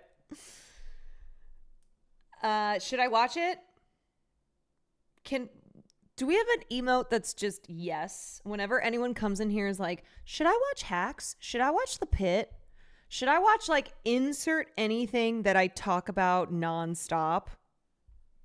Yeah, there we go. Yeah. Yes. Yes. Yes. 1,000% yes. Sharing a brilliant question about acting and Juilliard to the legend, Viola Davis. A good actress or a perfect white actress? Definitely a perfect white actress. Why is this? What was the objective of their training? Were they shaping you into a good actress or a perfect white actress? Definitely a perfect white actress. And what does that look like? what it looks like it's technical training. Is this In order Zoomer to deal upload? Is this why this sounds like this? with the classics, in order to deal with the Strindbergs and the O'Neills and the Chekhovs and the Shakespeare. I totally understand that. But what it denies is the human being behind all that. Zoomers! I feel that as a black actress, I'm always being tasked to show that I have range by doing white work. Listen, I can do the best I can with Tennessee Williams, but he writes for fragile white women. Can I tell you that this drives me fucking nuts when I'm on like Twitter and I see a clip and I'm like, oh, I'm going to watch that. I click on it and it's Zoomer speed. It's like 2-3 times speed. Beautiful work, but it's not me. But we don't. This put guy those has same zero parameters emotion on on this white podcast, no actors. followers on Twitter. He's Is she some gonna rich be able to person's pull off son. Mom and Raised in the Sun? Is she going to be able to pull off Beneatha? Is she going to be able to pull off Molly in Joe Turner's Come and Gone when Molly says, I ain't going south, and make me believe it? They don't have to do that. So for those 4 years at Juilliard, all the white actor has to do is play all white characters. That's not me. And then once I leave Juilliard, guess what? Most of what I will be asked to do are black characters, which people will not feel that I am black enough. So then I'm caught in a quagmire, this sort of in-between place of sort of not understanding how to use myself as the canvas. Sanford Meisner says the most important question an actor can ask is why. I'm going to redefine that question. I think the most important question anyone can ask is why. And then when you get to the end of why, the most really powerful question you can ask is why not? Why can't I be the weight I am now? Why can't I have muscular arms? It's Why to can't I have a avoid deep copyright voice? AI Why can't I be a love detection? interest? And what I realized is I was always worthy. I didn't have to do anything I for thought that. it was just It's not the because you power guys chord like to hear things faster. anymore. So what is? I'm the power chord. I am. Every single day when I wake up and put my feet on the floor, my job is to not betray myself. Juilliard was an out-of-body experience because, once again, I did not think that I could use me. Me needed to be left at the front door, even though me was what got me in there. You know, I'm worthy. Who knew? You know what's amazing is that there are so many of these podcasts where I go, what is this? Who is this? How did you get Viola Davis? Who are you? Who are you? How did you get EGOT winner Viola Davis? Who's your parent? Who are you related to? How much money do you have? He had Elizabeth Warren as well? Who is he? Honestly, I can't even fucking cap no more. This is a really dark time for me. I'm going through a lot. I've seen By a this. lot, you mean drugs? I wouldn't. Drugs? No, it's No? a natural plan. No, I'm not judging. I'm not an addict. I'm just saying. I don't You think. want to talk about it? I mean, fuck. I like pills. I like drugs. I like getting money. I like strippers. I like to fuck. I like day drinking and day parties in Hollywood. I like doing Hollywood shit. Snorted probably would. What can I say? The shit works. It feels good. And my self-worth's at an all-time low. And just when it couldn't get worse, my ex crashed my place and destroyed all I owned. You know me, Bobby. You know me, man. I'm sorry. I fucked up. I ain't a killer, but don't push me. Don't wanna have to turn a nigga guts into soup beans. Shut the fuck up. Okay, Dochi. Grass is really green, and honestly, I can't even fucking cap no more. This is a really dark time for me. I'm going through a lot. By a lot, you mean drugs? I wouldn't. Drugs? No, it's a natural plan. No. I love these mashups. Here's the full interview. It's very good. I like that he let her actually talk and listen to her. At Juilliard. You know, I have to say, like, if you're interviewing Viola Davis, oh, you better let her talk. You better let her talk. This is what's so confusing to me. 2,000 subscribers on YouTube. Okay, well, maybe he's got a lot of followers. Seth Rogen? How? And why isn't it me? I like that I'm taking away the wrong, like, not anything from the interview, and instead I'm like,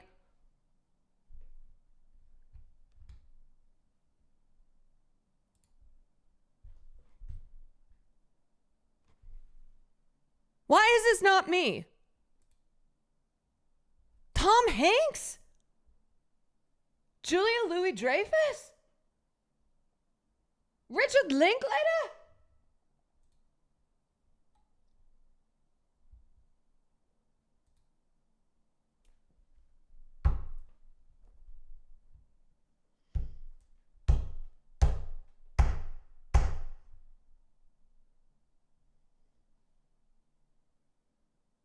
What's the meme of where it's like, or it should have been me? Like,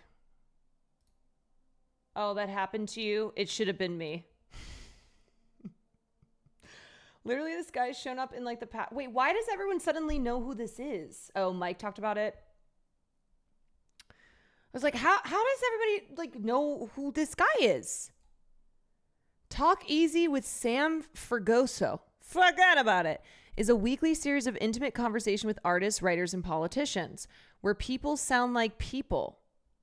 Hosted by Sam Fragoso. New episodes every Sunday. We don't know who this is, that's what we're saying. So it's just been popping up. Yeah, this is me. I don't really care if something good happened to you. It should have happened to me. Sam Fragoso.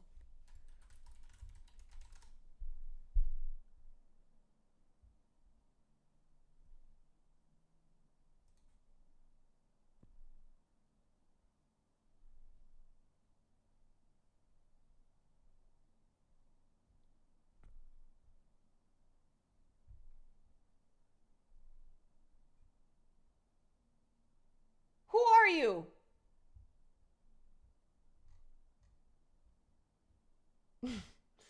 This will soon be you. Yeah, after I do the after I do the ACM awards, I'll be my next up. I'll be talking to Viola Davis.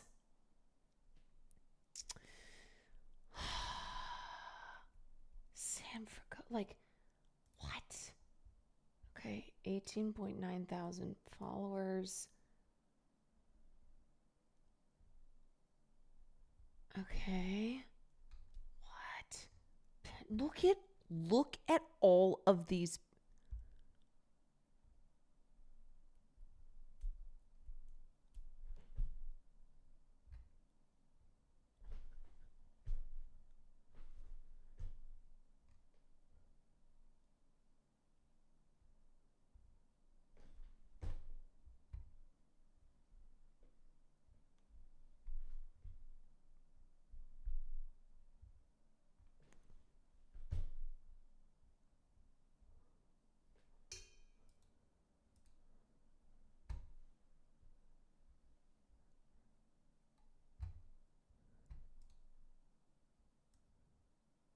He's 30?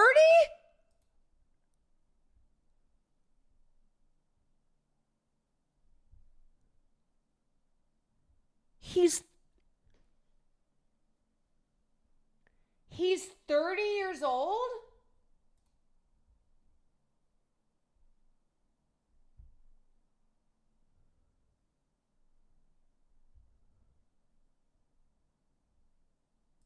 He started this podcast when he was 20?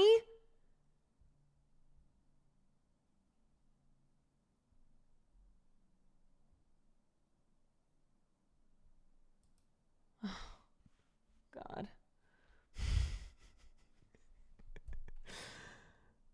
Oh, Hogan, thank you for the gifted sub. Now, his team's putting in that work because he keeps popping up everywhere. What? I don't understand. He also has a move. I've never heard of this guy in my life.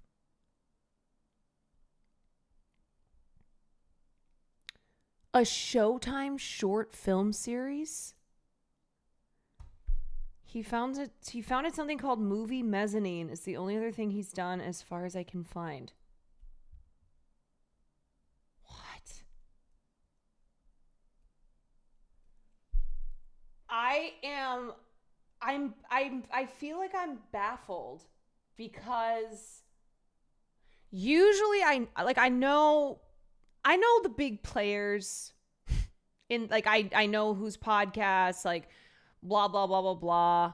And usually you can see the pipeline to how you end up with something like this. He worked at the Roxy in San Francisco. He's the creative director at the Roxy in San Fran. How is this guy 30? Oh my God. I have to know. I need to know. You. Wait a minute. Who are you? Oh, hi. Wait a minute. Who are you? This is like so me right now. Oh my God. I am burning with jealousy, clearly. But also intrigue. Please. I am Sam Fragoso, host. I don't get it. He doesn't have a Wikipedia. Like, that is...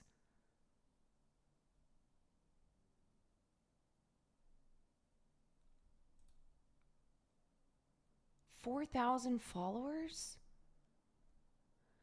Okay, so he's not an influencer. He's not a content creator, right? He's not on the level of like guy with a movie camera who's got tons of followers. He's really great too.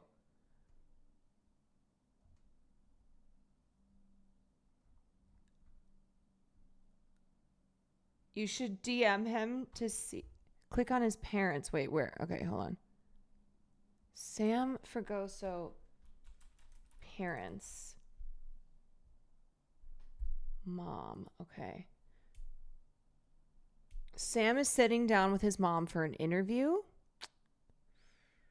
Meeting Sam's dad. Okay.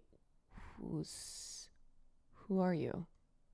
The 50th episode, Sam sits down with his mom.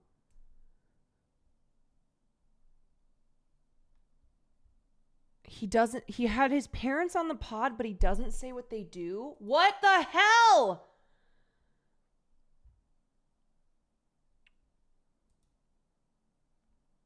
In 1964, my grandfather left Mexico for a better life. In 1966, my father was born in Chicago.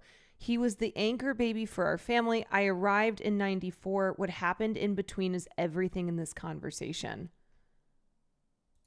But he doesn't even... I don't even recognize his last name.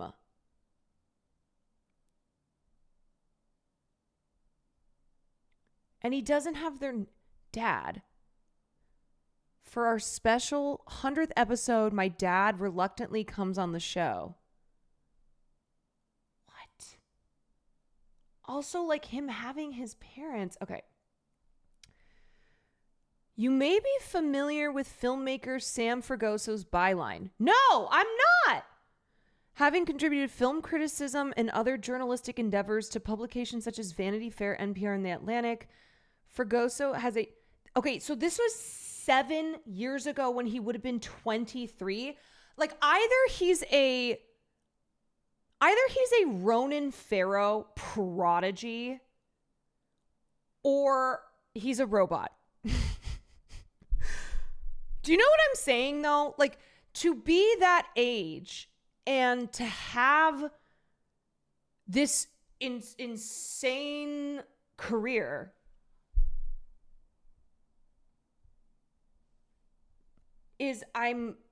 what is going on here?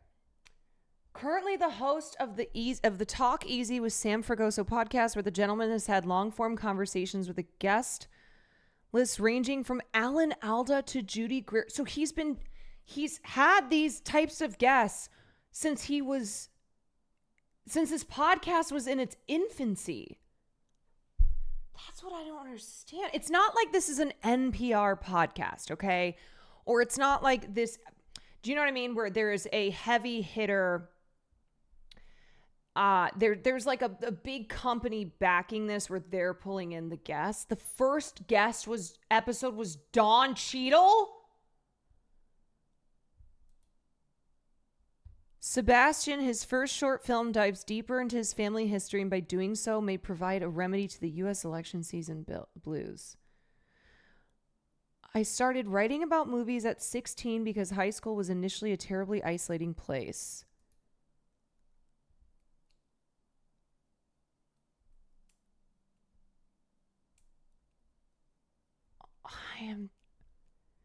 His NPR articles about Woody Allen. At 79, Woody Allen says there's still time to do his best work.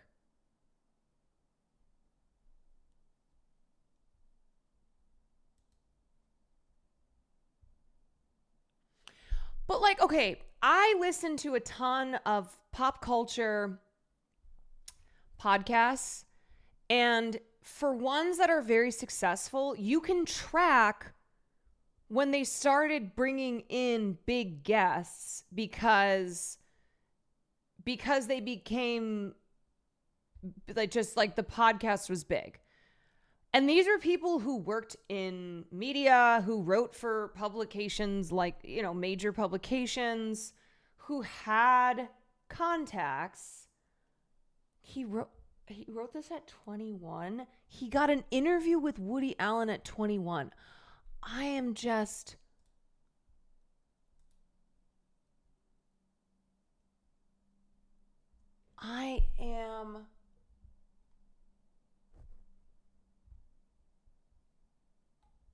He started out writing puff pieces. I know. It's like, bro, how on Woody Allen? Man, okay, I gotta stop.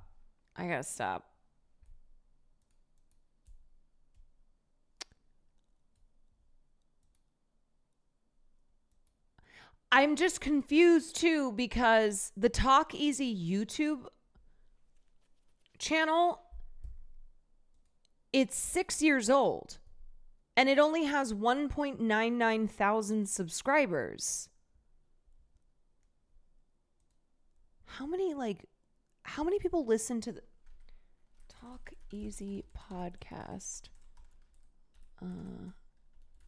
Listeners.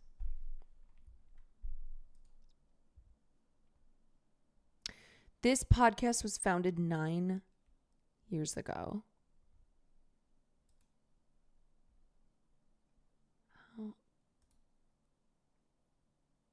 It only has 1,000 reviews on Apple Podcasts, which seems kind of low for a podcast with this level of guests that's been around this long.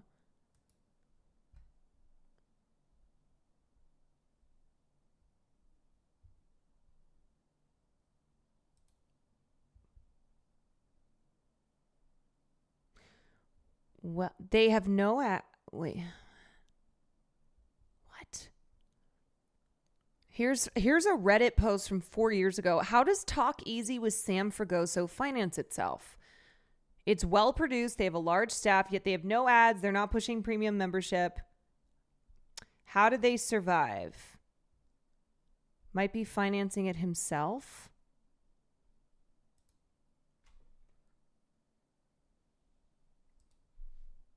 I found this. The leading speakers bureau for booking top entertainment celebrities and speakers.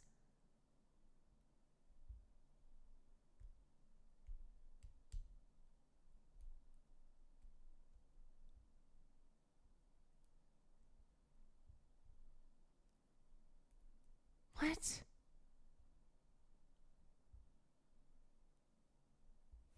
That's so strange.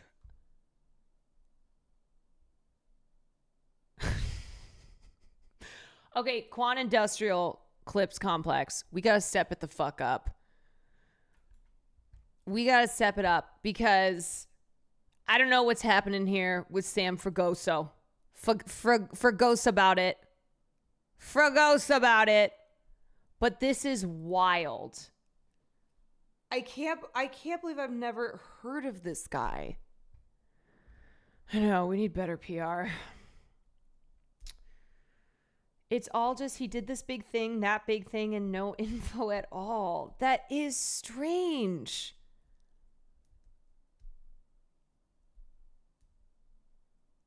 It's time to fight back against the Sams and the NPRs. That's what I'm talking about. I just saw this guy's clip today for the Elizabeth Warren app. Like, how are you guys all of a sudden seeing clips of this man who I think most of us have never heard of?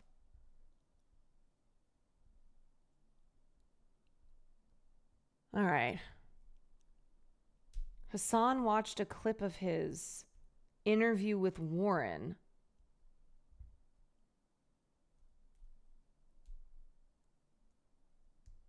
But also, like, what a variety of guests. Having some of the biggest talent in Hollywood, and then having some of the biggest names in politics.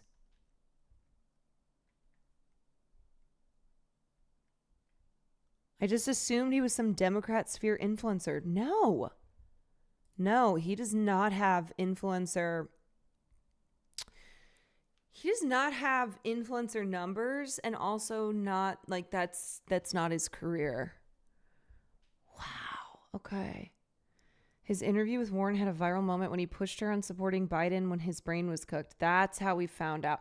Oh my God. Wait, I remember seeing that. I never like watched the clip, but I just remember seeing chatter about it online. Okay. What? All right. Wow. Okay. Sam Fragoso, talk easy. He met Pedro Pascal. I'm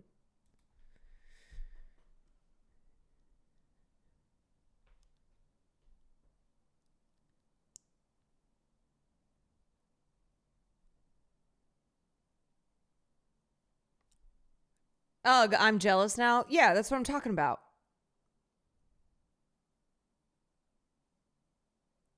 You know, it's Pedro Pascal. I'll just go kill myself now. I love Pedro, so I guess it's time to listen to this guy now.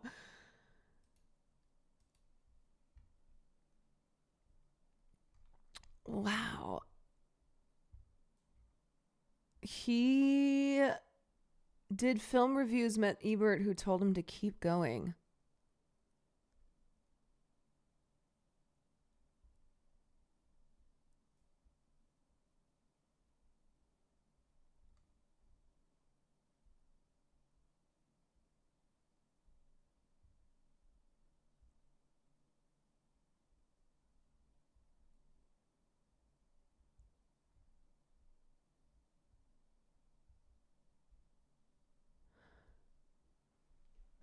Wow. Okay. All right. That is what I want.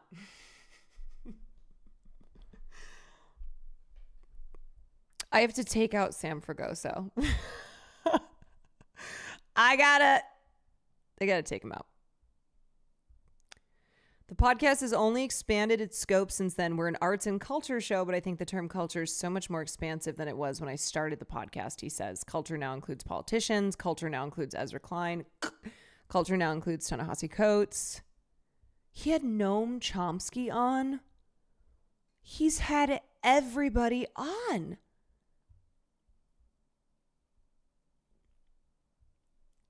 That is amazing. He's been working in the industry for 15 years and he's only 30. Wow. Now I feel lazy as fuck. Unless his parents just are, I don't know, Mr. and Mrs. Culture. I'm fascinated now. It always fascinates me when somebody is that young and has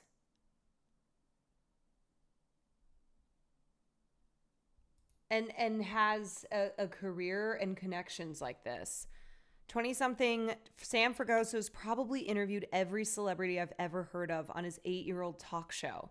Before he could rent a car, he'd recorded episodes with Don Cheadle, Willem Dafoe, Philip Baker Hall, Norman Lear, Rob Reiner, Kate Berlant, Kelly Reichardt, and many others. His prodigious success begins to make sense once you hear him talk. He's a remarkable listener, a kind of gentler Nardwuar. Invariably, at some point in the show, he'll read a celebrity their own quote from a decades-old interview, and they'll respond with something like, "I really love the way you put that." Most surprising, the show is produced by Malcolm Gladwell's podcast company. Wow.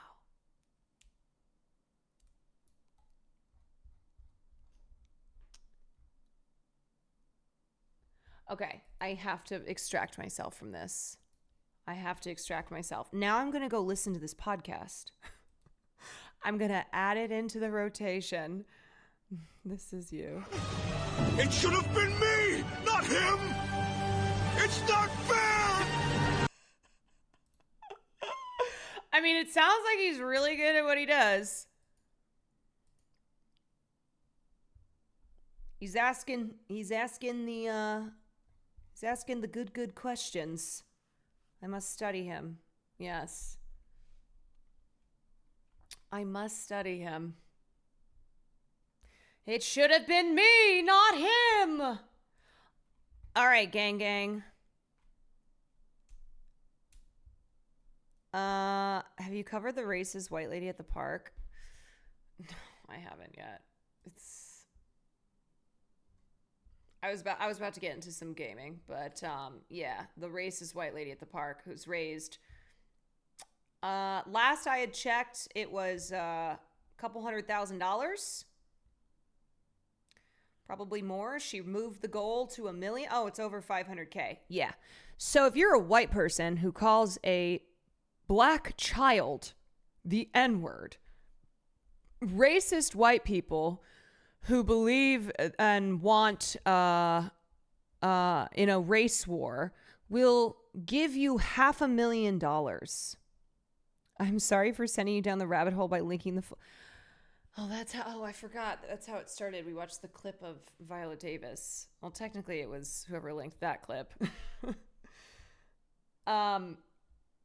Yeah, so that's how. Wait, his dad has been a teacher at CPS for 30 years. Oh, no, I have to move on from the Sam thing, even though this is big.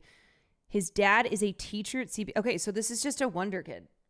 This guy is just like, he's just a child prodigy.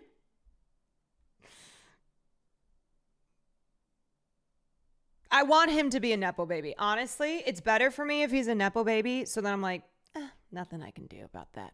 Right? Nothing I can do. I didn't send the clip for this takeaway. No. I know. No. It's funny. It's a funny rabbit hole to have gone down. Okay, what were we talking about? Yeah, the racist white lady who man, if you see the comments from people who donated money, it's just straight up race war shit. It's just straight up Nazi white supremacist bullshit. It's disgusting. You know, it's moments like that sends me into the darkness, where I'm like, is this a society worth saving?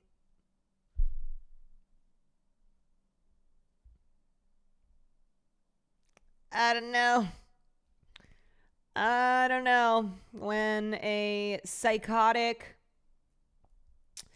evil white lady gets $500,000 because she called a 5-year-old the N-word and then said it like again. It was repeated times. And then the guy who was filming her, she also said it to him.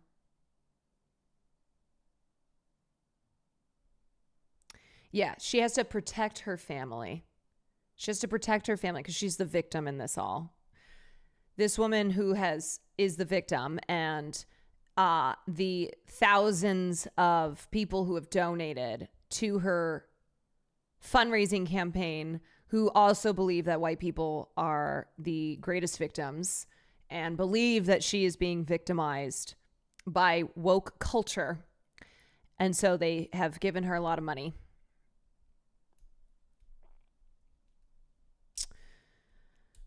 Did the 5-year-old get a GoFundMe? Yeah, right. It's like, take all that money and give it to that child. How about that? God. Ah!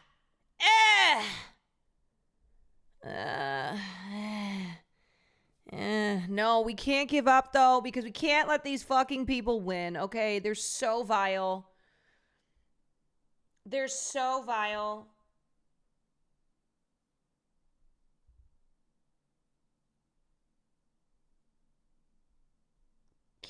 We can't let them win. We can't. They're trying to cancel her for just saying a word. When Donald Trump became president, words are legal again. I can say slurs now because we're free as fuck. And it's also the fact that it was a child. It was a child. A 5-year-old child.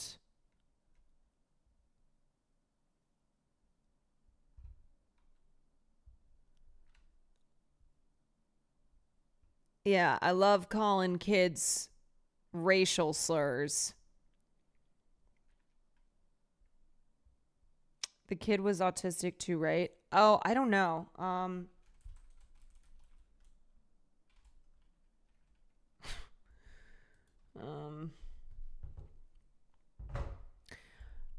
I mean, it feels bad enough just being a 5-year-old child. Yeah, I mean, either way.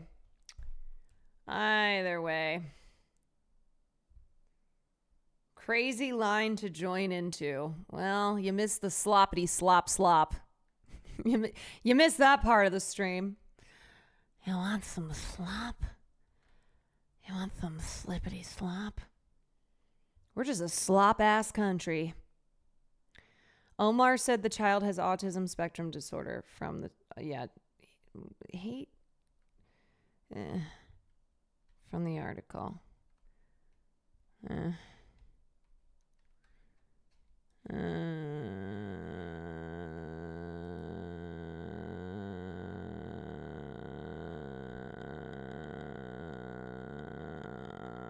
This is when I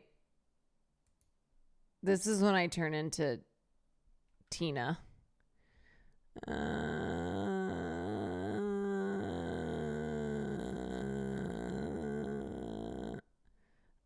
Oh, hi Bonnie. Thank you for the raid. Gotta lock in. Welcome in. Welcome in, y'all. Hi. I hope you guys hope y'all are having a good night, day, wherever you are in the world. Bonnie, I hope you guys had a good housewarming stream, I think it was. All right, you guys, this is a good time to switch over to gaming. It's Saturday night, live from my stream setup. It's Saturday night. I'm going to change things up. Because I've been playing a lot of LA Noire. And I was looking at my gaming list, and I've done like 3 games off of the list, off of the bucket list of games that I had said I want to finish, get through the list by the end of the year. And oh my God, it's May. Oh my God, it's May. I'm not doing Subnautica because Sam and I are going to start that next week. But I did download... I downloaded What Remains of Edith Finch. Hey?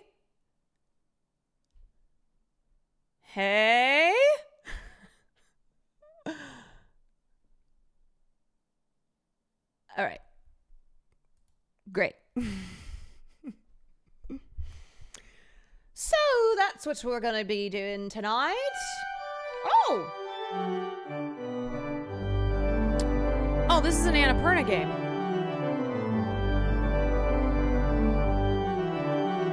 Okay, Oregon. Pop off.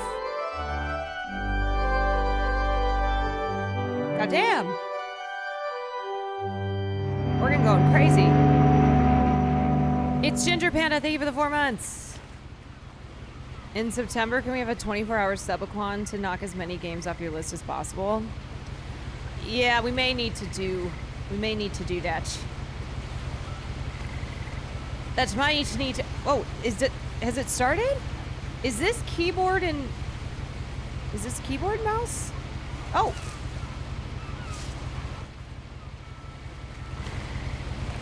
Oh.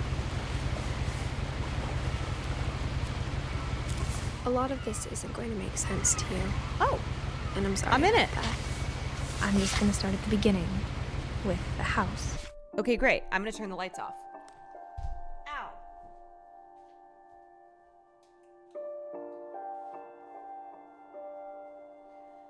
Okay, is this a horror game? Is this going to be spooky? Yeah, I'm going to beat Red Dead Redemption 2 in 1 hour. It's cozy and good story. Okay. No, I'm not going to close the door in case my fart wants to wander in. Sometimes he does that. Okay. Wait, so we're starting at the beginning. Here's a missing person. My brother Milton disappeared when I was 4. It was like the house just swallowed him up. Oh, sad. Date of birth, May 19th, 1992. Someone had put up a chain link fence, but it looked like I wasn't the first person to hop it. Okay.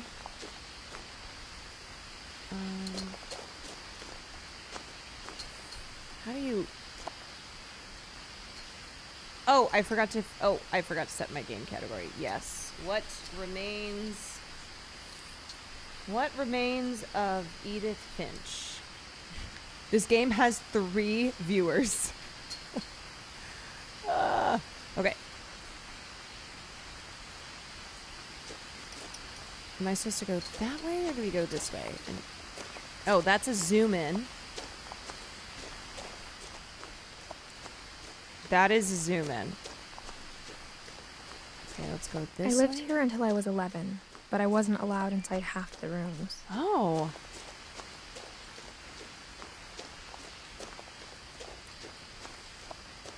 I'm top of the directory, y'all.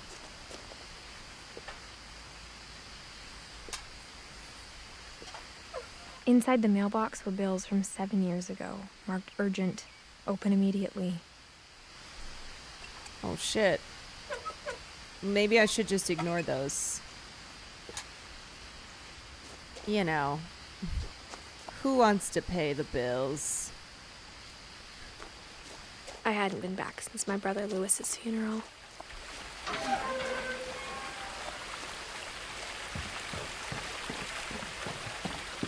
In her will, my mother left me a key, but didn't tell me what it unlocked. Maybe she thought I'd know. Or she thought that the mystery would be enough to bring me back. Oh. The mystery. Wait, which way am I supposed to go? Left? Or right? Does it matter? Is it just an explore game?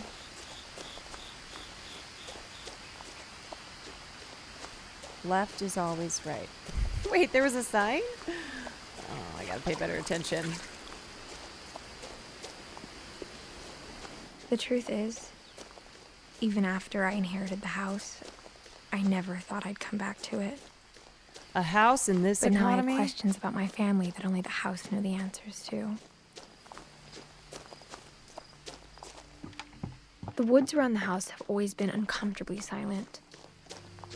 As if they're about to say something, but never do.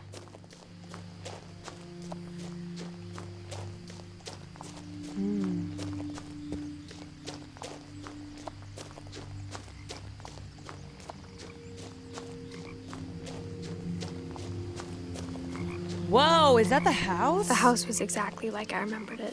The way I'd been dreaming about it. Why does that look like it's out of some, like, series of unfortunate events book?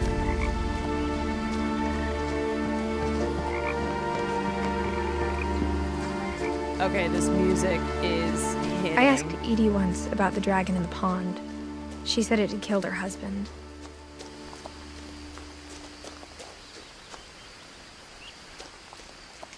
Kind of looks like the Weasley's house, too. Yeah.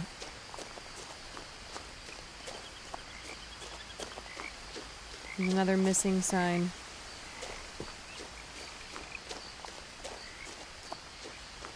As a child, the house made me uncomfortable in a way I couldn't put into words.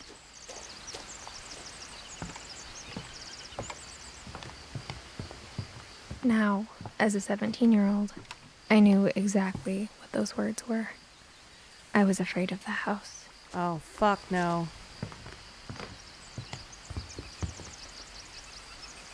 Oh, I hoped the key might unlock the front door. It didn't. Well, shit. Looking in, I felt like the house itself had been waiting for me. Ginger Panda, thank you for the 4 months. All right, time for a good old-fashioned B&E. That's right.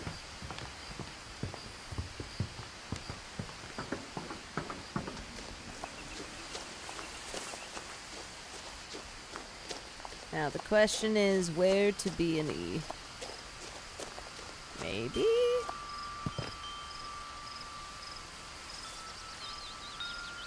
Oh! Through the doggy door. Crawling through the doggy door used to be a lot easier when I was 11.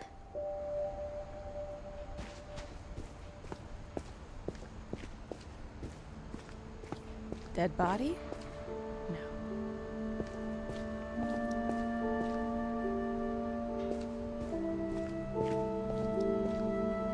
The power had been turned off the night we left. Probably because the bills weren't paid. For the first time in years, I felt like I was home.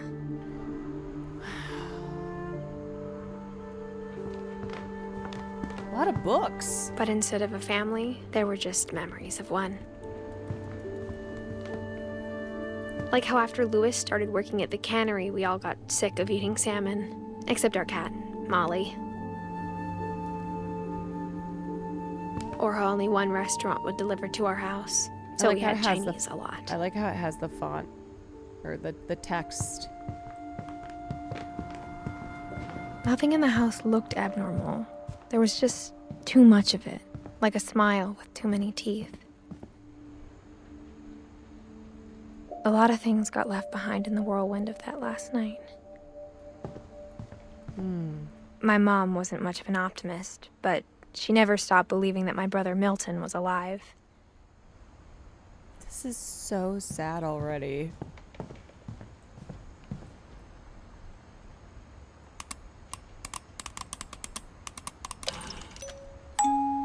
Great-Grandpa Sven built a music box for Barbara, along with the rest of the house. Mom always told me to stay out of the basement, so I wasn't too surprised when the key didn't fit. This damn key. Why was I not following it? How? W game? Welcome in. Even the fireplace had a story. Edie told me the bricks came from the original house, after it sank.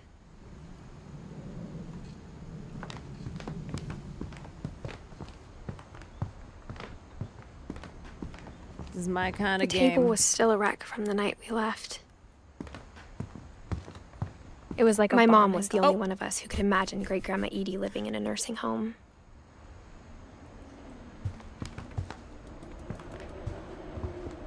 The voices! The voices! I know, it's called stepping on your own line.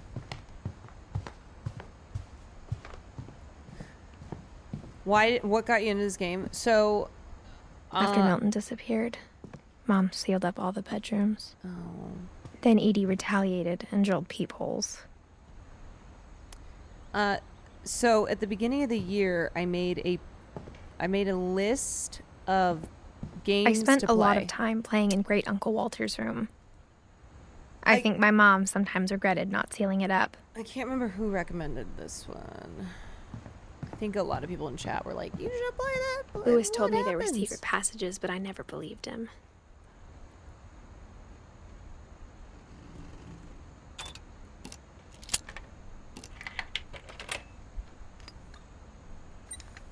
Turns out, my mom was really good at keeping secrets. Oh.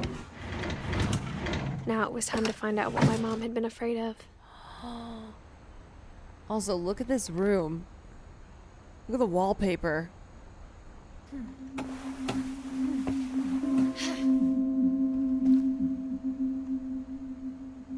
What are you hiding, Reading Mom? this, maybe it sounds like I had a plan. But I had no idea what was behind that door. Oh? Just like I had no idea where all this was gonna lead. I grew up looking at Molly's room. Molly's gerbil had a tiny bedroom with its own even tinier gerbil cage. Keep stepping on the lines. Okay, gerbil cage, Molly's room, Molly's game. Being inside for the first time, I felt like I'd stepped behind a painting.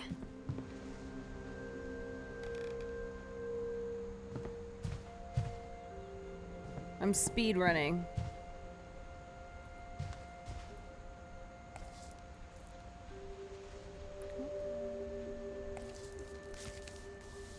December 13th, 1947. Dear Diary, I'll be gone soon, but I wanted to tell 1947? somebody about what's gonna happen. It started when Mom sent me to bed without dinner. I woke up and I was starving, so I looked around for something to eat. Oh, I'm the little girl. Okay, should I eat this? The gerbil food was dry, but I didn't mind it. Oh, okay.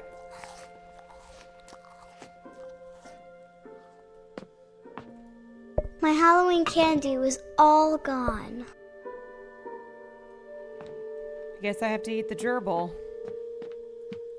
Or maybe this fish.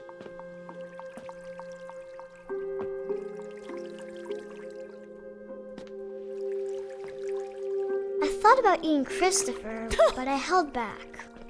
Okay, this is dark. This is dark.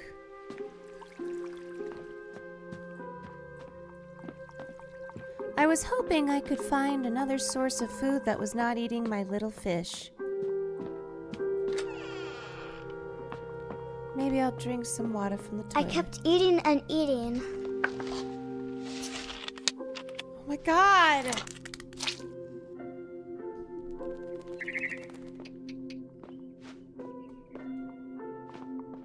I ate a lot of things that night. Are those plastic fruit?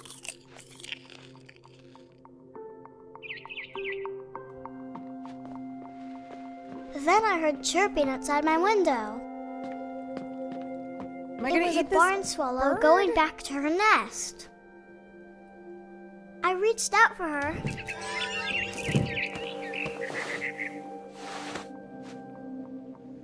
And suddenly,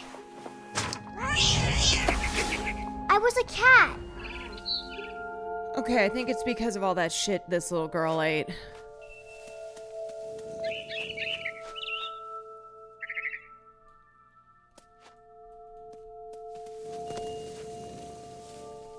Can I get to this branch? I tried to be quiet, but the bird was really scared.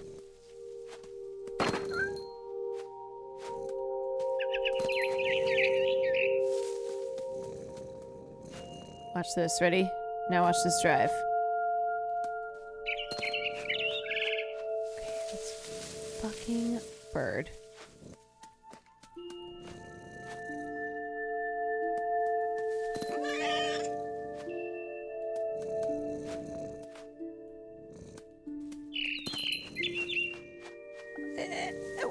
Where am I supposed to get this fucking bird?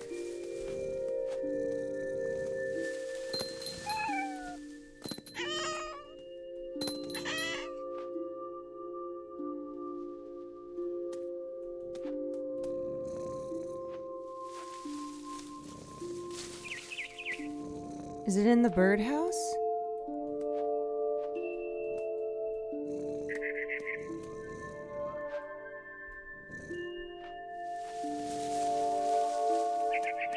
She's drowned.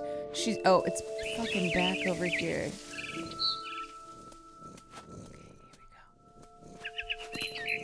This is this the game?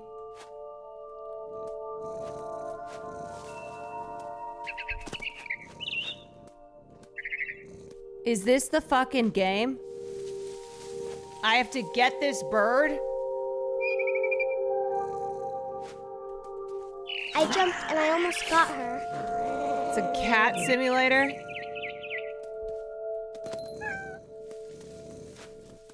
I could tell she was getting really tired. This is fucked. Now I was up in the big tree. I promised Dad I wouldn't climb it anymore. All I cared about was eating that mama bird. Oh my god, this is kind of fucked. I gobbled her up. And suddenly, I was an owl. First, okay, all it's I definitely heard- those plastic berries. Then I heard little teeth nibbling in the grass.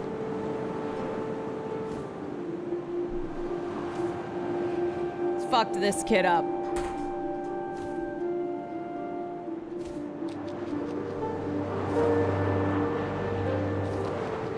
You'll never catch me, bucko.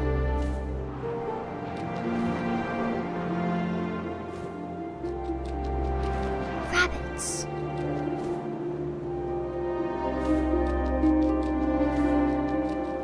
You know, it's kind of nice being an owl. No, I'm not. My hands are off the steering wheel.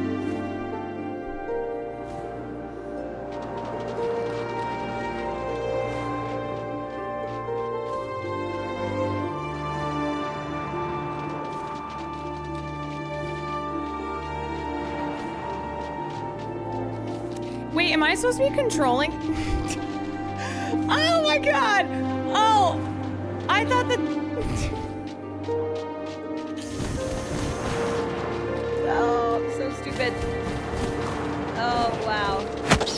Oh, I literally was like...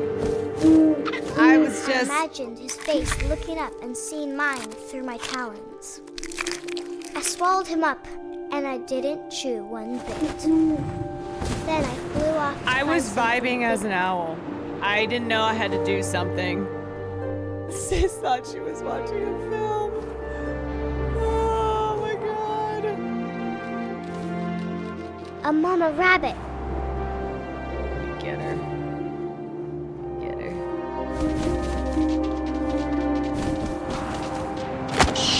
Got her! Got that mama rabbit. She was almost too big to carry. I started choking, but I couldn't stop eating.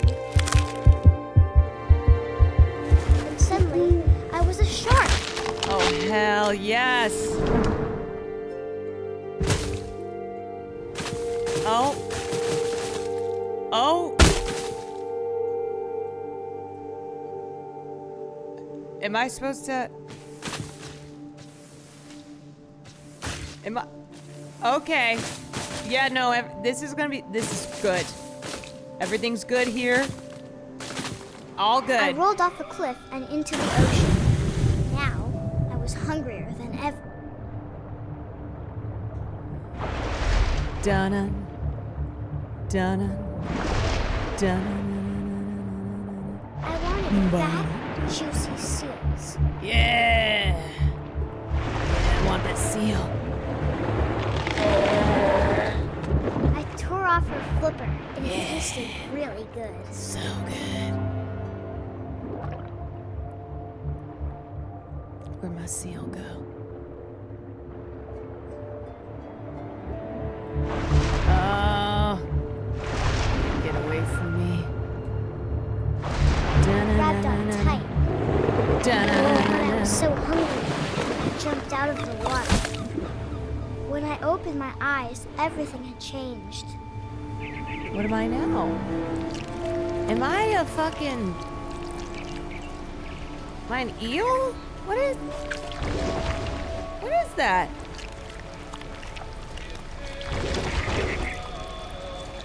Now I was a monster, and I smelled people up. Am I the Kraken?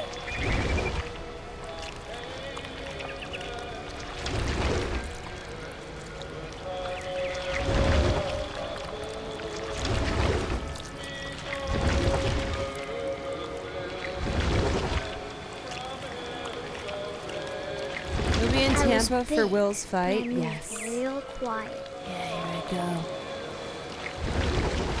Yeah! I am Cthulhu.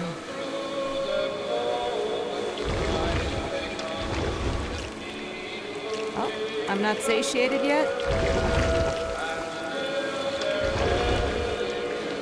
I wanted to stop, but also I didn't. Ain't no stopping now. Yeah, let's go get this juicy guy.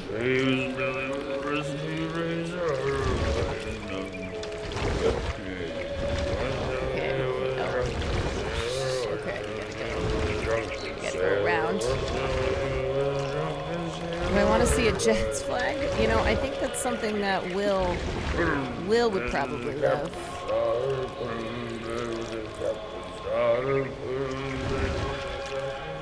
Oh, Jesus, I'm drunk. I'm drunk driving. How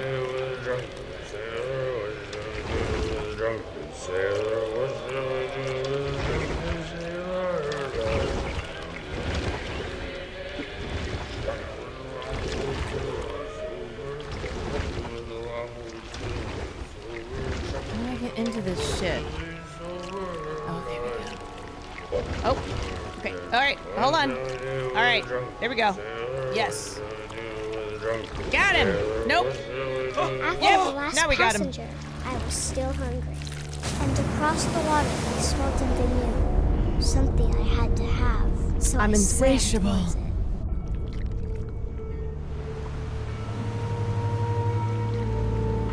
I slithered onto the sand, and the good smell I'm a went into slithery old pipe. snake. I'm just a slithery snake.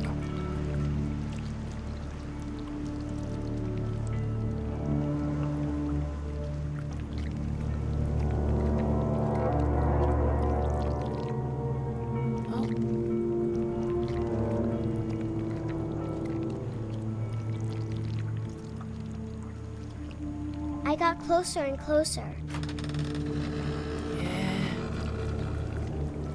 Oh, it's a little Molly. Wait, do I finally get to eat the tiny fish?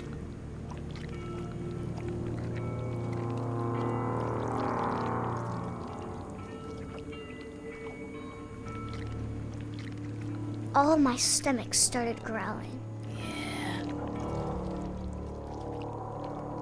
And suddenly, I was me again. I held my breath for a long time, but I couldn't hear anything.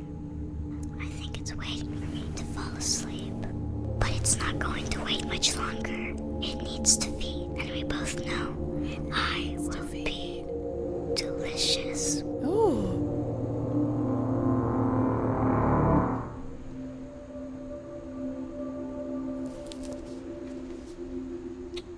Just a little light reading.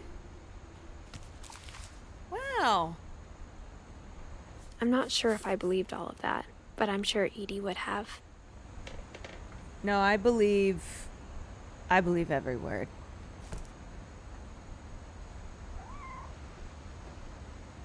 I got the sense Edie had spent a lot of time here.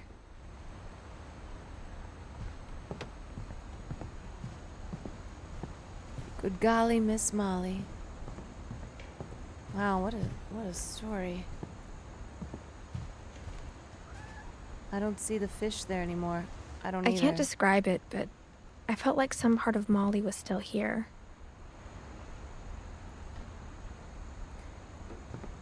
In the fish?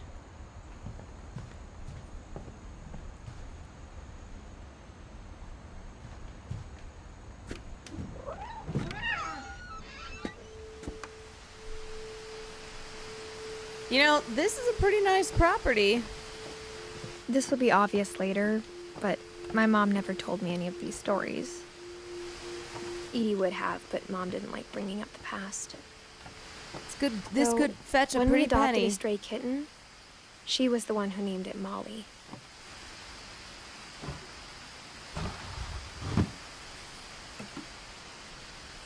I spent a lot of time in Great-Grandma Edie's room. Louis died a week before we left, but Edie had already started to memorialize him. Oh. Her room was like a museum. Whoa, whoa! For 500 years, the Finches have Kaylor, been famous thank you throughout for the Norway 3 for their months. fortune and misfortune.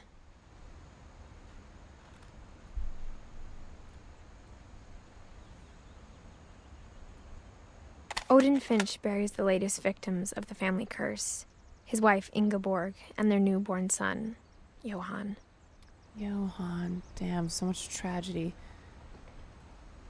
On January 7th, Small Victorian 1937, child who he didn't set sail with his survive. family and his house, hoping to leave the curse behind. Wait, I'm sorry, he sailed with his house?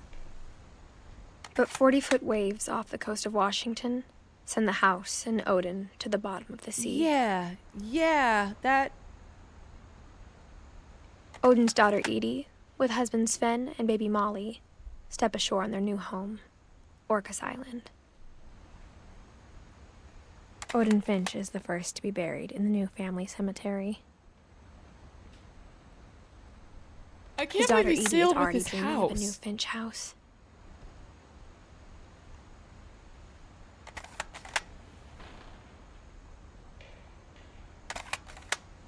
Oh, okay. Now, how do we get... How do I release myself from this? Oh, there we go. Whatever's wrong with this family, it goes back a long ways. Yeah, this family has generational trauma.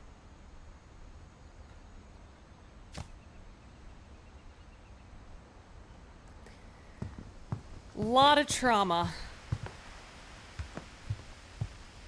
When Edie told people Sven was killed by a dragon, she could also have said he was building a dragon-shaped slide that collapsed. She could have, but she didn't. Dragon kills Finch. Even in her 90s, sometimes Edie seemed a lot younger than my mother.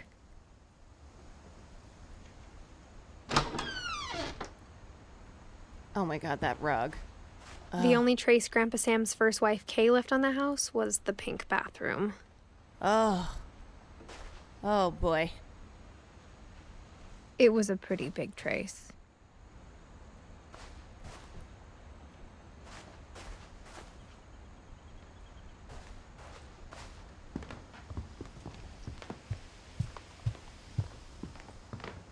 Sven and Edie. I already can't keep track of who's who. You know, carpet in the bathroom, it's crazy. It's wild. Edie gave a big interview about a mole man living under the Finch house. My mom Same with was on the toilet. furious.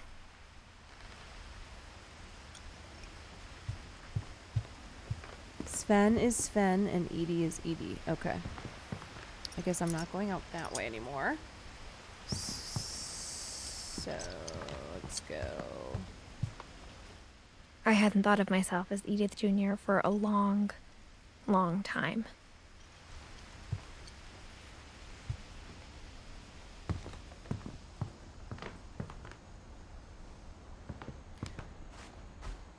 You know, the mole people living under the house. You guys don't have mole people living under your house?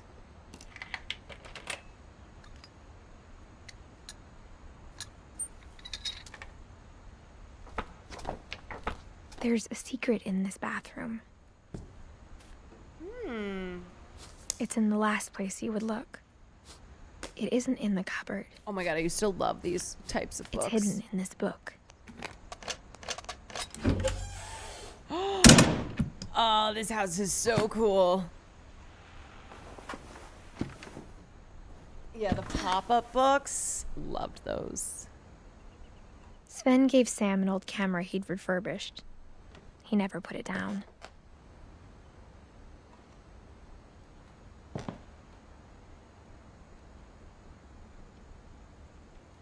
His pictures are okay. From the paintings on the wall, it was clear my brother Milton had been here before me.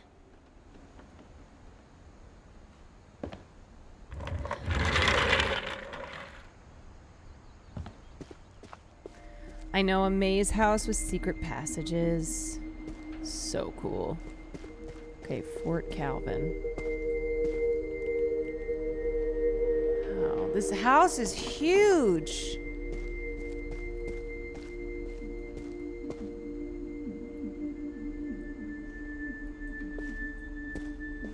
I knew Grandpa Sam had a twin,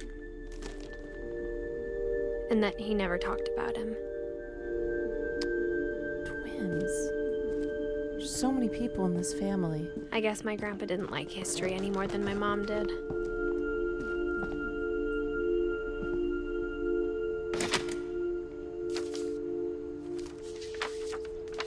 How I Want to Remember My Brother by Sam Finch. How many The thing I remember is that when he made up his mind, that was it.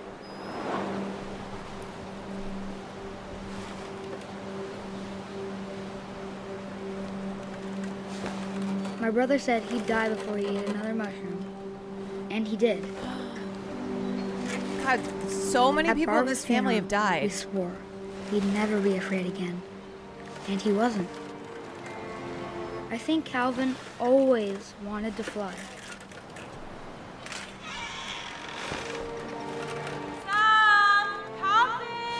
Dinner's ready. Coming. But that day, he finally made up his mind to do it. Oh my god, no. No! I told him going around was impossible. Maybe if I hadn't said that. Calvin, I'm not gonna tell you again. Or maybe if the wind hadn't picked up. Oh god. Then maybe he'd still be here. Oh I god! I think he'd already made up his mind. Ah! That's what I want to remember about my brother.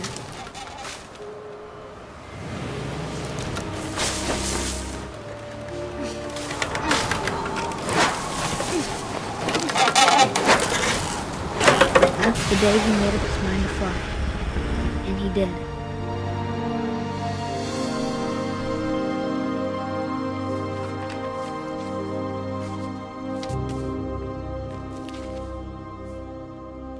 Calvin's story felt strangely familiar. Why are they when all I was younger, I dying? remember trying to do the exact same thing.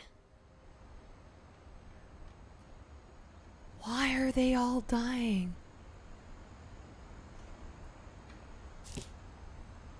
That gave me vertigo. I know. I'm like, ugh.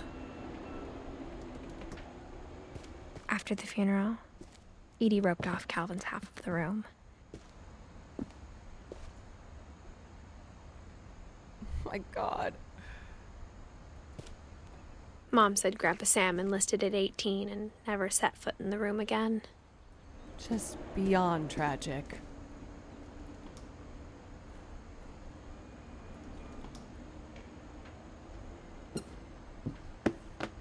The hungry, hungry caterpillar?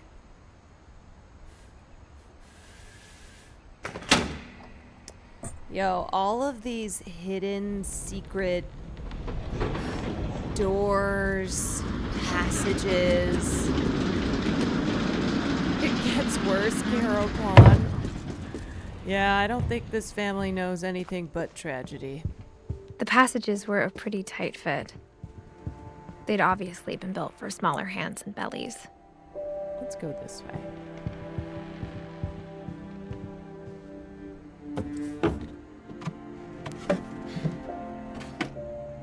Growing up, I always thought of Barbara as a child star.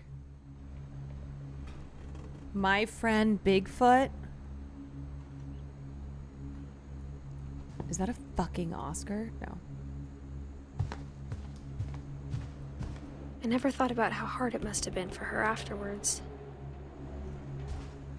Is that a moldy pita with candles?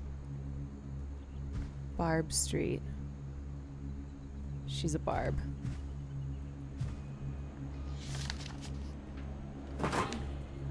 Of all the stories people wrote about Barbara's death, I'm surprised Edie saved this one. Okay, so everyone in this family has died.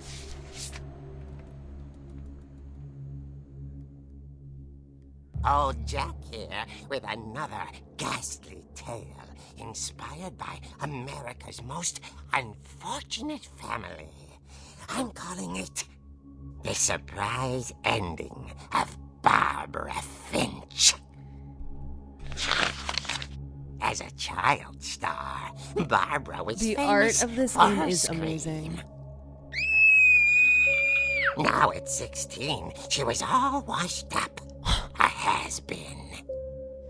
Jesus! But in a lucky break, she'd been asked to perform her signature scream at a local convention for monster movie fans. It was just the boost her career needed. Unfortunately, her scream hadn't aged well. Getting better. I think you just need the right motivation. Oh my god, this Her biggest poor former fan child star. and current boyfriend, Rick, was about to demonstrate when... Now that was a great scream. It was Barbara's father, Sven.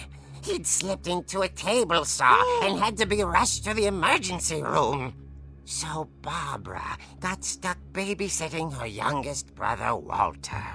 Her convention comeback was cancelled. Okay, I'm hearing frustration, go. but a I'm better not scream. hearing terror. What if I tried... A gang of hoodlums in Halloween masks have been terrorizing Orcas Island tonight. Police are urging residents to... That came from the basement. Sounds like You're hoodlums. right! Also, I loved your delivery on that. Why is your basement door locked? Because my dad likes making puzzles and secret passages. There's a key hidden in the music box.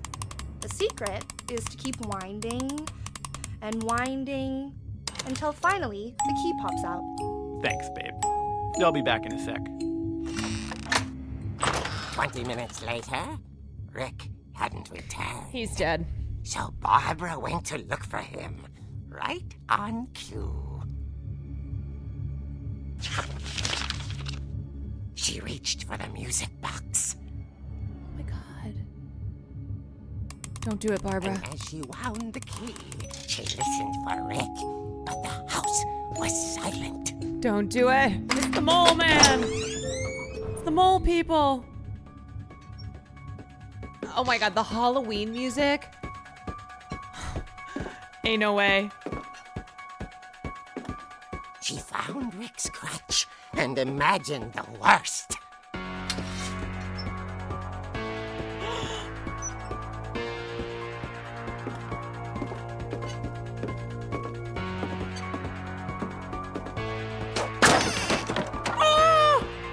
The gang's leader is the infamous Hookman Killer, Dr. No. Carl Hamill, who impaled and No, then ate not his the family Hookman 10 years Killer. ago tonight.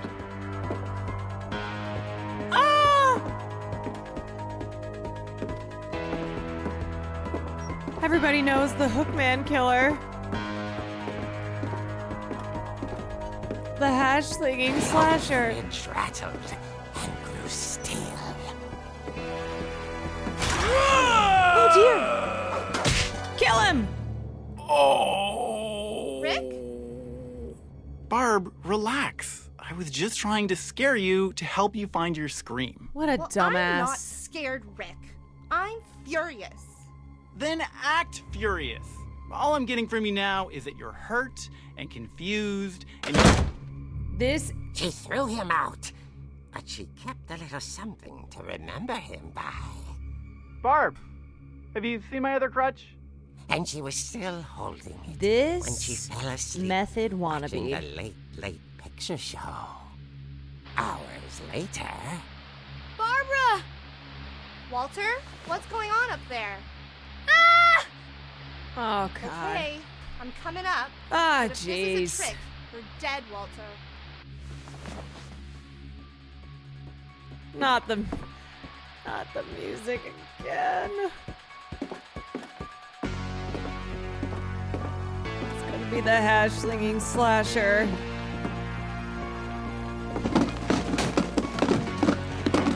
Oh, God.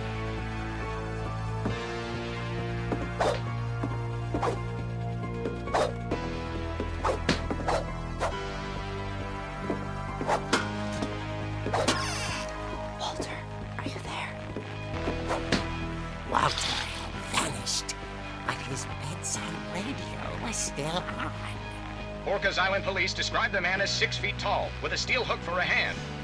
Residents are urged to lock all doors and windows and notify the police of any suspicious activity. Oh, no!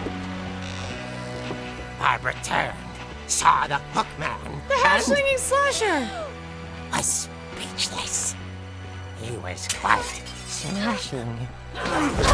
Yeah, get him, Barbara.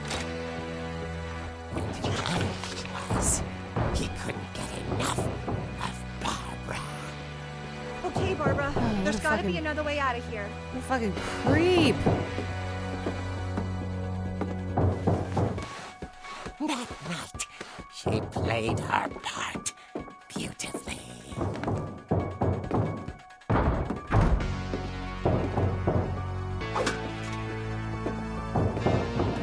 Molly's door hadn't been opened in years.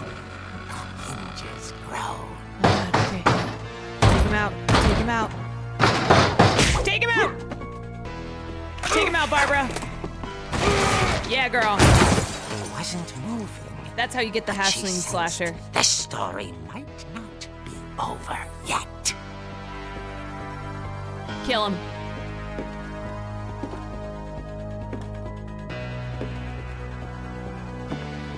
All right. Beat him to death. Let me guess, he's gone. Let me guess. Wow, of course. Hookman had vanished. She listened for his breathing, but all she heard was...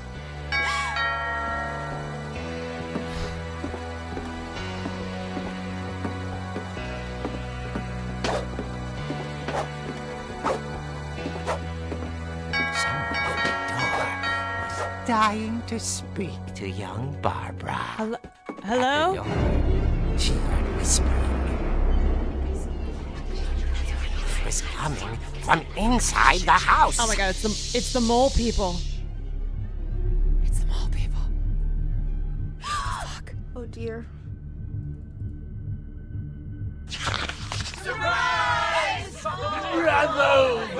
You were wonderful. Wait, The what? monsters had come to surprise her. For Barbara, it was a dream come true. Then she saw what kind of monsters they were, and she realized what was about to happen. She was going to be famous. And with her final breath, Barbara Finch gave the performance of her life. Scream. I wasn't there myself, but I hear Barbara was magnificent. Poor girl. She had a taste for stardom. But unfortunately, That's how so you did that's her how you do acting. fans. Of course, the police blamed it all on poor Rick, who disappeared the same night. And little Walter? Oh, Walter. Hiding under his bed the whole time. He took it all pretty hard, but that's another story. Okay, this As for family. Barbara, tucked inside the music box is all they ever found of her.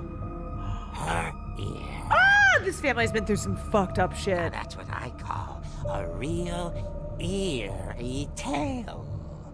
Oh my god.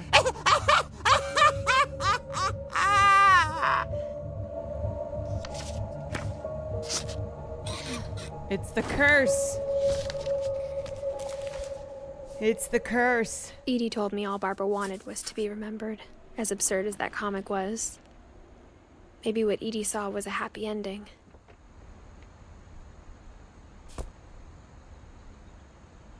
Oh, Barbara. Gave her life for acting.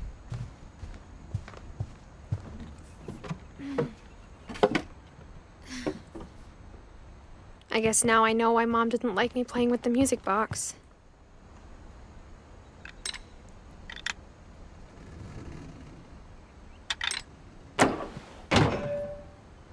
Mama, I'm a star.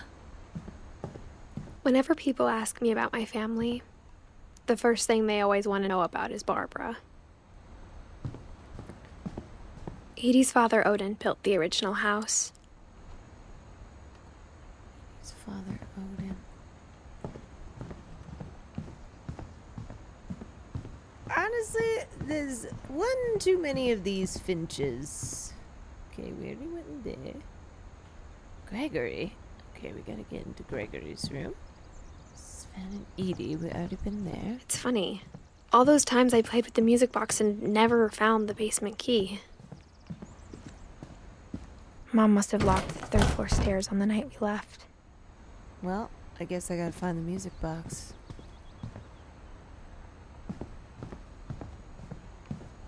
I'm guessing that's a clue. Okay, so we went in there. We went in little Molly's room. Whatever happened to baby something something? Who's baby something something? Alright, let's go get this key.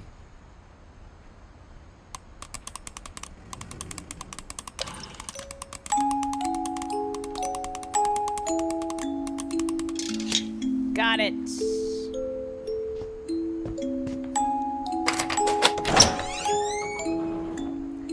How did Molly die? I think she was poisoned. Or, I don't know. Something tragic. Another finch bites the dust. Ooh. Another finch done. Another finch bites the dust.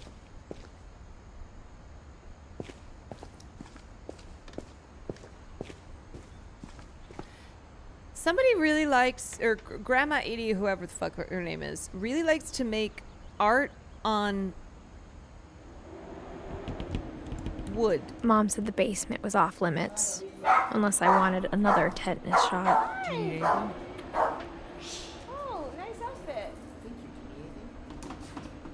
Do you need, what's going on with you? Just gaming. Just finished my stream, but I'm gonna game some more. You just finished? Yeah, but I'm gonna play some art. Oh, okay. How was it? Mom's kind of a buzzkill, I know. Did you get food?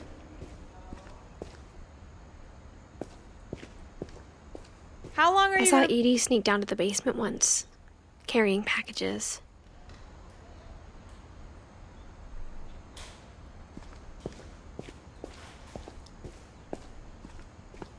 Farley can jump. I thought maybe she He's was got hiding hops. presents. He's got hops.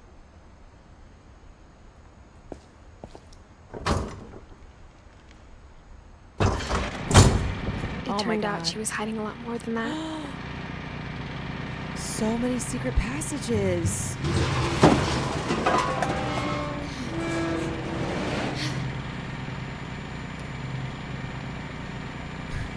From what I understand, Molly died from being poisoned by toothpaste and mistletoe berries. That can kill children. How the fuck did I survive until now? I remember asking Mom once miracle. about where Walter had gone.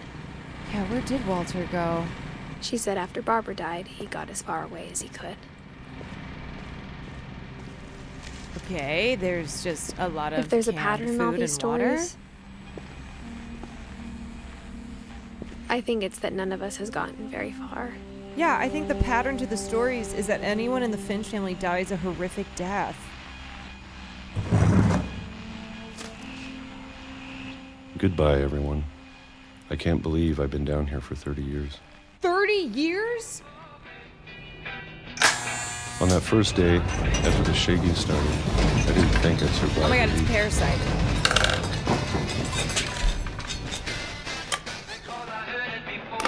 It's literally But Parasite. after a few days, I settled into a routine. That's what kept me sane. Having a schedule, living for today. I always expected to be dead tomorrow. Oh. God.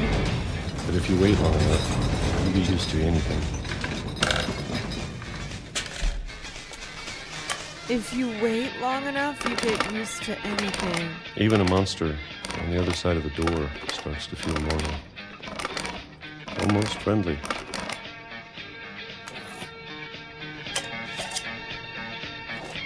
So tragic. And then one day, everything just stopped. Wow, he just eats peaches every day? Whatever that thing was, it was gone. Maybe it got tired of waiting. Or maybe I just got tired of being afraid.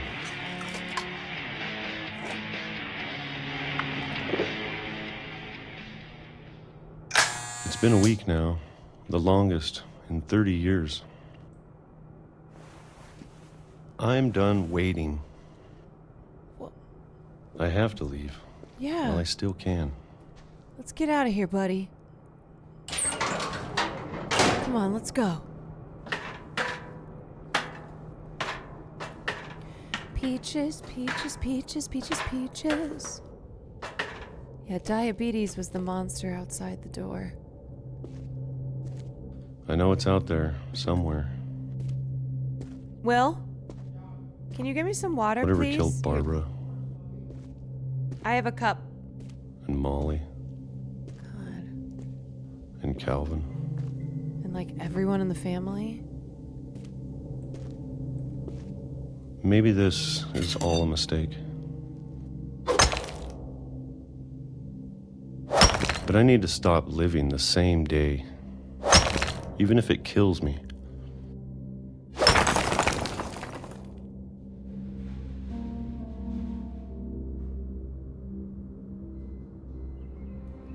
You Whatever's can do out it, there, Walter. I want you to know I'm ready for it. Do it, Walter.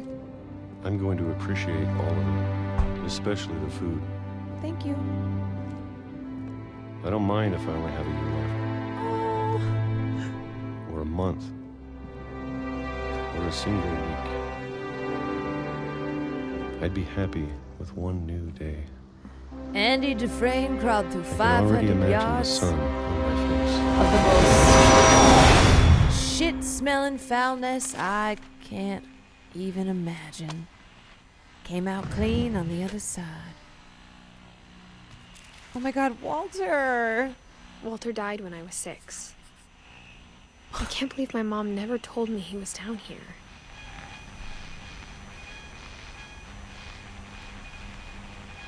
God. Mom really kept a lot of things. Look at the peaches. They're probably still good, right? Maybe I can I'm have sure my some. mom was trying to protect me.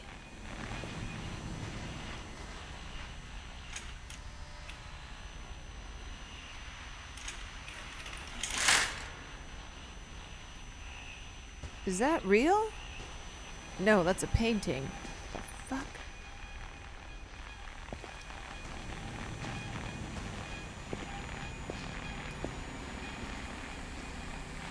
God. He died the one day he touched grass. Yeah, this is why you can't touch grass, you guys. Touching grass kills.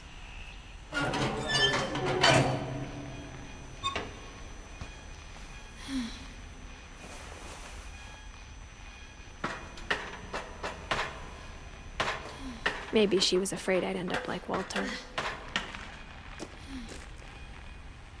But if she never told me about an uncle under the house... Yeah, that's crazy. I can only imagine what else she was hiding. Just an uncle living under the house. I don't want to make the same mistakes she made. Oh my God. Where's Uncle Walter? Oh, he lives Trying under to the bury house. something that's still alive.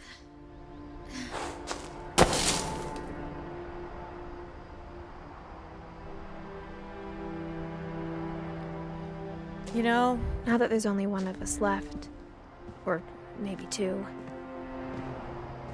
I thought it was time I heard the stories for myself. And found out what happened to everyone else. Who doesn't have an uncle under the house? But now I'm worried the stories themselves might be the problem. Maybe we believed so much in a family curse, we made it real.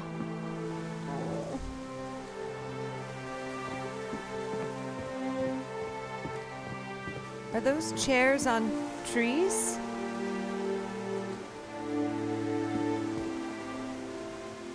Wow, this is so Gorgina. Look at that.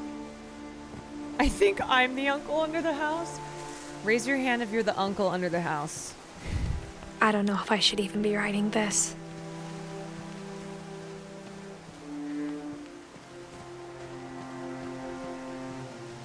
Maybe it'd be better if all this just died with me.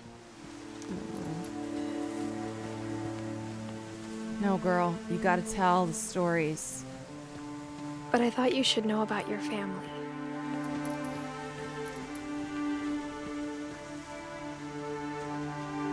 And the history you're a part of.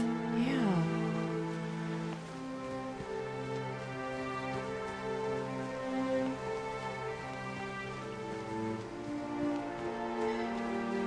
This music.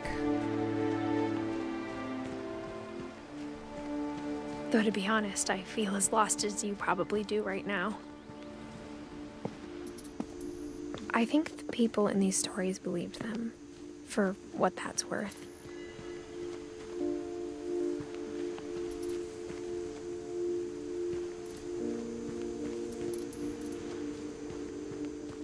I gotta lock in. I didn't know I'd be crying. This game is unbelievable.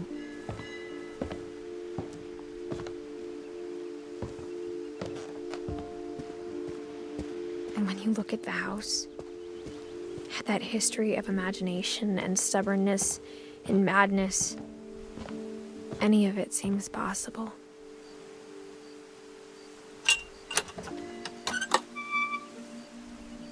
Crying in the club.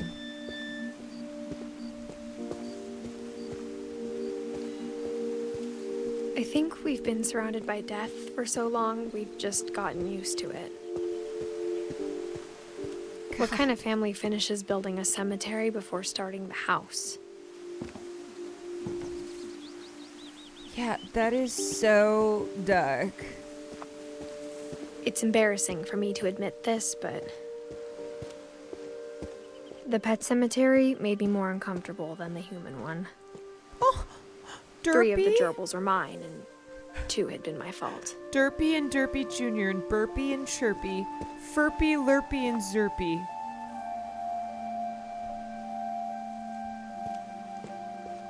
Sven built the house, but it was Edie who designed the cemetery. Oh my god, look at all these dead finches. Wait, it has the way that they died. Star. Or like, I guess, what about them? Edie, Saw, Calvin who flew, Molly who was a cat. I'm sure Odin's monument had been Edie's idea. My mom was always trying to move on, but for Edie, the past never went away. Odin on the house.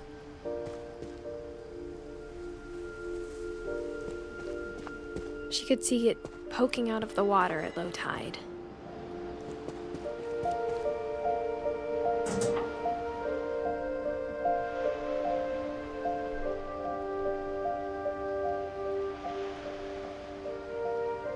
Edie said she dreamed about the old house every night. I think we gotta go. I think we gotta go take a look.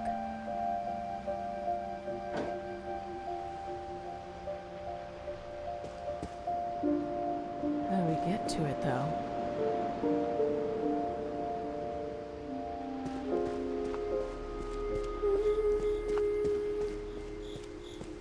Edie's side was always easier for me to understand. But the older I get, the more I can see where my mom was coming from. God, Her dad had been pretty strict, but it wasn't enough to save her brothers. So many She was ways. just trying to do better.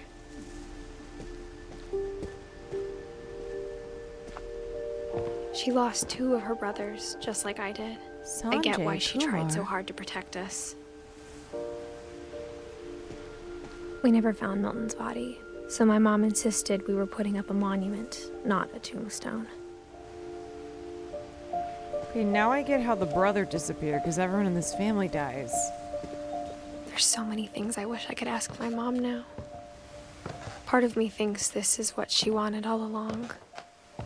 For me to come back someday and find everything out for myself.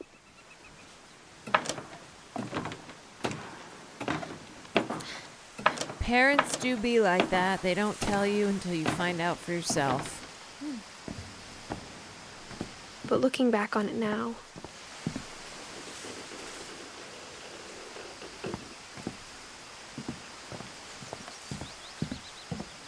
if she told me there was going to be so much climbing, I never would have come when I was 22 weeks pregnant.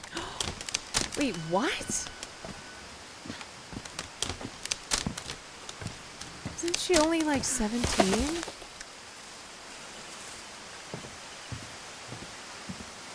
We're pregnant? Is this a horror game? No.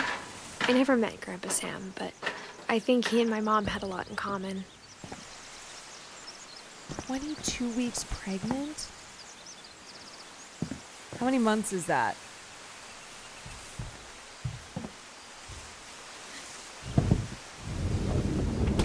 They were both pretty intense. 5 months?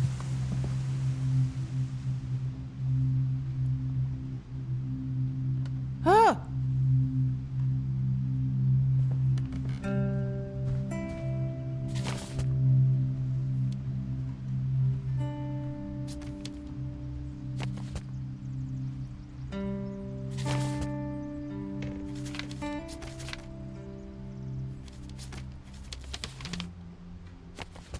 Wow, I really don't want to look at these photos, do I?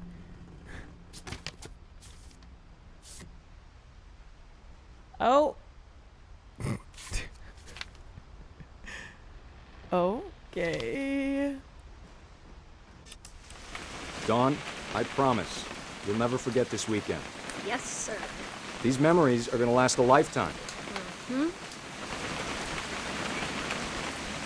Am I gonna have to shoot anything?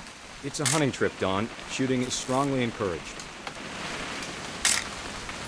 Shouldn't we be leaving? Just want to get Wow. a shot of you, Dawn, then we can take off. Wow, these photos are so gorgina. I'm over here, Dad. What? Perfect. It's gonna So much rain for the one whole game we weekend, played, isn't it? Lush Foil.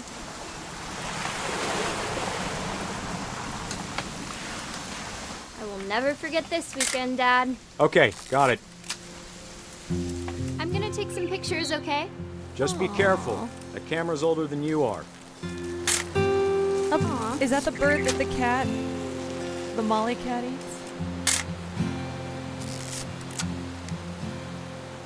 You're right, Dad. It's starting to clear up. Still freezing, though. Wow, look at these photos.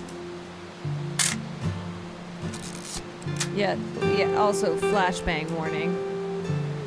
So I might just take pictures of these fucking birds.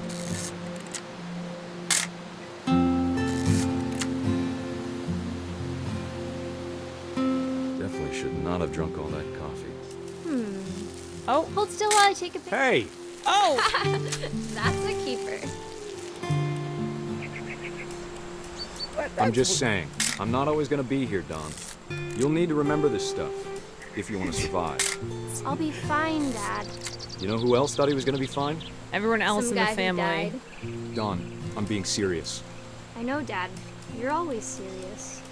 Doesn't being out here make you want to chill out? Well, to tell you the truth, I haven't been out here in 20 years.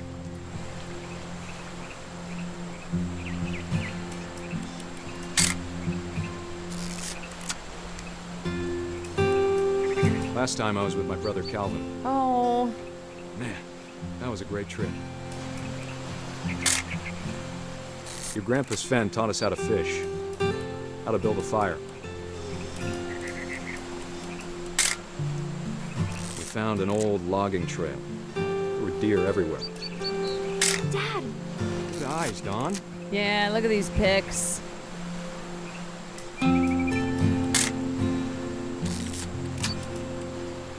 Before you take the shot, let me get a picture of it.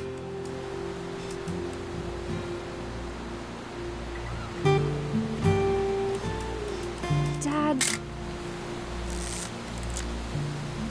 Let me get behind you. Why? Something's gonna Do I happen. have to do this?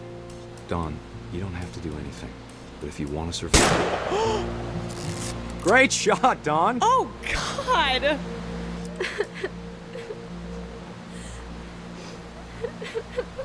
That is so fucked. Why are we still taking photos? I'm proud of you, Don. Why are we Always still remember that, taking okay? pictures?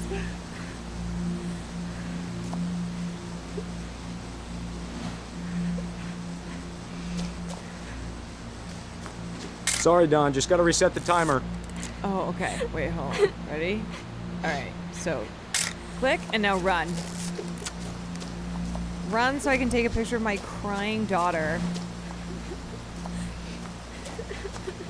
Dad, it's twitching. With I this think That's it's totally deer. normal, Don. Just focus on the camera. Try not to think about... Dad!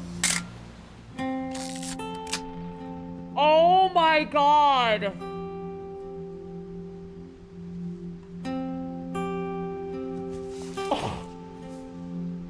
Of all these stories, that's the one I wish most that my mom had told me. I can't believe her mom didn't tell her a single story.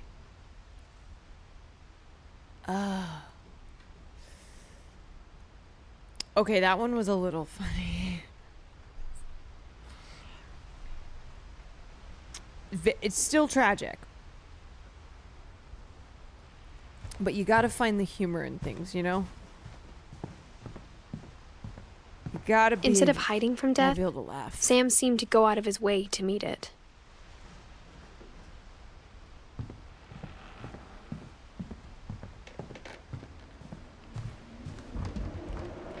Oh.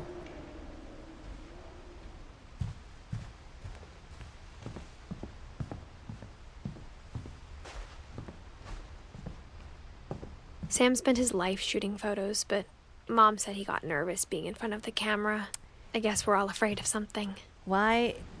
Images of war. Yeah, this guy. This guy.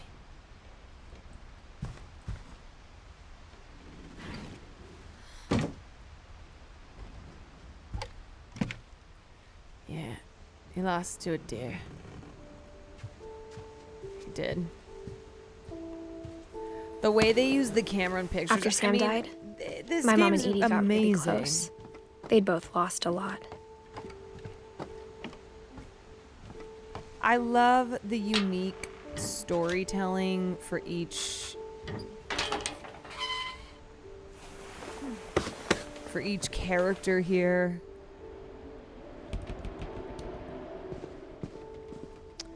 Oh God, a dead baby. Oh God.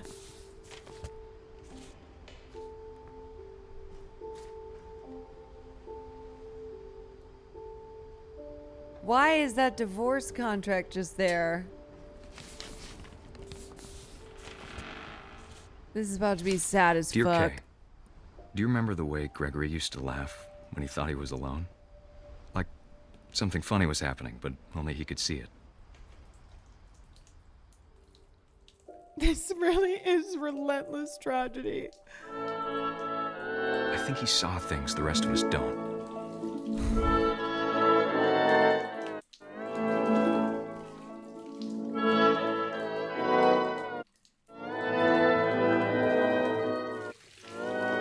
Yeah,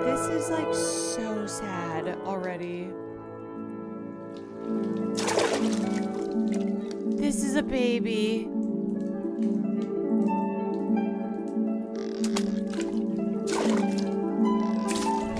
Bend over, Gregory. It's time to. Wait, I'm sorry. They just Hold on, left the baby alone in the bath and closed the door. Oh my god, these fucking people. Sam, I told you I don't want to talk right now. Oh my god, these fucking people. These fucking people.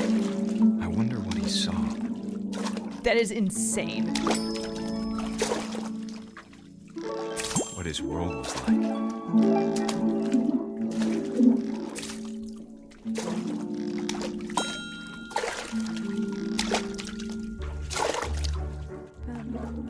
He reminded me so much of Calvin.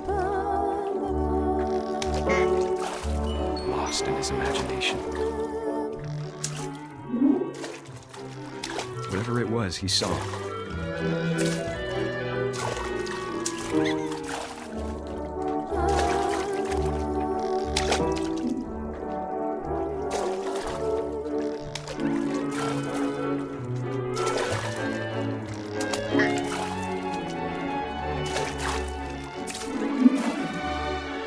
It sure made him happy.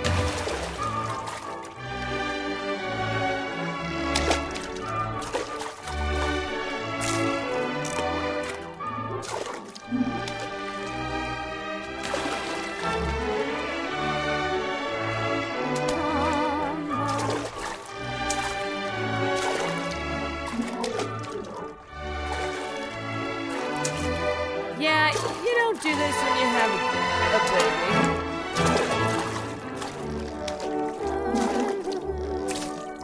This is so strange.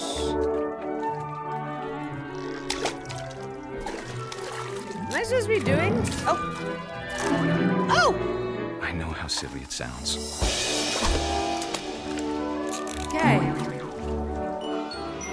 That I worried about a baby being too happy. But I could feel him slipping away. Sorry about that, Gregory. Yeah, what are you I know doing, did lady? everything you could.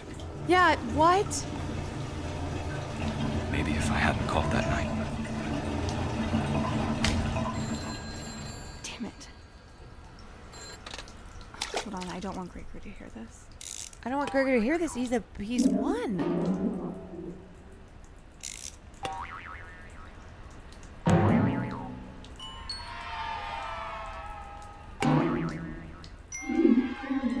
Oh no. I wish Oh he no. could have told us Oh no. about the world he saw.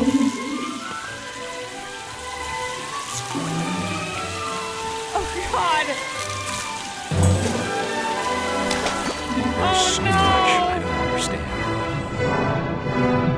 about Gregory. Making you everything. experience this as the baby is so fucked up.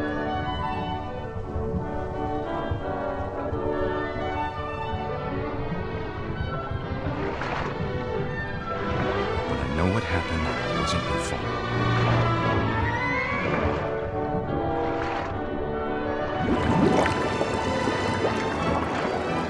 I'm the frog. I'm sure he's happy. And he'd want you to be happy too. Good luck, Kay. Love, Sam.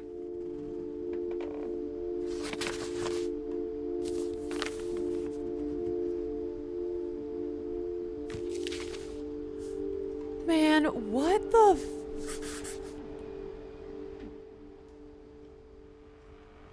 What the frick?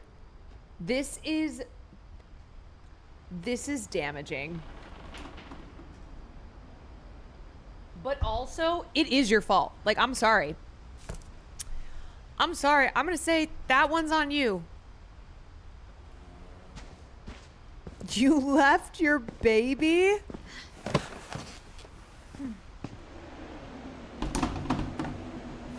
You left your baby alone in a tub.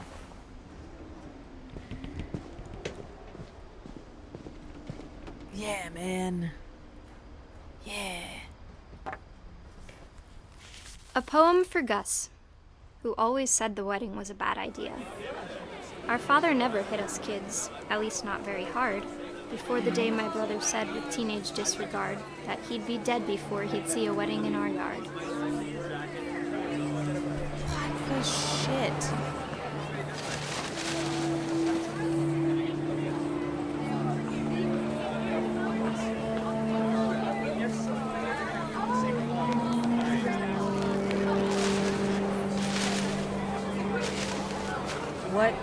What's the shit?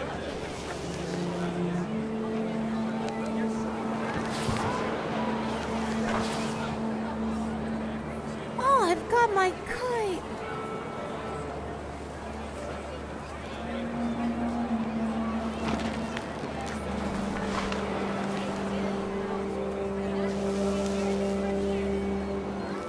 My father made him come, of course, but Gus stood far apart, just flew his kite and bottled up the storm inside his heart. At least not very hard.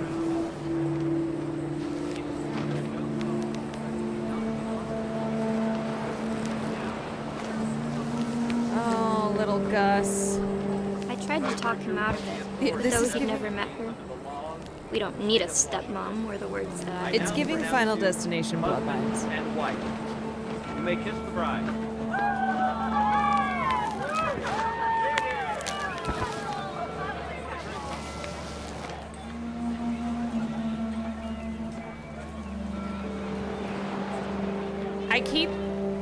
I keep watching every one of these now going, all right, how the fuck are they gonna die? How does this happen? Yeah, it's like lightning strike. Does a big gust of wind take his kite as well as him?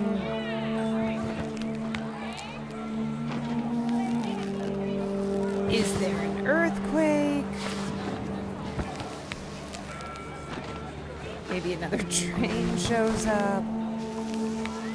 I don't freaking know. When the time for photos came, Dad ordered him to come here.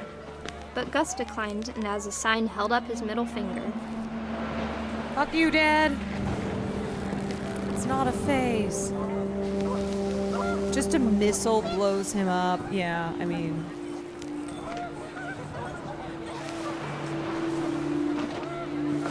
The wind picked up and panicked geese appeared and quickly went. Oh, God.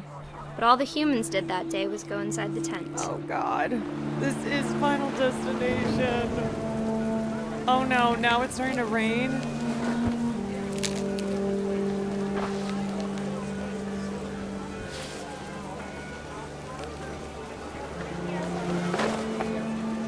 Just flying my little kite. Flying my kite. The rain came down in buckets then, but no one seemed afraid that nature might destroy the tent our dad had crudely made. The thunder sounded much too close and full of angry power. But all my father said to this was, "Make the music louder." Oh, Jesus. Oh, criminy. Oh, there's the lightning. Yep, that's how it's going down.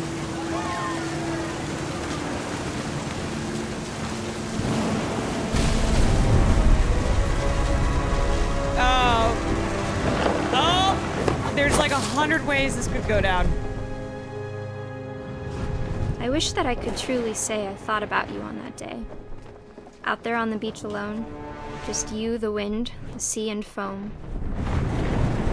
But I didn't. Until we found you. I can't imagine my mom ever writing poetry, and yet... So the tent... She never talked about him. The tent killed Mom him? told me once if I was a boy, they were going to name me Gus.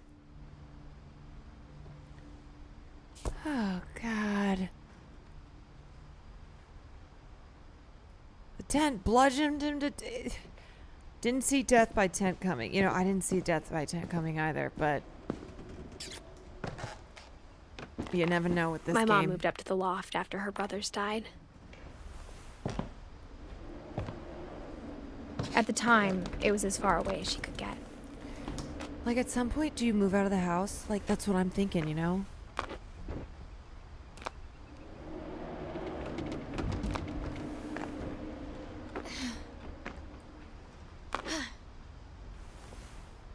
Oh, look at this cute little space up here. Dawn and Sanjay. She spent a summer building houses in Calcutta, where she met my dad, Sanjay. Sanjay?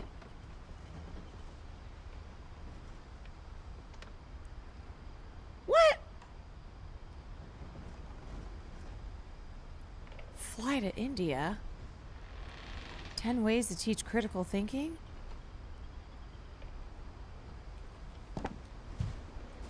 Religion was another thing my mom never talked about, but I think it helped her a lot after her dad died.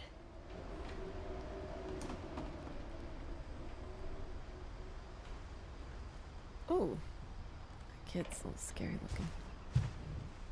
My mom moved to India a week after graduation and got a job teaching English. Lewis was born a year later. Okay. She and Sanjay, they got busy. When my dad died, I don't think Mom knew where else to go. I'm sure Edie was happy to have her back. So, like, and to see even kids in the house again. Even marrying into the family, you are cursed with death. The house had to get a little bigger, but Edie was used to that. Had to get bigger? This house is huge. And for a while, things were good. Almost normal. All right. But it didn't last. Who died in this room? Each room, it's like, okay, is this the death room? Is this her dad? Kind of a Chad.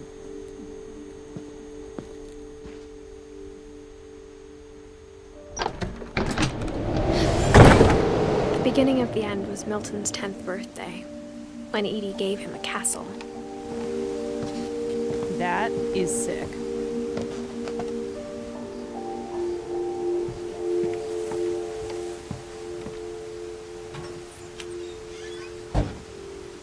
Not rooms, tombs.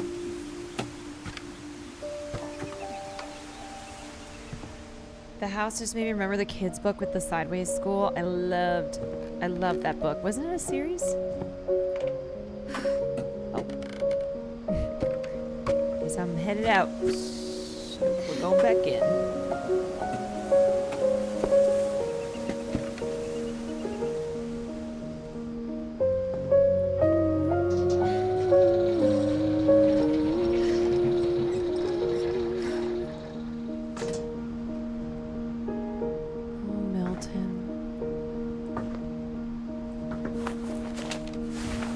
Milton Finch in The Magic Paintbrush.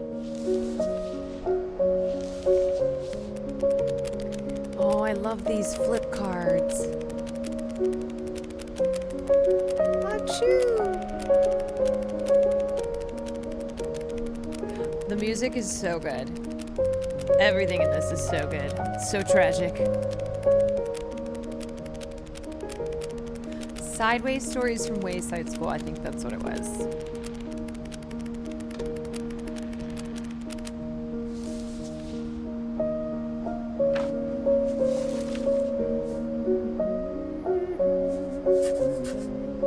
I was 4 when Milton disappeared. Oh, Milton.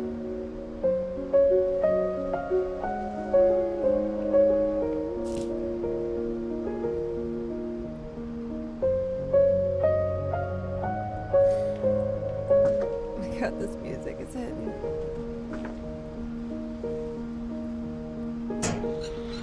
Mom spent months searching for my brother. Then she sealed the doors. She's like, well, everyone in this goddamn family just always fucking dies. Whatever Milton had found in the house, Mom didn't want it getting out. Oh. Just got an ad for Final Destination. That is too real. 1AB Games, thank you for the raid.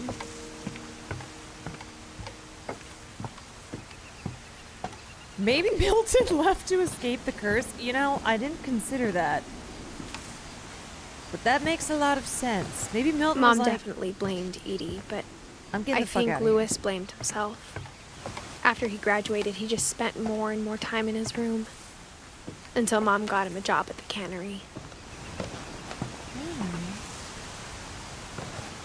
Yeah, like if I'm in this family, I'm going. I'm getting out.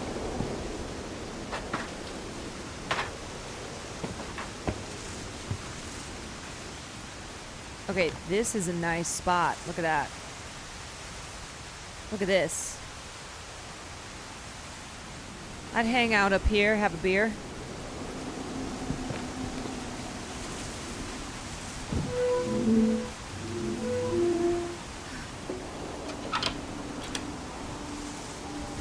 Every single part of this game, at least one of you's like, I remember this part, sad face. Lewis's room smelled very, very familiar. Like weed? That part of him lived on.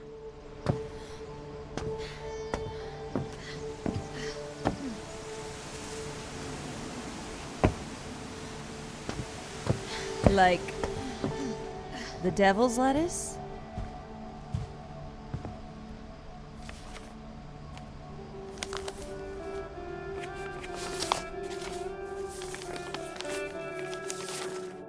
Dear Mrs. Finch, as Lewis's psychiatrist, I can Aw. understand your desire for an explanation. As I see it, the trouble began in January, shortly after we convinced your son to seek treatment for substance abuse. Newly sober, I believe Lewis first noticed the monotony of his daily life. Oh, this is gonna hit. He kept working at the cannery, but he withdrew part himself. Yeah, In you our sessions, I think? saw the same behavior. His mind began to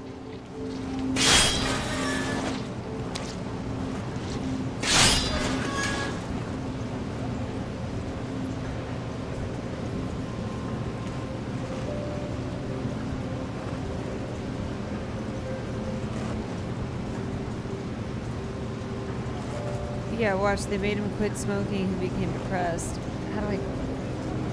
What is that? wander. Oh. Oh.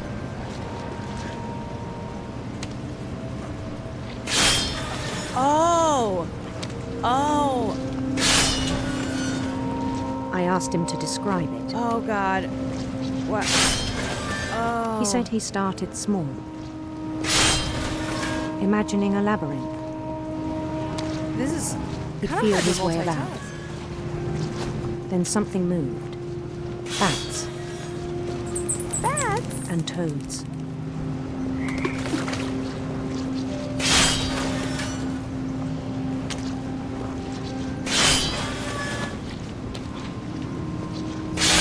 This is wild. And things that have not names.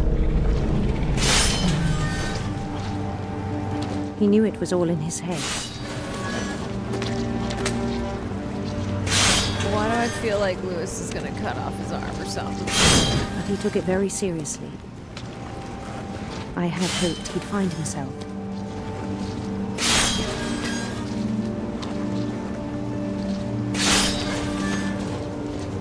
But he found something more.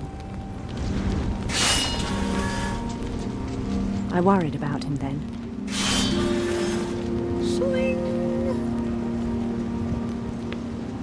Daydreaming at the cannery. I spoke with his boss. But he said Lewis had become a model employee. This is taking every Methodical, all tireless, of my focused. brain. Like a whole new Lewis. So I let him go on.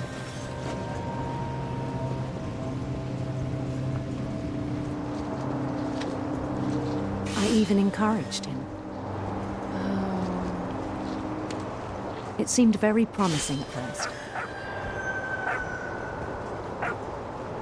Notice how this He is told me taking he'd over made a more. new friend.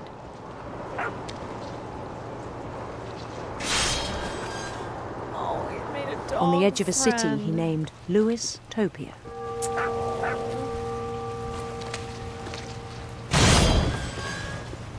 He built the city up slowly, brick by brick. Then he made musicians. Oh, hell yeah, this kind of... Okay.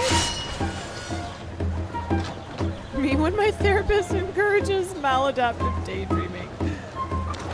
And songs for them to play. He talked about starting a band. Yes. Yes.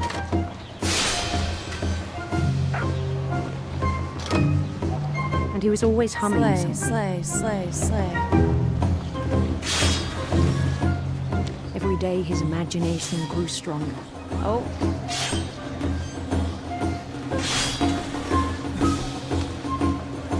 He no longer spoke at the cannery. Oh. Oh. But his chopping was as reliable as ever. Oh, yes, let's keep it that way. Then one day it struck him.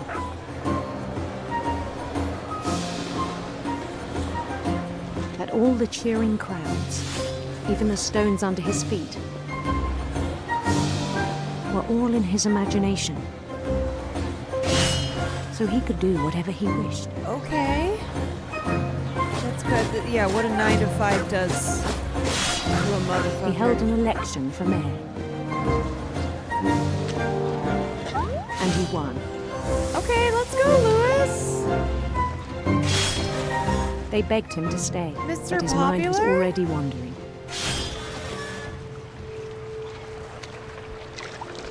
It became a game for him.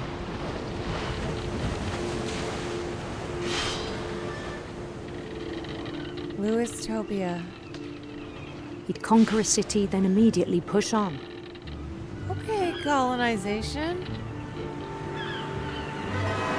New Louisville.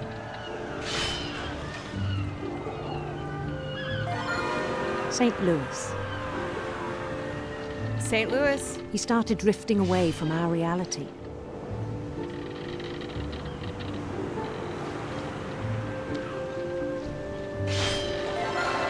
Minneapolis. Until one day he forgot to go home from the cannery. Oh no. Even as his mother pleaded with him, part of Louis kept sailing on. Oh no, this just always gets so dark. Maybe we should have given him the drugs back. In Louisburg, he heard rumors of a beautiful prince? Beautiful prince. Yes. Let's go get that prince, Louis.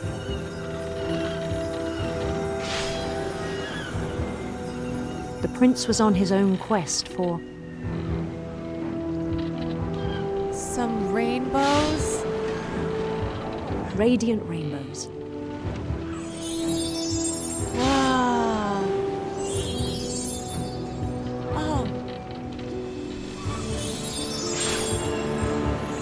Wow.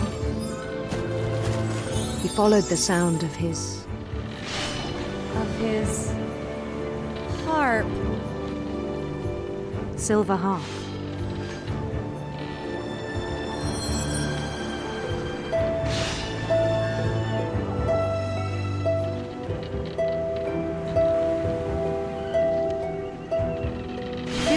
I feel just like Louis. I'm lost in this. His chase led him to a golden palace east of the sun and west of the moon. With the prince?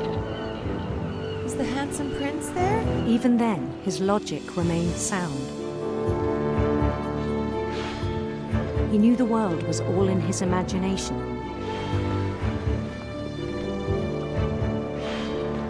There's so many fish.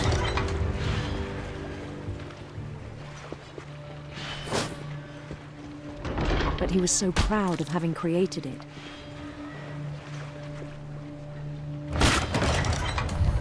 In his own eyes, he'd become something greater than a king. A god? Louis found his own Sanjay. For someone who'd never known success in the real world, I think it was overwhelming.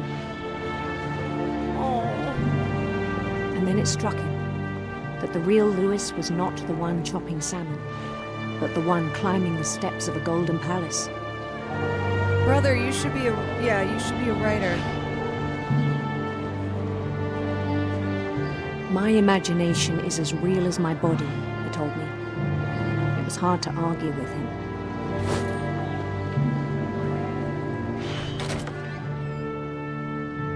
Oh. Wow. Oh, God. Take me back. He began to forget the world we know. Where's my prince? Oh. I think it pained him to remember Lewis, the cannery worker. God.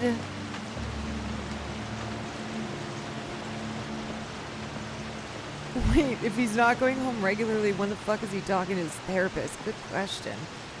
Oh. He began to despise the man with a royal contempt. Uh-oh. Where am I going? I still thought I could save him. Even after he said he was being crowned king over all the lands of wonder. Not the light. Don't go towards the light. No, Lewis. The palace would be packed with his companions.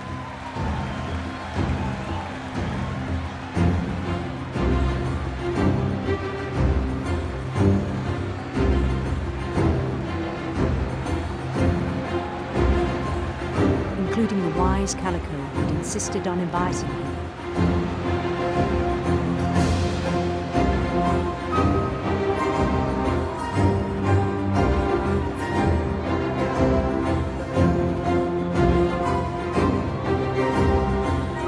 My prince?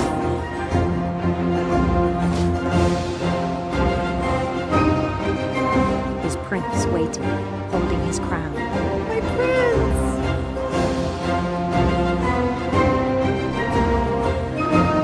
There was only one thing left to do.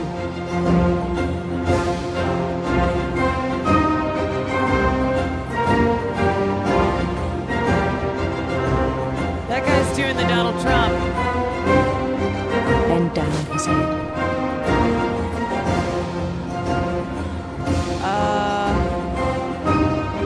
Oh no. Oh God. Oh no, no, no, no, no, no, no,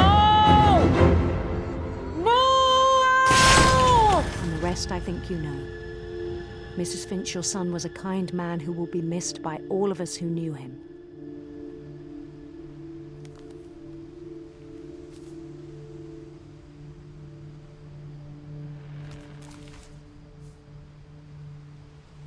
My brother was really cool. I wish you could have met him. Fucking hell.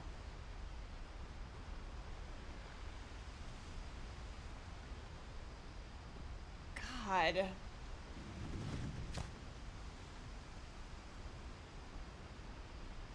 So his therapist wrote a letter to explain how bad it hurt.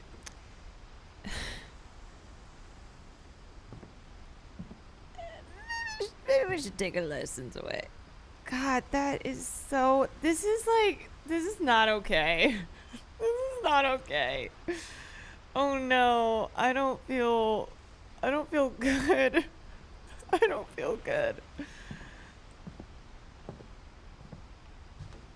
I feel like we were with that one for so long too that it's hitting. Legalize marijuana. Why didn't we just give him his weed? Come on, man. Fuck. Louis.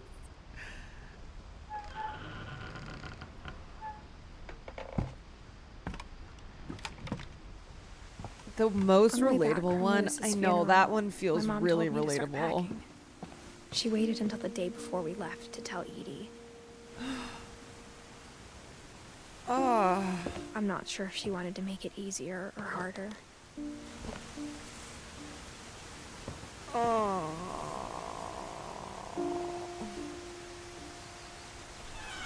Oh. I wish we'd stayed.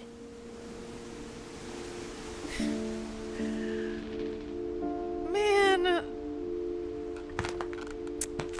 But I understand why we left.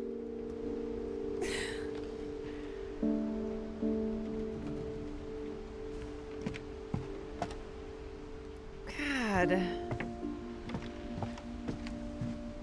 This is just... My mom ended up leaving everything behind.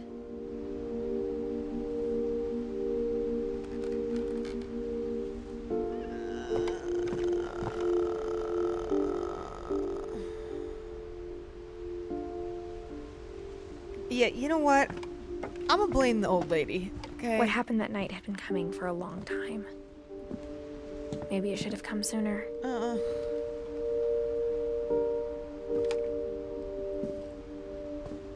Oh, this is nice.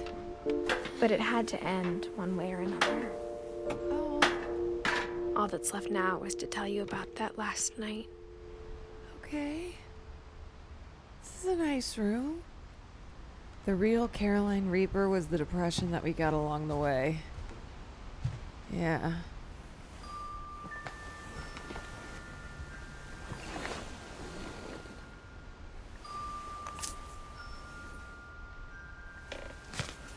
This really is the generational death house. That whole last day, Edie just watched us pack and didn't say a word. Until supper, when she raised her glass and said, "To our final night together, and all our final nights." Chinese food. Grandma, you know what I said about alcohol. Some of your medications are very Edith, specific. I left a present for you in the hallway. Why don't you go open it? The grown-ups have to argue now. I'm sorry, you're right. We're all leaving tomorrow. Let's just enjoy our last... I'm not leaving. Edith, you're excused. This is bleak. This is bleak.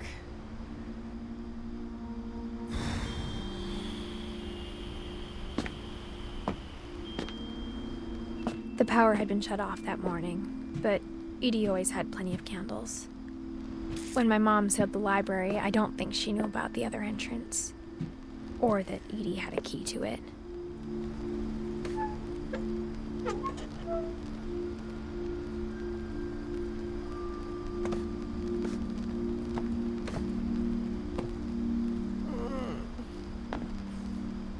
That thing you're afraid of isn't going to end when you leave the house. I don't... But let's try, though. Edith has a right to know these stories. My children are dead because of your stories. I think it's best if Edith and I leave tonight. We'll have the nursing home send a van for you in the morning. Oh. Okay? God. Ugh. This is just so bleak all around. Man. Dear Edith, there's so many stories I wish I could tell you, but there's only time for one. This is about what happened on the night you were born. That night, the tide went way, way out. Is this gonna end with Edith also dying because everyone in this family is dead? Like, how is she still alive? And last time I ever saw the old house aground. She's gonna die in childbirth. There'd been an earthquake out in the middle of the ocean. They called it the lowest tide in 1,000 years. God, it smelled awful. You know, I've seen that house every day of my life.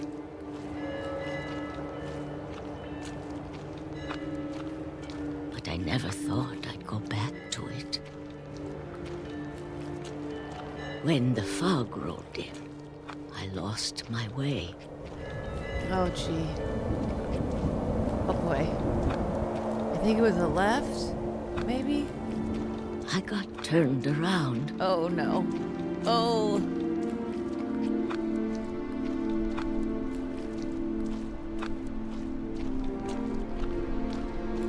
Okay. For a while, I wandered. It's fine. mind. I think this looks familiar. I started seeing things. The deer!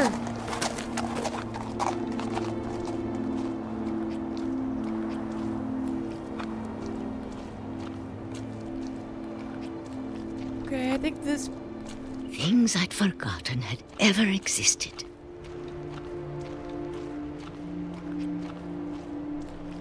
But when I saw them, they felt like old friends. That night, a lot of things came back to me. Oh. Or maybe I came back to them. Oh. The house.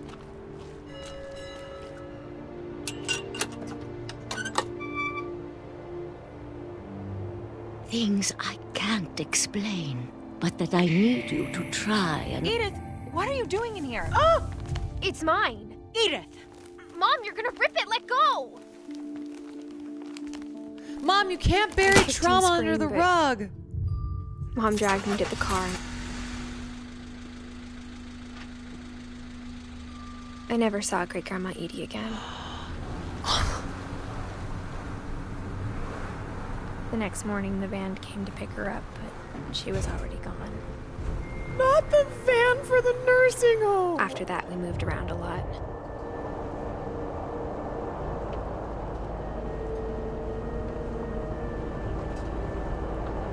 We both tried to make the best of it. God. A few years went by. I better feel happy as fuck at the end of this.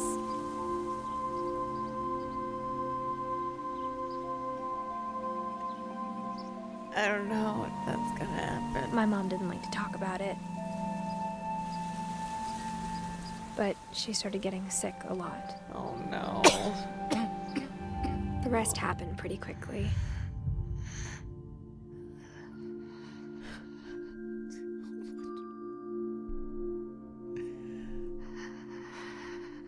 She got better for a while. God. And then she didn't. And then I was alone.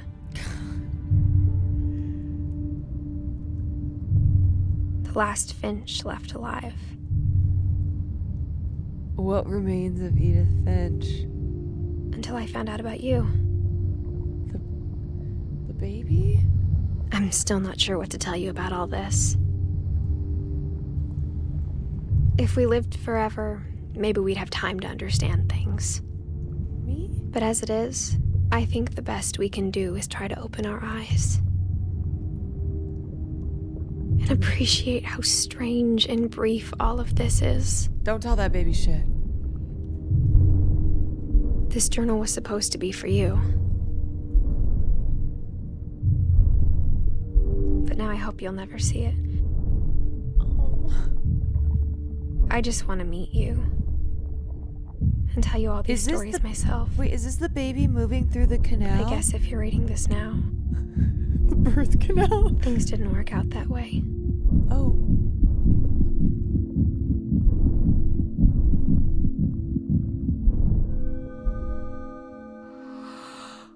This is where your story begins. I'm sorry I won't be there to see it. Wait, why? It's a lot to ask, but I don't want you to be sad that I'm gone. Wait, I want you to be amazed that any of us ever had a chance to be here at all. Good luck.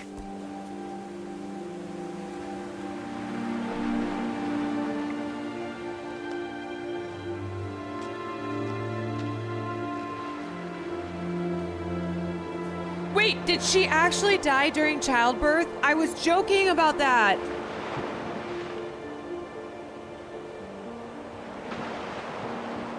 That's why...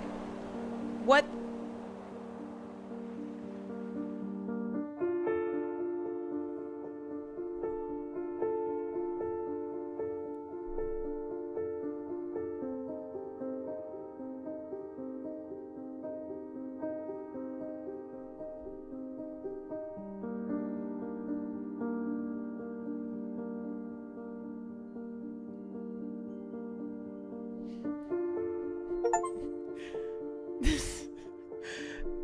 Even like these child photos are getting me, man.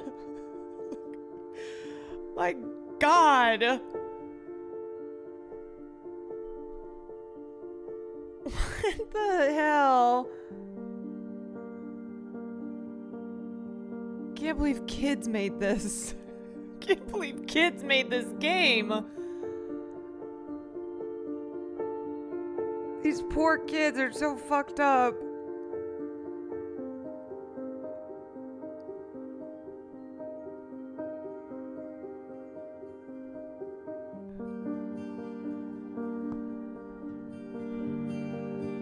Oh my God. Wait, there's a Kwan? Wait, Michael Kwan?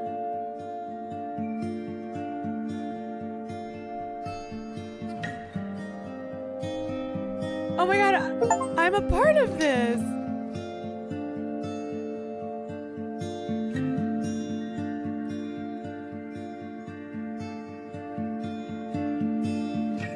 There are Kwans for those with eyes to see.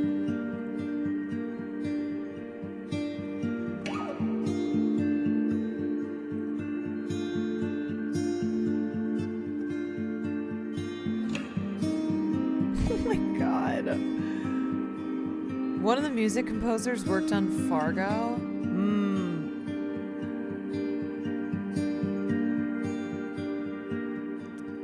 Wow, what a gorgeous, I mean, just gorgeous, heart-wrenching, brilliantly told story. That was quick, too. That was only like 2 hours. This game made me understand this medium can be art. Oh, absolutely.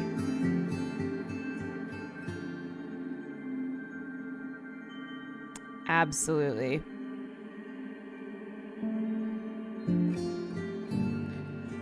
Wow. Have you played The Last Day of June? It's almost the same as this or even more depressing. I haven't.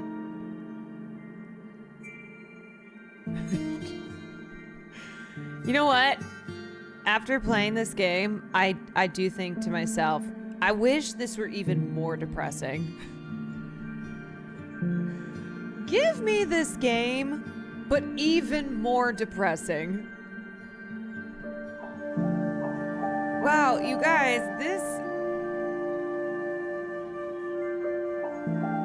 This was heartbreaking. I didn't think it was going to be this sad. I thought it was a horror game.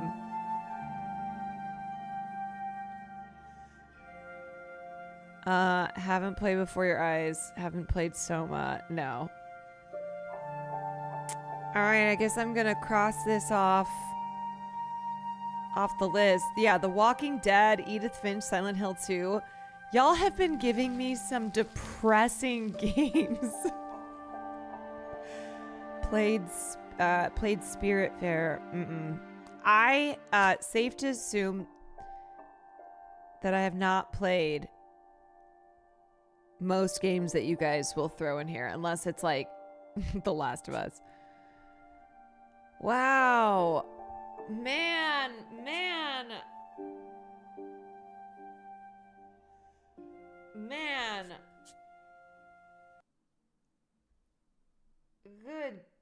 Good God.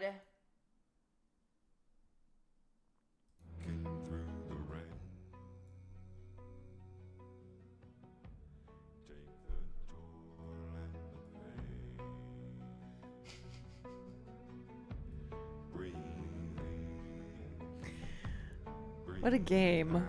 Holy moly. I actually did play Silent Hill 2 on stream. Played the whole thing. Man, games really are art. They're incredible. It's...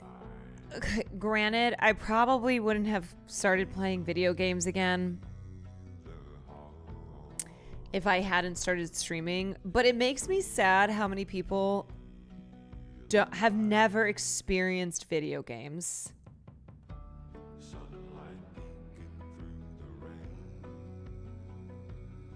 It's like you gotta. Spiritfarer is good, but it's time for you to play Sex with Hitler too. You know, I'm gonna leave that one off the list. I'm gonna leave that off. All right, so we have another. Sorry for the flashbang. Oops, super bright. Hello. Okay, so we can cross off What Remains of Edith Finch.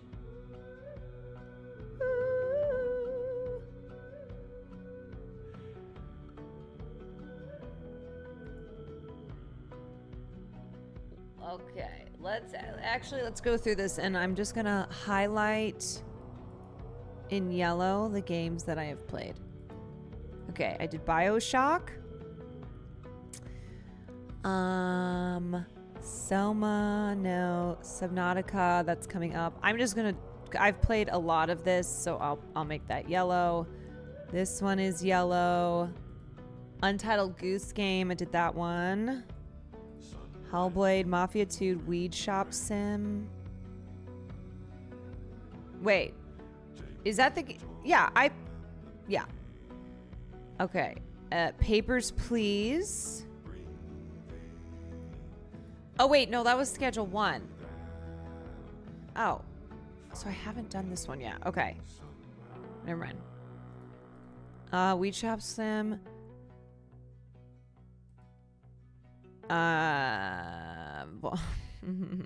Shadow of the Colossus, Cabin Factory. Is that all I've played? You guys, this is not good. Does this mean we're not going to finish it? No. I just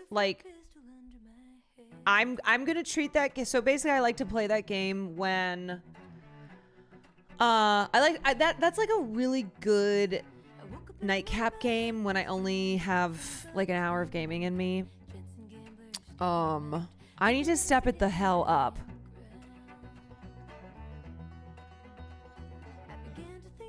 Superliminal should be combined with a vaping stream.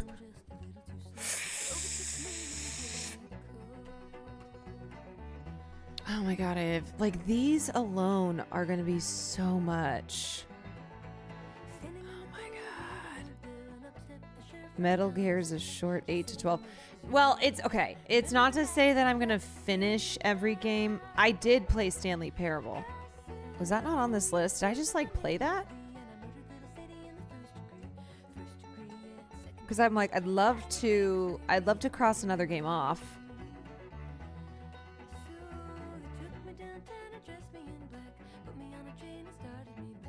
I did play it. Yeah. I played Stanley Parable.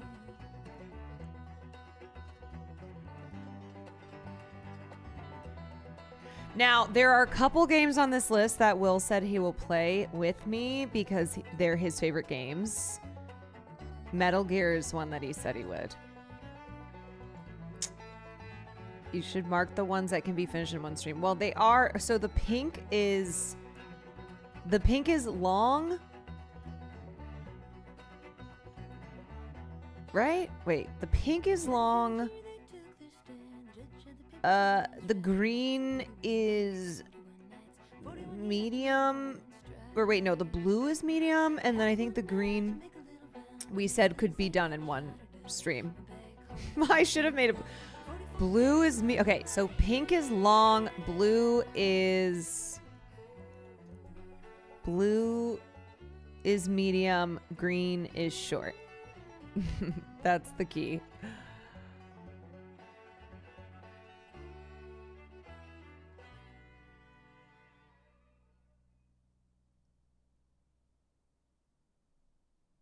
Yeah, look, some of these I already am like, I don't know if I'm going to get to it this year.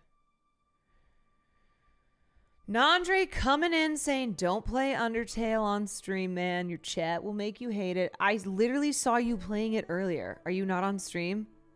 I got the notification that Nandre is playing Undertale. I know when you're playing stuff. It's a bad stream game.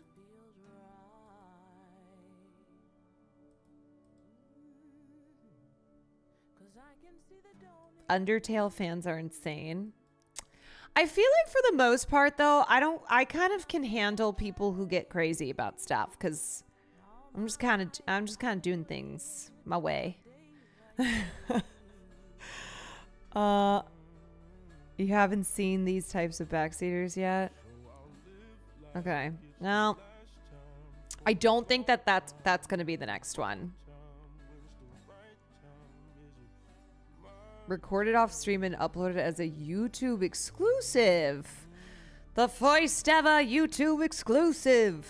Maddie, thank you for the 25 months. Nice thing about Metal Gear is that most of the games can be finished in 10 to 15 hours except for 4 and 5.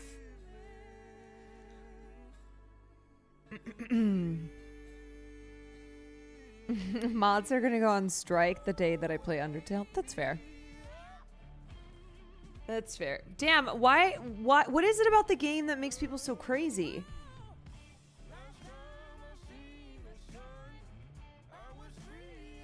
Like, what's the deal? Just the choices? Am I a person who would make them extra crazy? Play Look Outside. Damn it, this is the problem though, is that more games are being added and I've barely made it through the list. Will, I got games on the list that I need you to play with me because you said you would. I can't. How am I gonna add more games when I've barely made it through the list? Maybe I need to rework the list. Maybe I need to rework it. Have you tried Minesweeper? No, there's so many games I haven't played.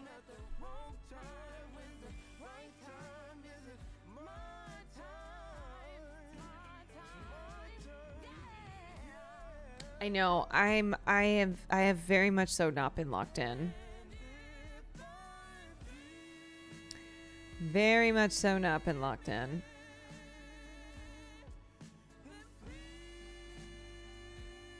Metal Gear's a good 4th of July game. I know what I'm doing this 4th of July. Playing Metal Gear Solid. I know. I need to go. Oh God. I need to dedicate more time to gaming because I'm not getting through this. It is already May. And then of course, like when I pull up the gaming list, then people add in even more suggestions. They're like, you gotta play this. Asking if you've played Minesweeper is like asking if you've played Solitaire.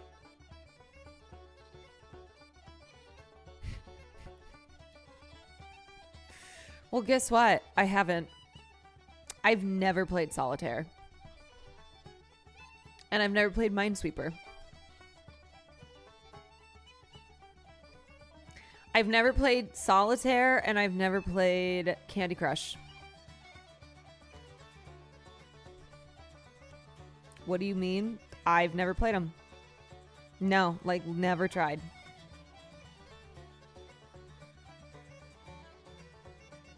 I've done Wordle, yeah.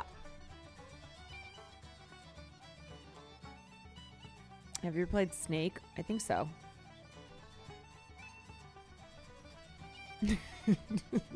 Never alone. Next year tells you didn't play Mouse Hunt? What is that? Mouse Hunt. Mouse Hunt Windows game?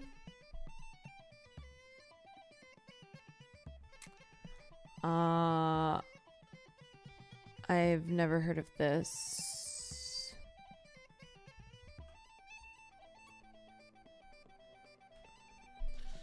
Been touching grass my whole life. Lizzie, thank you for the 19 months. What about the Sunday? I've done a lot of crossword puzzles. I have. Sometimes I did stare at the wall when I was a child. You know. You ever played 3D Space Pinball? 3D Space Pinball.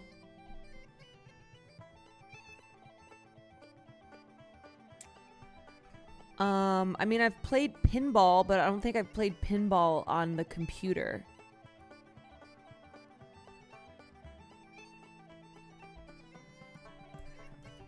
Do I know what cool math games are? That sounds familiar. Cool math sounds familiar. Cool math games. I think I've played those.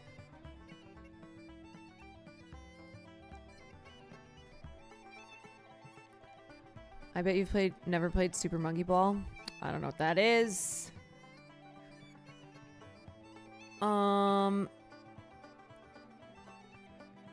Have you ever played Bloons Tower Defense? I can't tell if like some of these you guys are making up or I just don't know what any of these are. Bloons Tower Defense? No, I don't know what that is. Bloons. These are all real. Nothing has been made up. Oh god. You ever play Jetpack Joyride on iPhone? No. Honestly, okay. I like haven't really played phone games. I haven't really played a lot of I've never played Angry Birds, I don't think.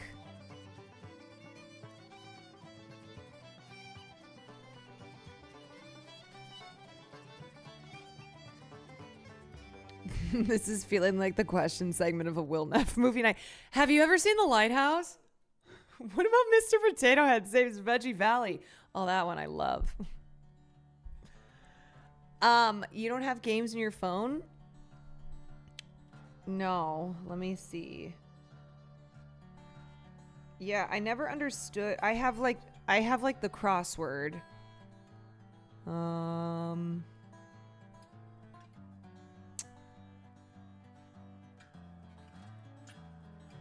No.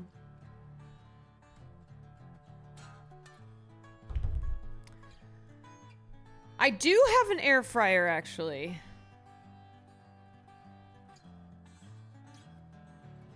You got games on your phone? Yeah, no, I just never got into phone. I didn't really know about phone games. But also because I didn't play like any type of games that weren't board games. So I wasn't playing games on my phone. I wasn't playing games like as an adult.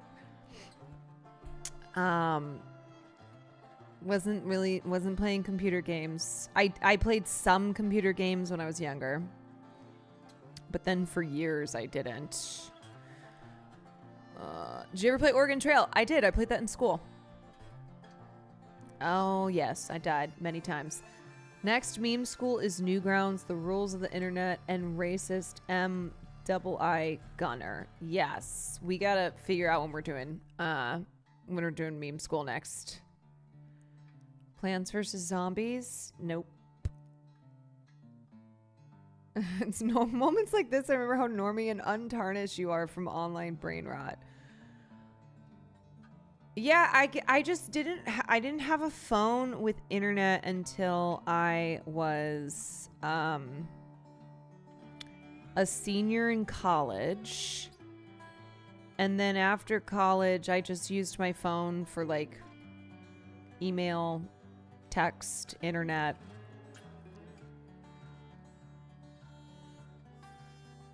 Did you play board games? I love board games. Yeah, I played a lot of board games. Did you know Kevin O'Leary owned an educational software company that bought Oregon Trail and ruined it by firing the dev team? Why is he also a person who's always at the scene of the crime? Do you know what this image is? Yes, I know that this is an Angry Bird. I know what an Angry Bird is. I do. I recognize the image. Why does it sound like I've been in a coma? I've been in a coma for 20 years and I wake up and Nanjai's my doctor. He's like, do you know what this can you recognize this image? Do you know where you are? He has a name. Okay, I don't know his name, but I do know that he's an angry bird.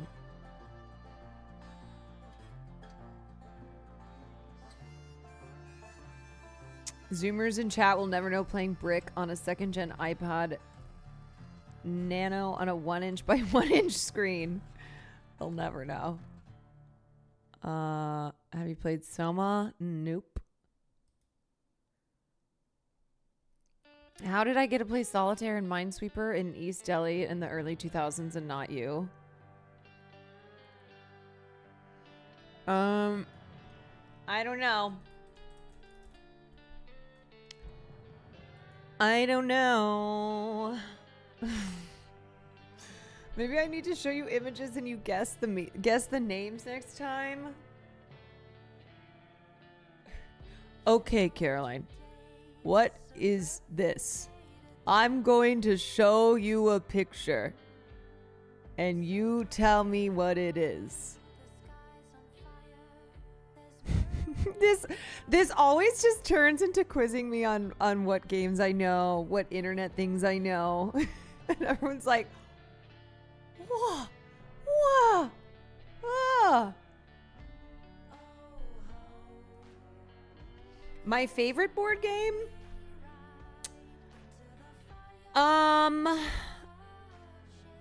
When I was younger, it was probably Life. Now,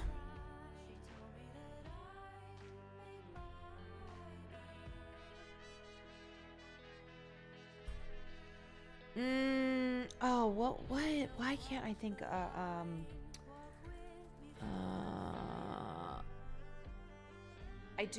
I do really love Monopoly. I do love me some Monopoly. Oh my god, why am I blanking on the name of a game that Will and I would play all the time? What the fuck? Why can't I? I love Clue. Love Clue. So fun. Oh my god, why can't I think of this?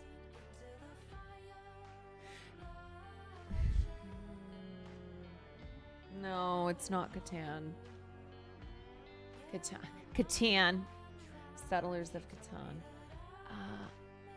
Do you know this man? That's Steve. Wait, no, that's not Steve. No.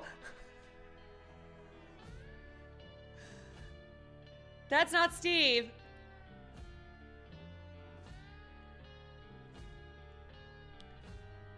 That's Herman Bryn. That's Herman. That's Herman. Yes, that's Herman. Say his name. Oh, you know what I really love? Probably my favorite board game is Trivial Pursuit. Hell yeah. This classic blue classic edition Trivial Pursuit. Great game. If you've never played this, this is a classic. This is probably my fave.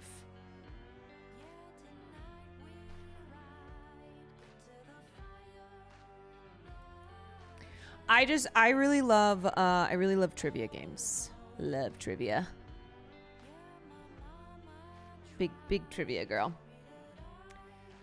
Okay, you guys. Have you ever played Disney? Seen it? I think so. I am gonna go finish watching You Season 2. Which is not very good, but I'm still watching it. With me? Duh. I was kind of killing time to let you game more because I don't want you to be like one more game and then you come in an hour. So right now you've played 12 hours of Arc Raiders. Okay, I'm finishing game. Are you finishing game or are you starting a new one? Because last night you said, oh, I'm going to play another game. And I said, oh, okay, that's fine. And you said it's only going to be 20 minutes. And then it was 40.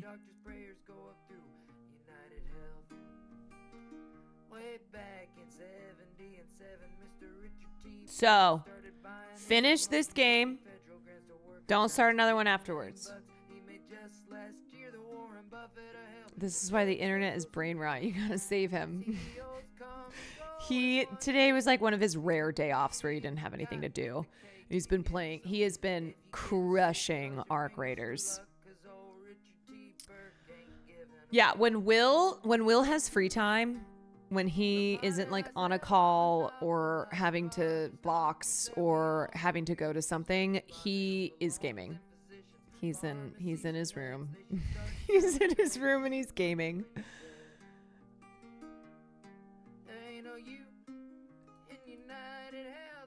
I can't pause an online game, Mom. Come on, Mom. All right, you guys, that was fun. That was a fun stream.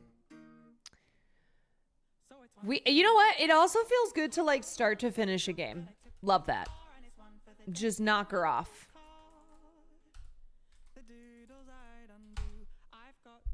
Just knock her off. What a great gaming stream today. Indeed. Thank you to everybody who recommended What Remains of Edith Finch. Devastating, but gorgeous. Gorgeous storytelling, gorgeous art. So thanks for the recommendation on that. I'm going to send you guys over to Mafia Jinx. I will be back tomorrow for I'm trying to think if I can get it together to relaunch cooking streams tomorrow night.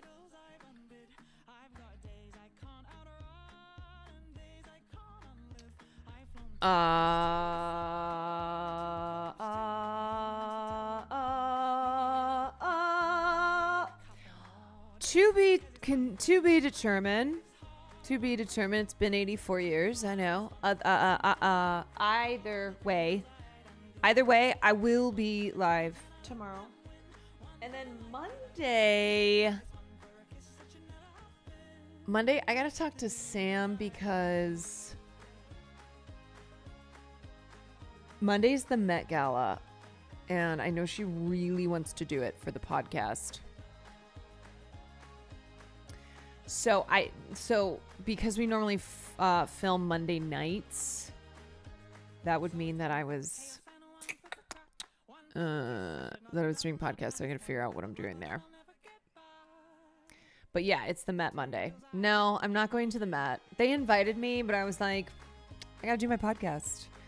Anyway, I'll see you guys tomorrow. Thank you for joining me. Have a fabulous rest of your night. Mwah. Peace and love. See you later.